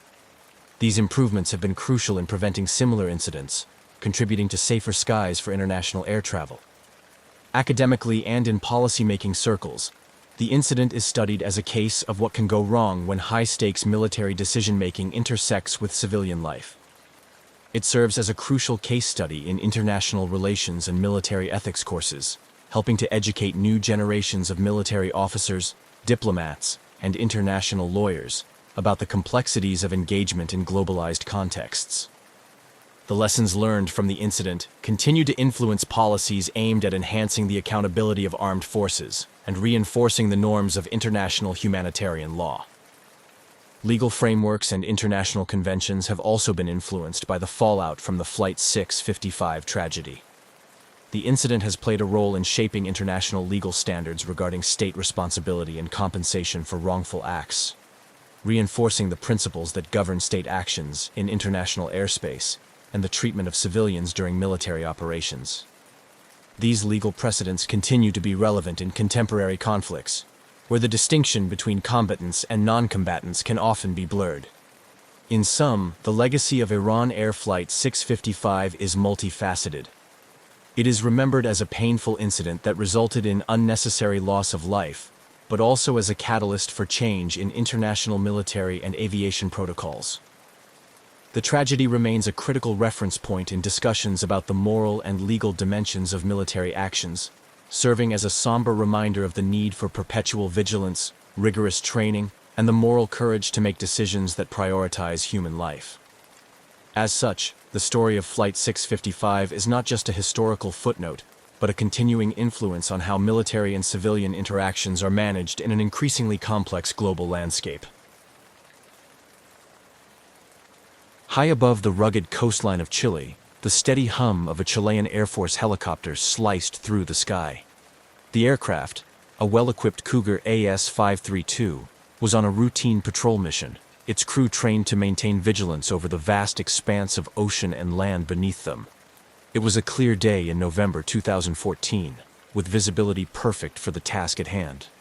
Little did the crew know, their standard patrol was about to turn into an encounter that would captivate the world and ignite a storm of speculation and intrigue. The crew consisted of a seasoned pilot and a skilled naval technician, both members of the Chilean Air Force, tasked with monitoring the coastal areas for illegal activities and ensuring maritime safety. The helicopter was outfitted with a state-of-the-art infrared camera designed to detect heat signatures from a distance, making it an invaluable tool for their surveillance operations. As they approached a routine checkpoint along their patrol route, the technician monitored the live feed from the camera, expecting nothing out of the ordinary. Suddenly, the calm of the patrol was shattered by an anomaly on the infrared screen. Initially appearing as an inexplicable blip, it quickly became apparent that this was no ordinary object. The pilot maneuvered the helicopter for a better view, while the technician tried to adjust the focus of the camera, zooming in on what appeared to be a flying object emitting an unusual heat pattern. The object moved with a precision and speed unlike any typical aircraft, its motions smooth yet erratic, defying the usual aerodynamic expectations. The technician recorded the object's movements, his hands steady despite the growing realization that this was no ordinary sighting. The object's thermal signature was unusually strong and consistent, suggesting it was not only metallic, but also generating a considerable amount of heat. As they continued to observe, the object began emitting what appeared to be plumes of vapor or gas, which were clearly visible through the infrared camera, adding another layer of mystery to the encounter. Communications between the helicopter crew and their ground control became frantic as they reported the sighting. Ground control, equally perplexed, confirmed that no other aircraft were scheduled to be in their vicinity at that time, and there were no known satellites or drones that could explain the presence of such an object. The pilot, maintaining a safe distance, maneuvered to keep the object within their visual and infrared range, while the technician captured as much footage as possible. This initial encounter, though lasting only a few minutes, felt longer due to the intensity of the moment. The crew was trained for a multitude of scenarios, but nothing quite like this. Their professionalism kept them focused on the task of documenting the encounter, even as the realization dawned on them that they might be witnessing something truly unexplained. After the object finally accelerated away at a speed that was impossible for their helicopter to match, the crew was left to return to base with their footage and a barrage of questions. The debriefing that followed was intense and thorough. Military officials were cautious but intrigued by the footage, which clearly showed an object whose capabilities surpassed current known aircraft technology. This marked the beginning of what would become a widely publicized and hotly debated UFO encounter.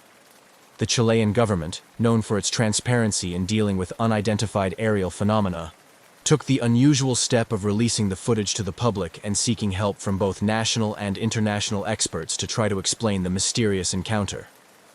As the news of the sighting broke, it sparked a frenzy of media coverage and public speculation. People around the world watched the grainy infrared footage, captivated by the possibility of an encounter with technology beyond our understanding. The incident not only raised questions about what might be sharing our skies, but also highlighted the growing need for cooperation in addressing phenomena that defy easy explanation. This encounter, with its compelling visual evidence, was set to become a pivotal case in the study of unidentified aerial phenomena, inviting both skeptics and believers to ponder the possibilities of what lies beyond the known frontiers of science and aviation. As the Chilean Air Force helicopter continued its patrol along the pristine coastline, the crew inside was processing the surreal encounter they had just experienced. Equipped with sophisticated technology, the Cougar AS-532 had captured something unprecedented on its infrared camera, an unidentified flying object emitting heat and strange plumes, seemingly defying the known capabilities of conventional aircraft. The technology on board was primarily designed for maritime surveillance and search and rescue missions, capable of detecting heat signatures from great distances, making it an invaluable asset in identifying vessels or individuals in distress at sea. However, on this particular day, the infrared camera had recorded something entirely out of the ordinary, a fast-moving object whose thermal signature was unlike any aircraft or drone typically observed in their operations. Back at the base, the crew's initial report via radio had already stirred considerable interest among the ground control and senior officers. As they landed, the air was thick with anticipation and curiosity. The footage captured by the technician was immediately secured for analysis, with higher-ups in the Air Force and naval intelligence being alerted to the unusual sighting. The debriefing session was thorough. The pilot and technician were asked to recount every detail of the encounter, the object's appearance, behavior, and any electromagnetic interference noticed during the sighting. Questions were pointed and precise, aiming to rule out any conventional explanations such as experimental aircraft, weather balloons, or known drones. The crew maintained that the object moved with an agility and speed that were unlike any known aerial technology, further deepening the mystery. Following the initial internal review, the decision was made to involve technical experts in analyzing the infrared footage. This analysis aimed to verify the authenticity of what was captured and to gather more insights into the physical characteristics of the object observed. Specialists in aviation technology and infrared imaging were brought in, and they set to work examining the footage frame by frame. The technical analysis focused on several key aspects: the object's heat signature, which suggested an internal power source emitting a considerable amount of energy; the plumes, which could indicate some form of propulsion or discharge; and the flight pattern, which seemed to defy conventional physics with its abrupt changes in speed and altitude. Experts used software to enhance the image quality, hoping to glean more details from the grainy footage. The examination ruled out the possibility of a small aircraft or drone, as no known models possessed the combination of speed, heat signature, and flight capabilities displayed by the UFO. Theories began to circulate among the technical team, ranging from experimental military technology from another nation to more speculative hypotheses involving non-human origins. Meanwhile, the public's reaction was growing fervent. Once the Air Force decided to release the footage to ensure transparency and seek wider input, the video quickly went viral. Across social media platforms, forums, and news outlets, people shared the footage, with many speculating about the possible explanations for the encounter. The release of the video not only confirmed the authenticity of the event, but also opened the door to global scrutiny and debate. As the story gained traction internationally, ufologists and researchers dedicated to studying unidentified aerial phenomena took keen interest. They compared the Chilean encounter with similar incidents reported around the world, noting similarities in the descriptions of the objects and their behaviors. This global context prompted discussions about a possible pattern or phenomenon that transcended national borders. The media coverage varied from factual reporting by major news networks, focusing on the details of the encounter, to more sensational coverage by tabloids, which emphasized the mystery and extraterrestrial possibilities. Documentarians and investigative journalists descended on Chile, eager to capture the story from every angle, interviewing experts, witnesses, and even skeptics. The Chilean Air Force's encounter with the UFO became a case study in how modern militaries respond to unexplained phenomena. The transparent handling of the incident by the Chilean authorities was widely praised, and it set a precedent for how such encounters could be documented and discussed openly in the public sphere. As interest in the incident continued to swell, the need for a deeper investigation became apparent. The Air Force, in collaboration with scientific and military experts both nationally and internationally, planned a comprehensive investigation aimed at uncovering more about the mysterious object. This next phase would delve deeper into the technical, environmental, and historical data available, hoping to shed light on one of the most compelling modern UFO sightings to date. After the initial debrief and the immediate technical analysis, the Chilean Air Force moved forward with a structured response to the unusual sighting.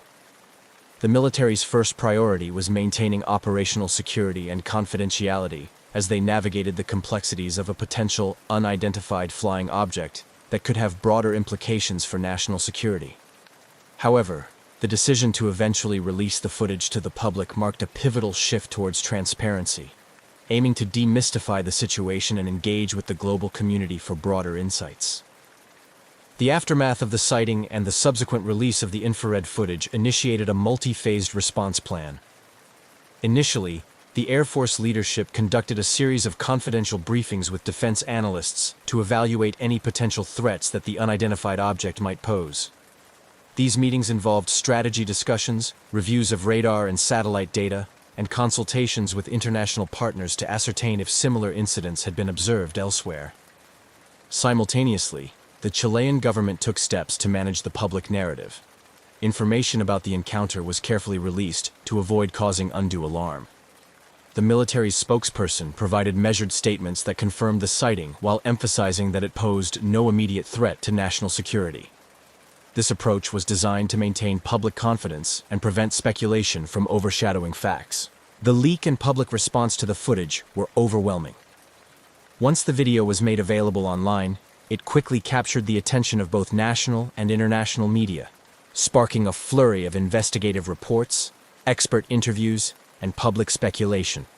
In Chile and beyond, the story became a topic of intense interest and debate, with the footage being analyzed and reanalyzed by various civilian UFO research organizations and independent experts.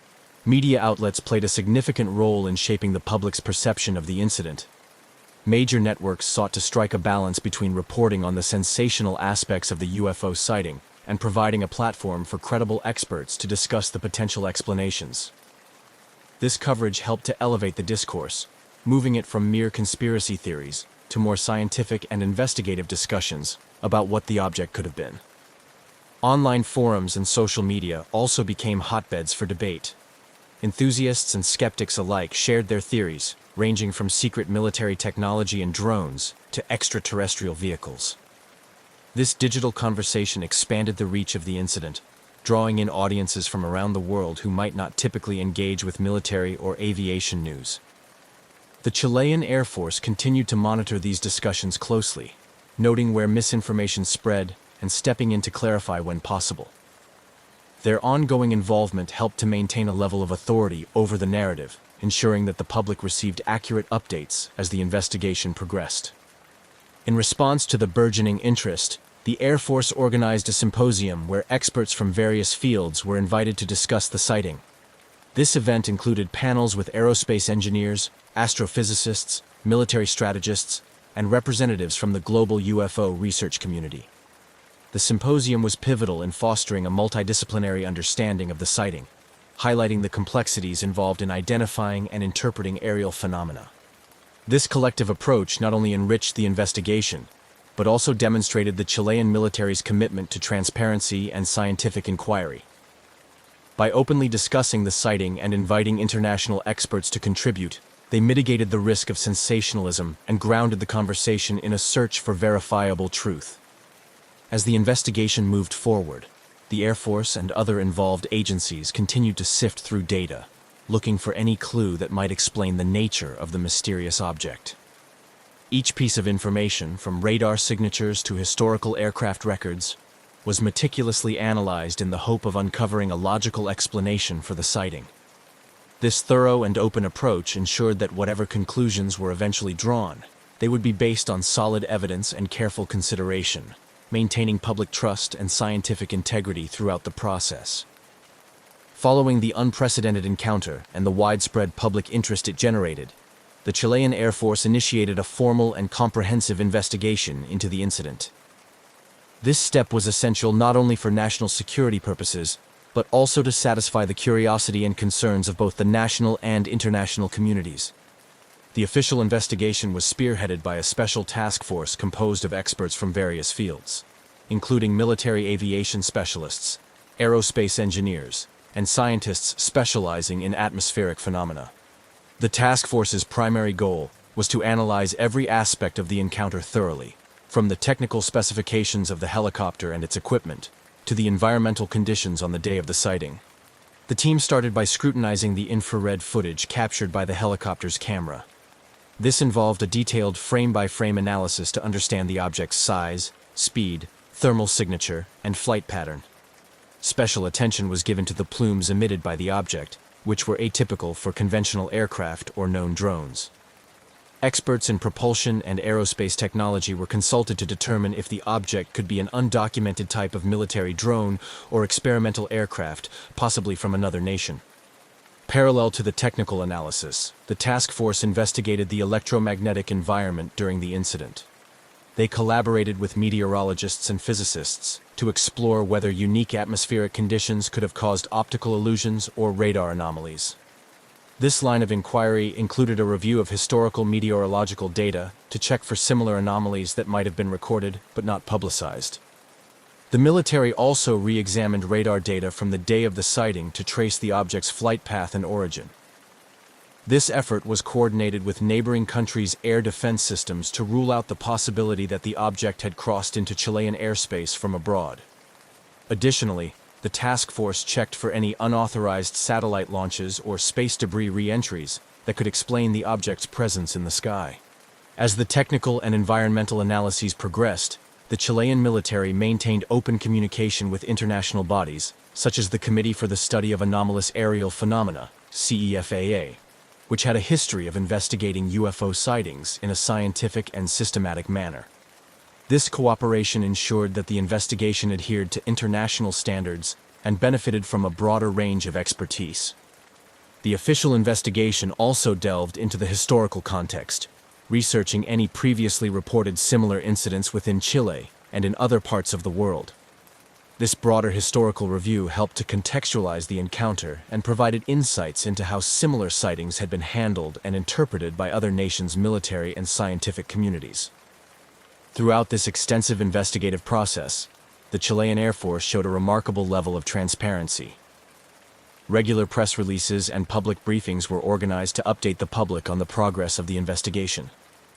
These updates were crucial in managing public expectations and preventing the spread of rumors and misinformation. Furthermore, the investigation's openness attracted attention from the academic community and independent researchers, who were granted access to non-sensitive data. This collaborative approach fostered a rich dialogue between military officials, scientists, and ufologists, each bringing unique perspectives to the table. As the investigation unfolded, it became a model of how military organizations could handle unidentified aerial phenomena sightings transparently and scientifically. This approach not only helped to demystify the incident, but also encouraged a more informed and less speculative public discourse on the subject of UFOs and aerial anomalies. The thoroughness of the investigation, while time-consuming and resource-intensive, underscored the Chilean military's commitment to understanding the nature of the sighting fully. By systematically ruling out conventional explanations and considering every possible angle, the task force aimed to provide a conclusive answer to the mystery, or at least to narrow down the possibilities to the most plausible explanations based on empirical evidence and expert analysis. As the investigation into the Chilean Air Force's UFO encounter gained depth and complexity, the incident quickly captured the attention of the global UFO research community. Ufologists and researchers specializing in unidentified aerial phenomena, UAP, took a keen interest, offering hypotheses and seeking to draw parallels with similar events documented worldwide. Internationally recognized organizations dedicated to UFO research eagerly followed the developments. Their involvement brought a plethora of theories, ranging from conventional to speculative, into the discussion. Experts from these organizations often highlighted patterns seen in other well-documented encounters, such as the movements of the UFO, its ability to emit heat and gases, and the way it interacted with its environment. These comparisons were vital in framing the Chilean event within a larger context of UAP studies, providing a comparative analysis that enriched the ongoing investigation. Researchers dove into databases of UFO sightings, pulling records of incidents that involved similar characteristics. They examined cases where objects were observed emitting heat or other types of energy, looking for clues that might explain the technology or natural phenomena behind such occurrences. This global perspective helped to situate the Chilean sighting within a broader narrative, suggesting that such encounters might be more common than previously thought and possibly indicative of a yet-to-be-understood phenomenon. The engagement with the international UFO community also opened up discussions on the need for a standardized approach to investigating UAPs. Experts advocated for the use of certain scientific methodologies and technologies, such as satellite tracking, advanced radar systems, and infrared cameras, to improve the detection and analysis of these mysterious objects. The dialogue highlighted the importance of international cooperation in sharing data and research findings, which could lead to more comprehensive understandings of UAPs. The theories proposed by the UFO research community ranged widely. Some researchers posited that the object could be an advanced unmanned aerial vehicle, UAV, from an undisclosed aeronautical development program, possibly explaining its unusual thermal and flight characteristics.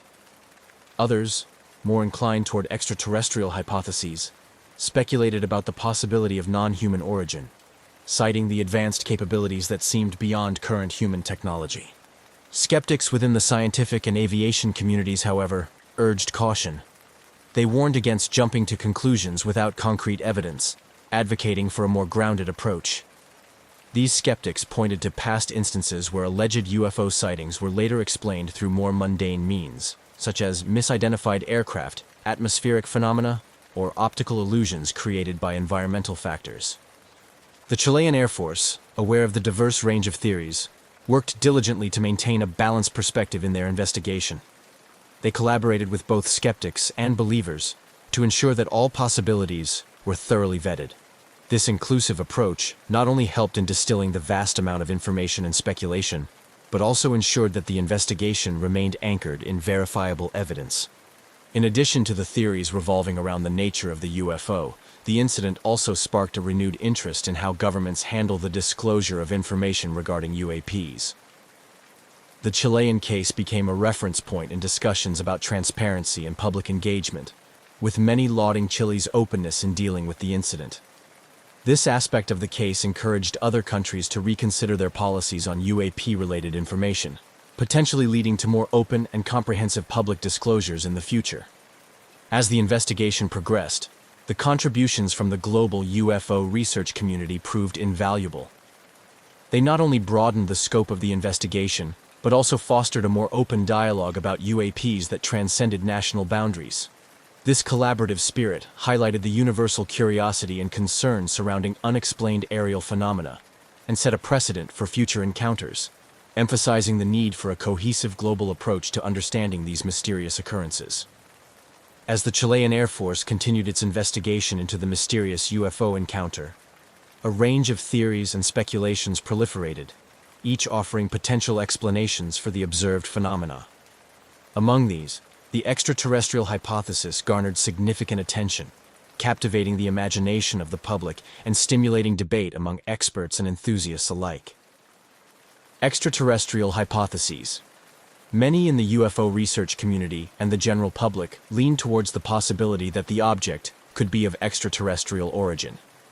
This theory was supported by the object's seemingly advanced capabilities, such as its rapid maneuvers, the ability to emit heat without visible propulsion systems, and the odd plumes that were unlike any known aircraft emissions. Proponents of this theory cited the lack of conclusive explanations from conventional investigative routes, arguing that the object's technology appeared to surpass current human achievements in aerospace. Alternative explanations. In contrast, a significant number of scientists and skeptics presented alternative explanations grounded in known scientific principles. One popular theory suggested that the object might be an undisclosed experimental military drone, possibly from another nation, testing advanced propulsion systems. This theory was supported by the fact that governments often conduct secret tests of new technological equipment, sometimes without broad disclosure even to other branches of their own military to maintain confidentiality. Atmospheric scientists brought up the possibility of rare atmospheric phenomena that could create illusions or reflections in the sky, misleading observers and instruments alike.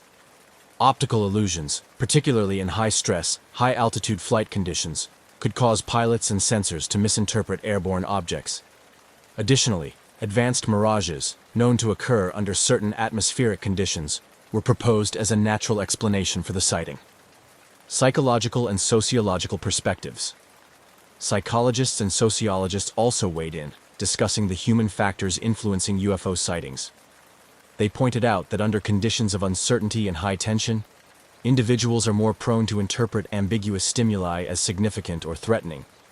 This cognitive bias, known as pareidolia, where people see specific, often meaningful images in random or vague visual patterns, could explain why the crew interpreted the anomaly as a structured, intentional object.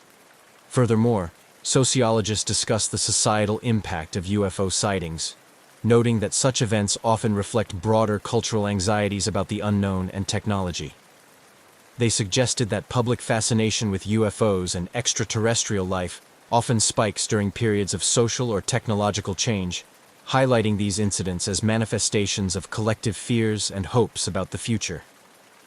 Continued scrutiny and analysis. Throughout the investigation, the Chilean Air Force remained committed to a rigorous scientific methodology, carefully analyzing all available data and consulting with international experts. They conducted simulations and recreated the flight conditions using different aircraft and sensors to see if they could replicate the observations. These experiments aimed to rule out any equipment malfunctions or environmental factors that could have led to the sighting.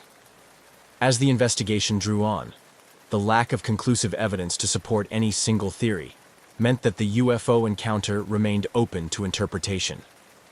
This ambiguity kept the conversation alive both within and outside the scientific community, maintaining a cycle of speculation and investigation.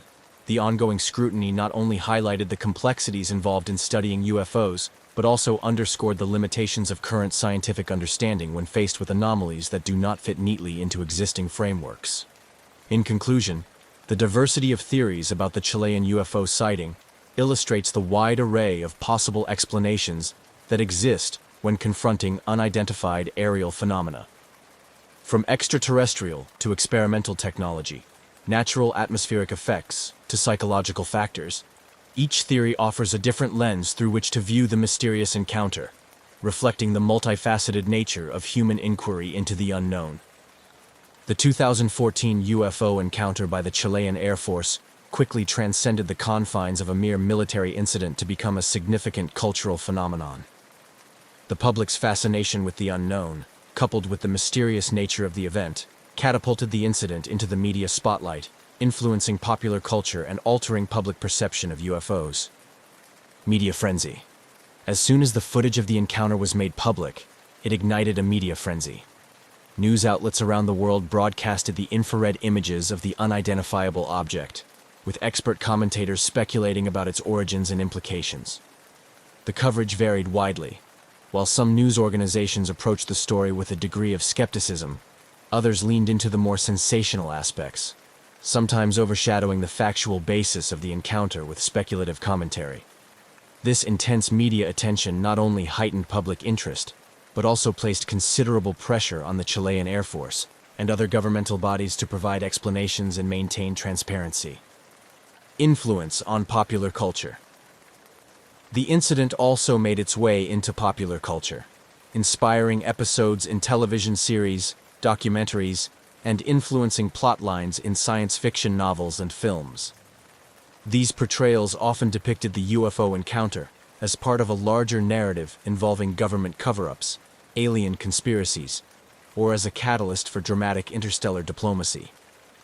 By permeating various forms of entertainment, the incident sparked a broader cultural dialogue about life beyond Earth and humanity's place in the universe.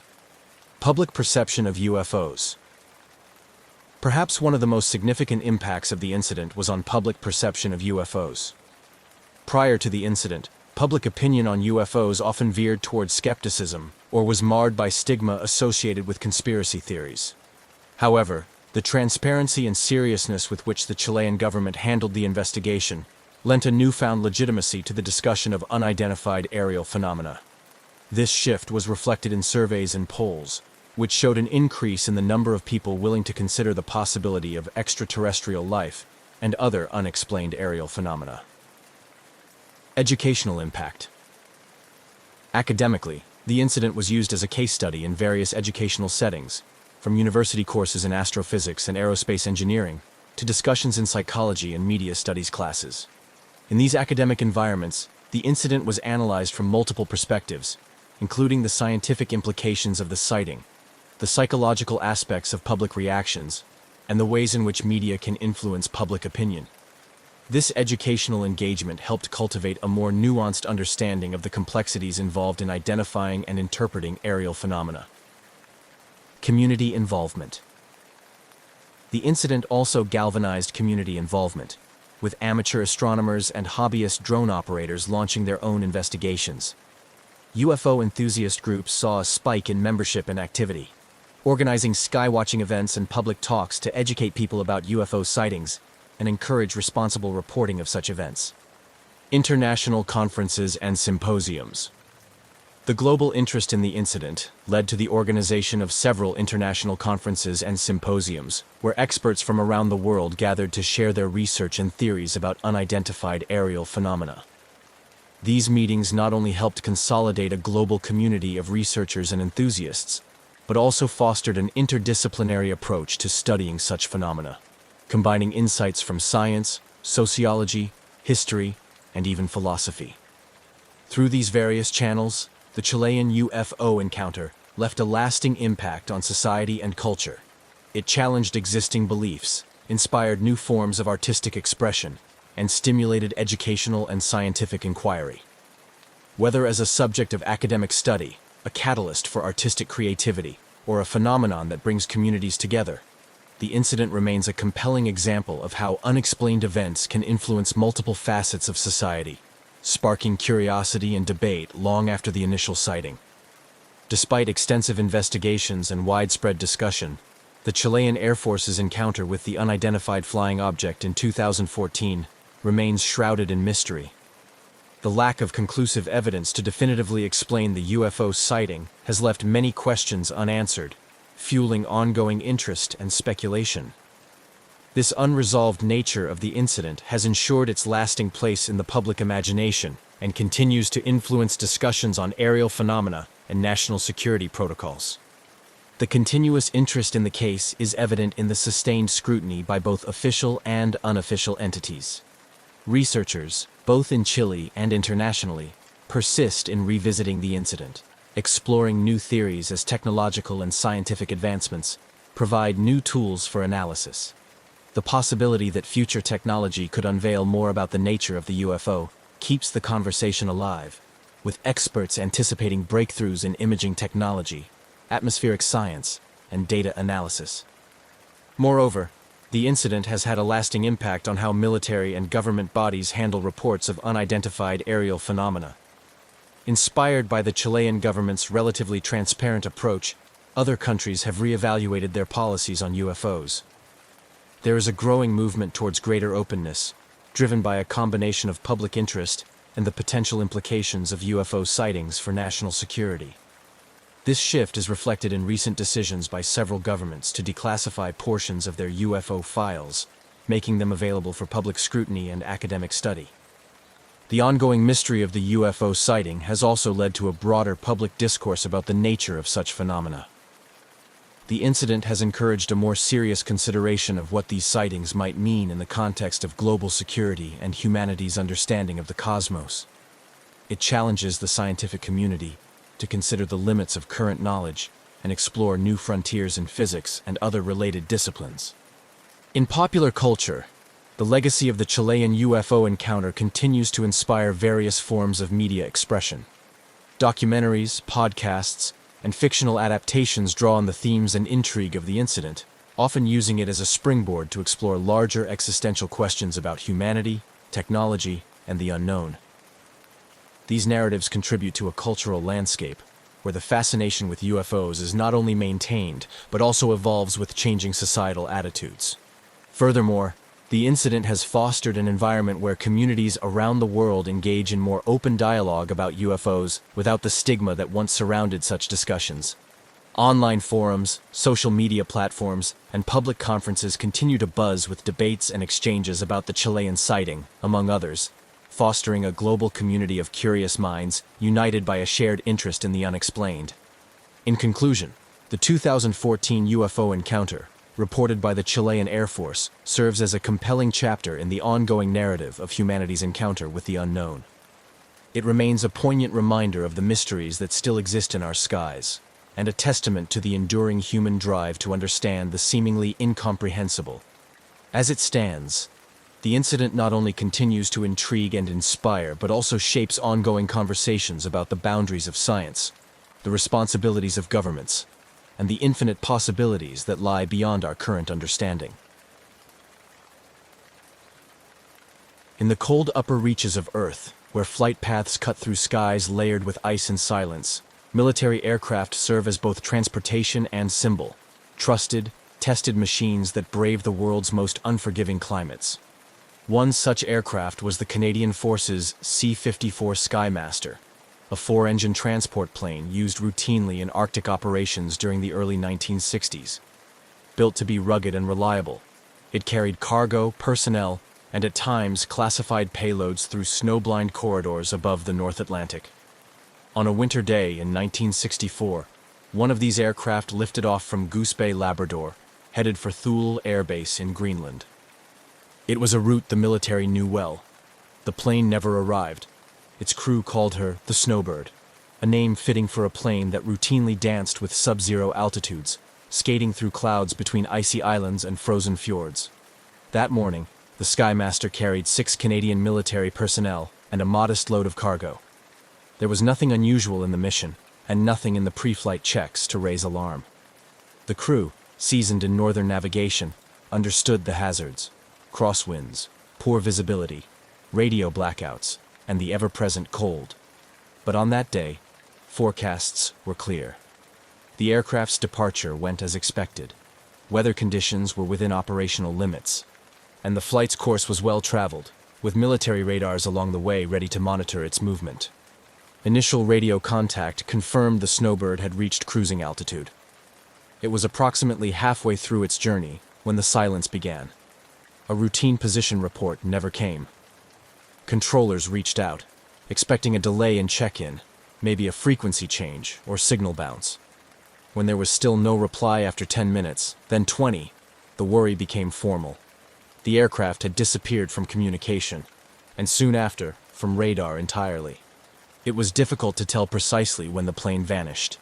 In the Arctic, signals flicker, instruments shift under magnetic strain, and contact can dip in and out for no clear reason. But this was different. There was no fading signal, no static-filled final transmission, no distress call. The Snowbird had gone from present to absent in an instant, as if the sky had simply closed behind it. An immediate alert was issued. Canadian and American forces launched coordinated search and rescue operations from both coasts of Greenland and from Labrador.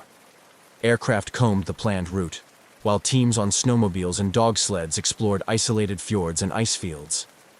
From the air, spotters scanned the snow for anything: an oil sheen, a shadow beneath the surface, a tear in the whiteness. There was nothing. The Arctic has a way of swallowing things. Planes, boats, and stories disappear into its depths, as if the landscape itself is complicit in their erasure. The rescue teams knew this well, yet held on to hope. Even with freezing temperatures and relentless winds, a survival scenario wasn't impossible. Emergency beacons had been known to fail in the cold. Crews had survived crash landings in worse conditions. But as days passed, hope thinned. No emergency beacon had activated. No visual trace of the aircraft or its crew was ever spotted. The grid widened, helicopters refueled mid-air to extend their range, and coastlines were flown over again and again. Search ships traced the edge of drifting ice, sonar pinging into black water beneath fractured floes. But still, there was nothing. No wreckage, no sound, no signal. Only the low growl of engines slicing through silence. After 2 weeks, the operation was scaled back. The official presumption was that the Snowbird had gone down somewhere over the ocean or ice shelf, breaking apart and sinking below visibility. The cause remained unknown. Icing, mechanical failure, navigational error, any could be possible. But there was no data to support any theory. The Arctic, as always, offered no clues. In the aftermath, families were told the search had ended.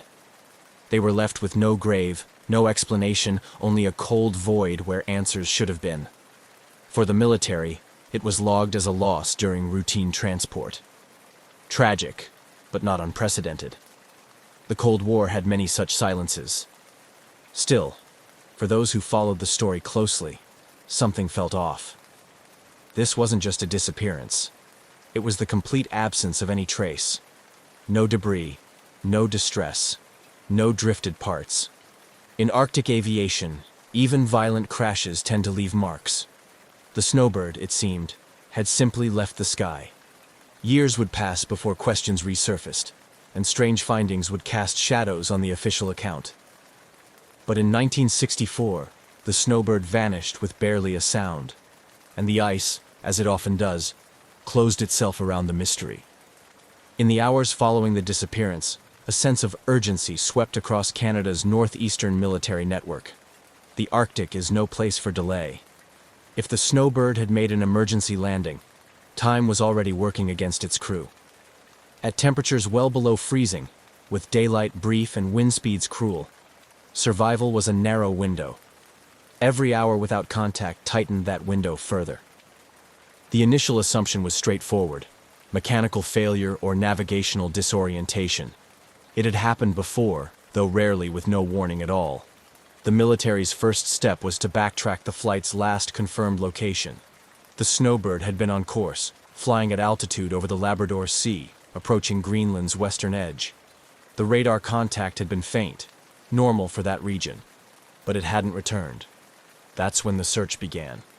Rescue efforts launched from Goose Bay, from Thule, and from U.S. bases scattered along the North Atlantic corridor. Aircraft equipped with infrared scanners flew grid patterns day and night. Their crews peered through frosted windows, tracing white on white, searching for the unnatural. A wing, a shadow, a glint of aluminum in the snow. Helicopters ventured into fjords and valleys, landing on remote ice to investigate dark spots or anomalies picked up by satellite images. Naval ships patrolled the open waters north of Baffin Island, ready for any sign of debris. Canadian Rangers, Indigenous guides trained for Arctic survival, joined foot patrols through the rough terrain, probing the snowdrifts and rock fields for answers. Despite these immense efforts, no distress signal was ever recorded. The snowbird's emergency beacon, designed to activate automatically in a crash, had not transmitted. Not even a fragment of wing or fuselage was found. Radios crackled with possibilities. Had the beacon failed? Had the plane broken apart mid-air? Could it have sunk under thin ice and vanished beneath the surface? Search teams remained hopeful in the first few days. Downed aircraft had been found before, sometimes after weeks, but usually with at least some clue. Oil, fabric, a life raft carried by current. Here, there was only blankness. By the fifth day, crews began searching beyond the original flight path, exploring the possibility that wind or ice might have carried wreckage elsewhere. Still, the Arctic remained mute. Back home, the disappearance dominated military briefings and gripped local headlines. Families clung to updates, each new lead a flicker of hope. But those hopes dimmed as the reality set in. There were no leads, only absence. The search lasted more than 2 weeks. As the days grew shorter and weather worsened, aircraft were grounded more frequently. Fuel costs climbed. Risks to search personnel increased. Eventually, the operation was officially stood down. An advisory was issued. Presumed crash due to unknown cause, no survivors expected. Officially, the file was closed. The snowbird and its crew had been lost during routine Arctic transit, likely due to mechanical or weather-related failure. But privately, among the pilots and officers who had searched, that answer never truly settled. It wasn't just the disappearance. It was the precision of it, the completeness, the lack of trace, in a region where even the fiercest crashes often leave scars on snow and ice. In the following years, the story faded from headlines, but not from memory. In mess halls and on northern airstrips, the name Snowbird was still spoken quietly. It became something of a ghost flight, a reminder of the unforgiving sky and the limits of technology in a place ruled by cold and silence. Some mysteries in the Arctic are buried under layers of snow. Others, it seems, are lost in the space between radar blips and the quiet places where nothing answers back. The snowbird had become one of them. Weeks had passed since the snowbird vanished into Arctic air, and the official search had ended. But for those involved in the operation, pilots, radar technicians, search and rescue teams, the silence that followed was almost more unnerving than the disappearance itself. Usually, something turned up. A piece of metal, a fuel slick, a bit of fabric drifting in the sea. But the snowbird left no signature behind. It was as if the plane had simply never existed. Despite the search being scaled down, a few aircraft continued flying the route unofficially, mapping areas not originally covered. These weren't missions on the record. They were quiet loops through unflown corridors, motivated by instinct more than protocol. In the north, there's a kind of unspoken obligation among air crews. If one of your own goes missing, you keep looking, even if no one tells you to. The Canadian military reviewed every radar record from that day. Cold War surveillance systems along the Arctic Circle, shared between NORAD and Canadian Air Command, logged aircraft movements minute by minute. Controllers double-checked the last known ping, noted at a routine altitude just before the signal blinked out. There had been no climb, no sudden descent. Just a faint echo. Then nothing. What puzzled many was the absence of disruption. No deviation, no loss of speed, no signal of an unfolding emergency. The Skymaster had been cruising cleanly, as if everything was normal right up until it wasn't. For seasoned aviators, this was the detail that stuck. If it had been weather, why no call? If it had been mechanical, why no signs of distress? There was another layer to the puzzle: geography. Much of the snowbird's path crossed vast regions of thick sea ice and glacial rock, where even large aircraft can vanish with ease. A controlled ditching into frozen water might pull an entire fuselage under the surface in minutes. If ice closed over the site quickly, any physical trace would be sealed away until thawed, if it thawed at all. But even in such cases, fragments often escape. The Arctic moves constantly, pushing wreckage to shorelines or thinning over time. Here, nothing moved. The case grew colder. Military reports were filed, classified, and stored. Families were offered words of sympathy and the kind of closure that came without explanation. In remote bases, the snowbird was quietly memorialized, not with statues or ceremonies, but with stories told over quiet meals and on long northern flights. Pilots would glance at the ice below and wonder where it might be, if it was even still whole. Years passed. The Cold War deepened. Technology advanced. Satellites began to map the Earth more fully, and aerial surveillance stretched farther across the globe. Still, nothing turned up. Occasionally, blips appeared on radar near Greenland's coast, unidentified returns that vanished as quickly as they came, but none could be traced back to the snowbird. Each time, teams followed up, hopeful, only to find ice shadows, trick reflections, or nothing at all. Eventually, the case took on a different kind of silence, the kind that turns mystery into legend. The snowbird wasn't just a lost aircraft anymore. It became a symbol among northern flyers, the one that got away, the flight that never called, never cried out, and never came home. Its memory was carried not in archives, but in cautious glances toward the horizon and unspoken respect for a sky that offers no guarantees. And then, long after the search had ended, long after official channels had stopped looking, something unexpected surfaced. A fragment, a hint, a small piece of metal bearing an identification code, one that matched the missing aircraft. But it was found far from where it should have been. The silence, it seemed, was not the end of the story. It was only the beginning of something stranger. More than a decade had passed since the snowbird vanished, and the trail had long gone cold. Official records were boxed and archived, families had received their final letters, and those involved in the original search had either moved on or retired. The loss had become history, quiet, unresolved, and filed away. But for those who remembered, the story never really faded. It lingered in the background, resurfacing from time to time in aviation circles, in northern mess halls, and in the memories of those who had flown that same corridor and looked down, wondering. In communities across Labrador and coastal Greenland, where northern skies and military aircraft are a part of daily life, the snowbird was not forgotten. Locals recalled the low hum of search planes overhead during those weeks in 1964, the strange quiet that followed, and the stories that trickled through afterward. There were murmurs of an aircraft seen briefly in a blizzard, lights low on the horizon, then gone. Whispers of strange signals caught on old civilian radios, These were passed off as folklore, perhaps even stress-tinged memories in harsh conditions. But the persistence of those stories hinted at something deeper. For the families of the lost crew, time didn't dull the questions. Without wreckage, there was no grave. Without cause, no closure. Every few years, one of the relatives would write to the Canadian military or Department of National Defense, asking if anything new had been found. The answers never changed. Nothing new to report. Still, the story stayed alive in the shadows. Aviation researchers began to include the snowbird in growing lists of unexplained flight disappearances. Cases where aircraft had gone missing without distress calls, in fair weather, with no trace. These were often mentioned in the same breath as much larger, more well-known mysteries. But unlike those, the snowbird had occurred in a time and place where isolation itself could erase evidence. As new generations of pilots were trained, instructors occasionally told the story, not to frighten, but to remind.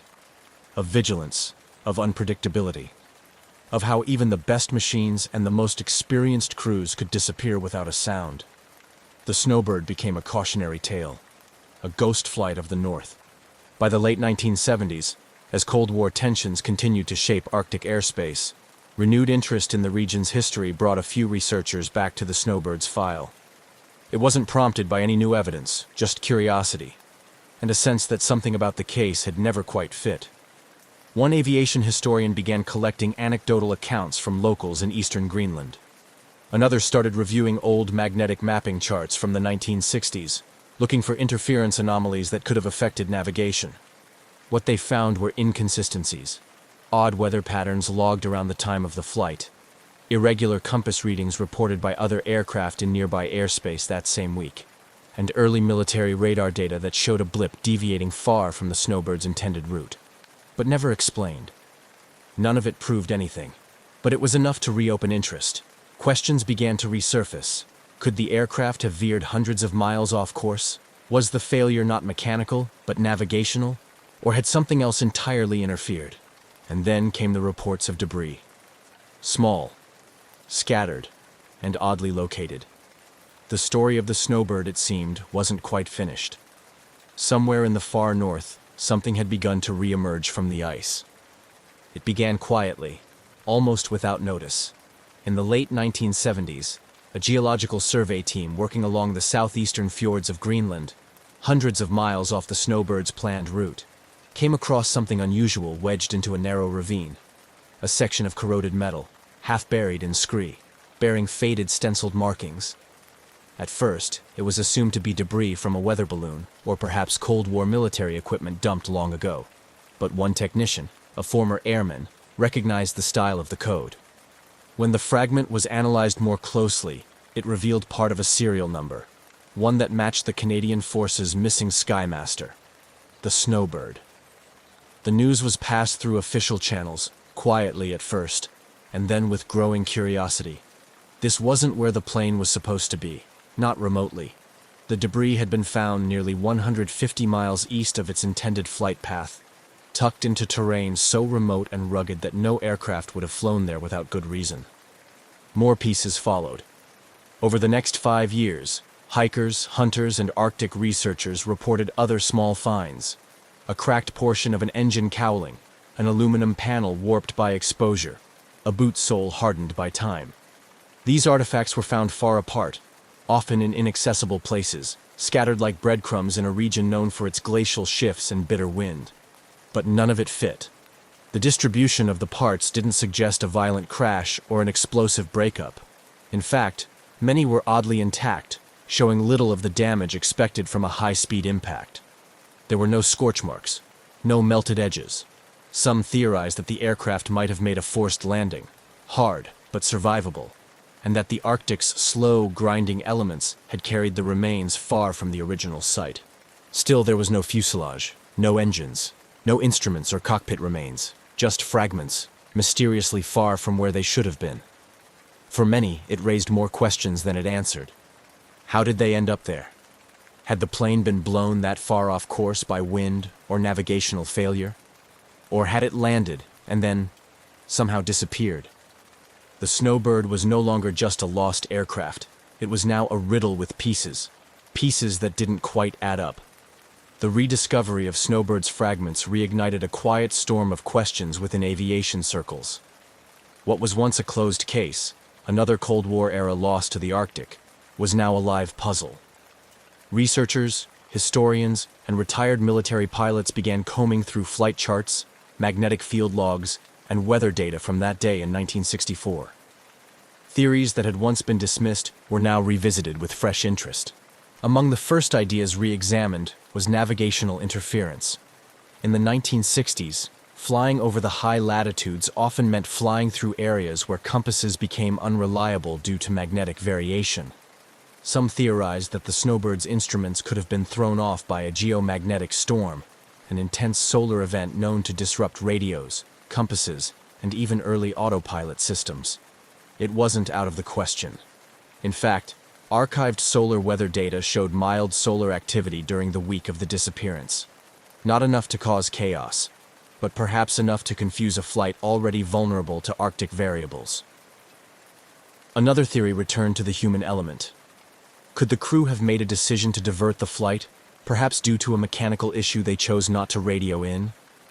If they attempted a detour toward a more visible or familiar coastal route, it might explain the strange easterly position of the recovered debris. But again, that left another question. Why no distress signal? Investigators also reconsidered the possibility of a slow, controlled descent. The relatively undamaged nature of the fragments, no burn marks, no catastrophic signs, suggested a scenario in which the plane didn't crash at full speed. Could it have landed on ice, intact, and broken apart over time as glacial movements carried the pieces outward? If so, the main wreckage might still be locked beneath the ice, preserved, untouched. As these ideas circulated, a more unsettling possibility also emerged: interference of another kind. Some radar operators from the Cold War era came forward with declassified reports of unknown returns on Arctic radars from that same week. Blips with no transponder signals, no flight plans, and no clear identity. These anomalies had been dismissed at the time as glitches. Now, a few questioned whether they were something more. It was a theory with no proof, just timing and speculation, but it spread quickly. The idea that the Snowbird might have encountered something unexplained in the sky wasn't taken seriously by everyone, but it wasn't laughed off either. In a region where compasses spin and silence can be deceiving, even the outlandish starts to feel plausible. The official stance remained unchanged. But among those who knew the skies, the rediscovery of the fragments had changed everything. The Snowbird had not simply vanished. It had left behind pieces, silent, scattered evidence that something had happened. What exactly, no one could yet say. But the story was no longer a disappearance. It was an unfolding mystery, still drifting just beyond reach. The story of the Snowbird had settled into quiet legend, preserved in the faded corners of military records, and the memories of those who'd once scanned white horizons for a glimpse of silver fuselage. But in the 1980s, as new attention fell on those long-forgotten fragments recovered in Greenland's fjords, the mystery took a sharper edge. Now, it wasn't just about a missing aircraft, it was about what had been missed, or perhaps ignored, in the earliest days after it disappeared. The Canadian military, in response to growing interest from civilian researchers, quietly reopened its files on the Snowbird's final flight. What they found surprised even those who had been involved from the beginning. Alongside the official reports of the search and recovery efforts were logs that had never been fully reviewed. Handwritten notes from radar operators, preliminary transcripts, and internal communications between airbases and early NORAD listening posts. These documents hadn't been hidden. They'd simply been archived and forgotten in the shuffle of Cold War bureaucracy. Among the more curious rediscoveries was a sequence of radar returns logged by a U.S. outpost in northeastern Greenland. On the day of the Snowbird's disappearance, the station recorded an object moving at standard altitude across the radar net, initially presumed to be the Canadian aircraft itself. But then something odd occurred. The return abruptly shifted course, veering far east and dropping in altitude before vanishing entirely. The trajectory didn't match any known flight plan and wasn't flagged at the time due to the assumption that the blip had been an unrelated flight or a technical error caused by interference. After all, radar anomalies were common near the pole. But decades later, when the data was matched with the location where the snowbird fragments had been found, the path lined up almost perfectly. What had once been discarded as noise now looked suspiciously like a flight deviation, a real-time record of the plane veering far off its expected route. The question was, why? Retired personnel who had served in Arctic surveillance stations during that era were contacted. Some recalled the event faintly, but others remembered strange activity in the skies during that week. Unidentified blips, temporary equipment malfunctions, or radio blackouts that weren't fully explained.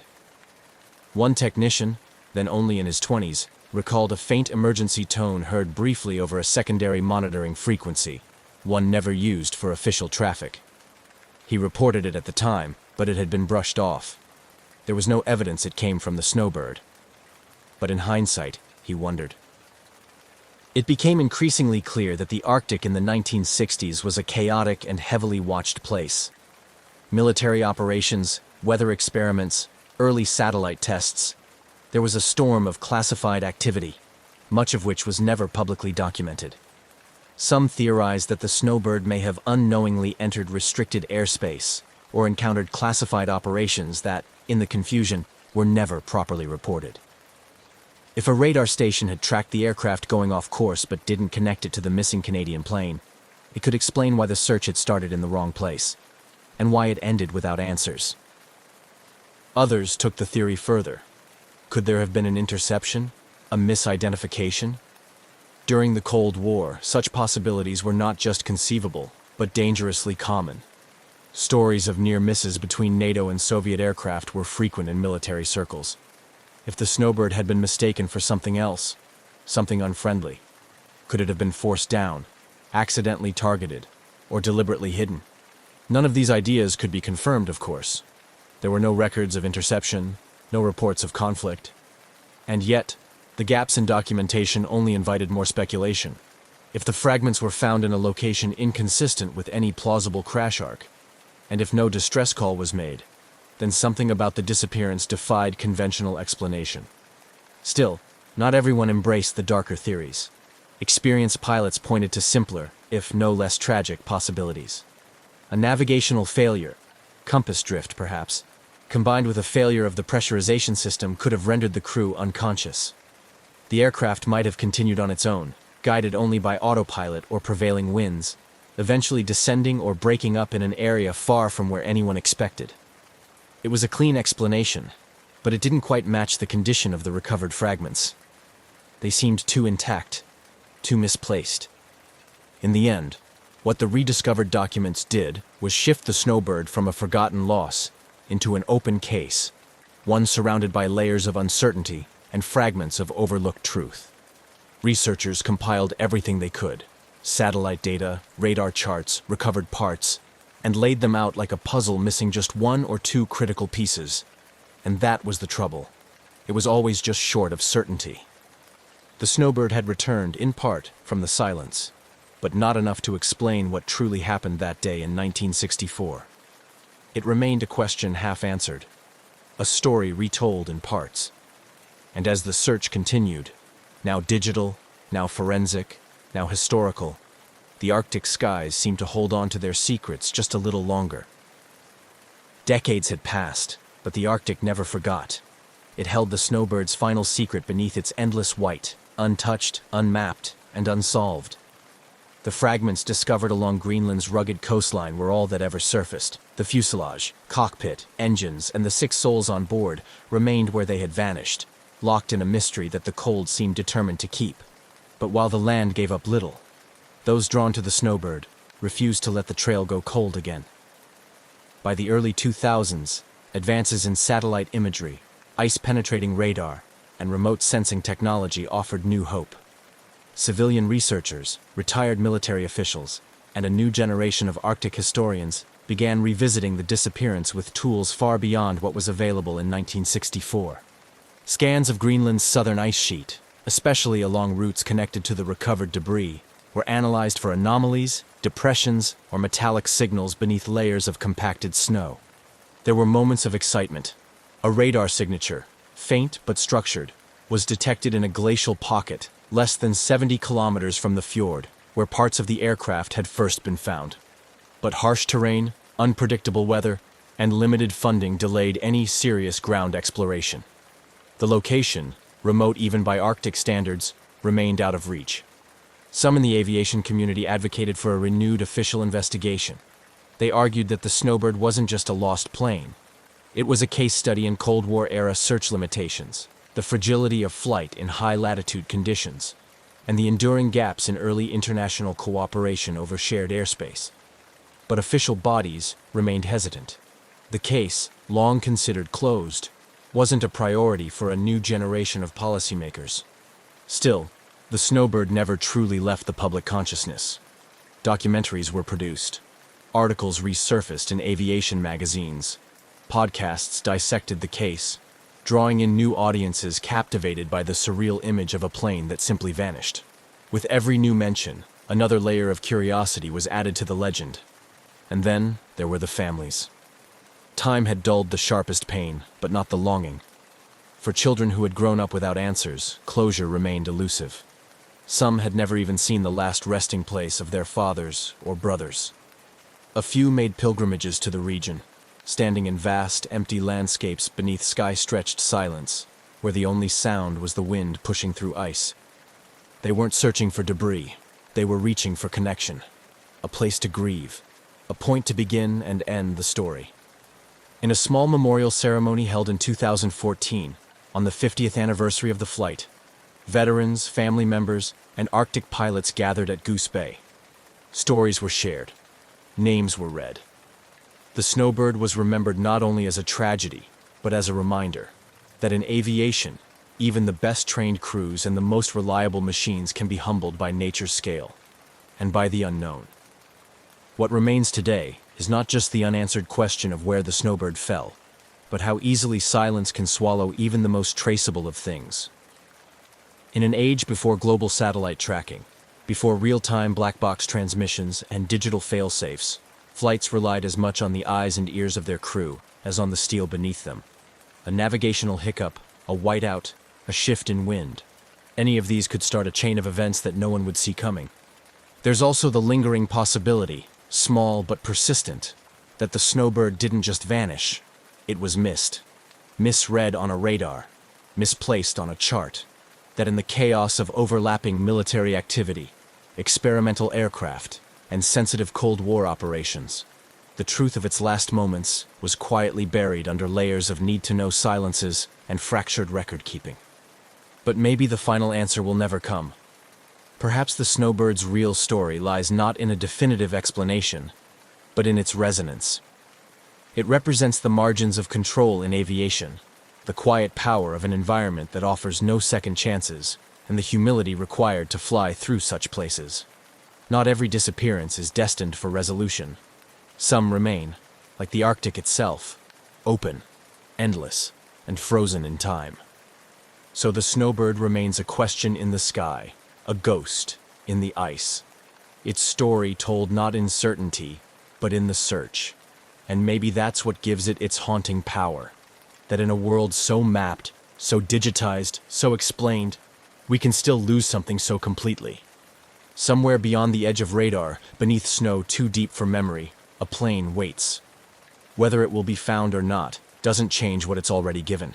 A reminder that mystery still exists, that even in silence, some stories still speak.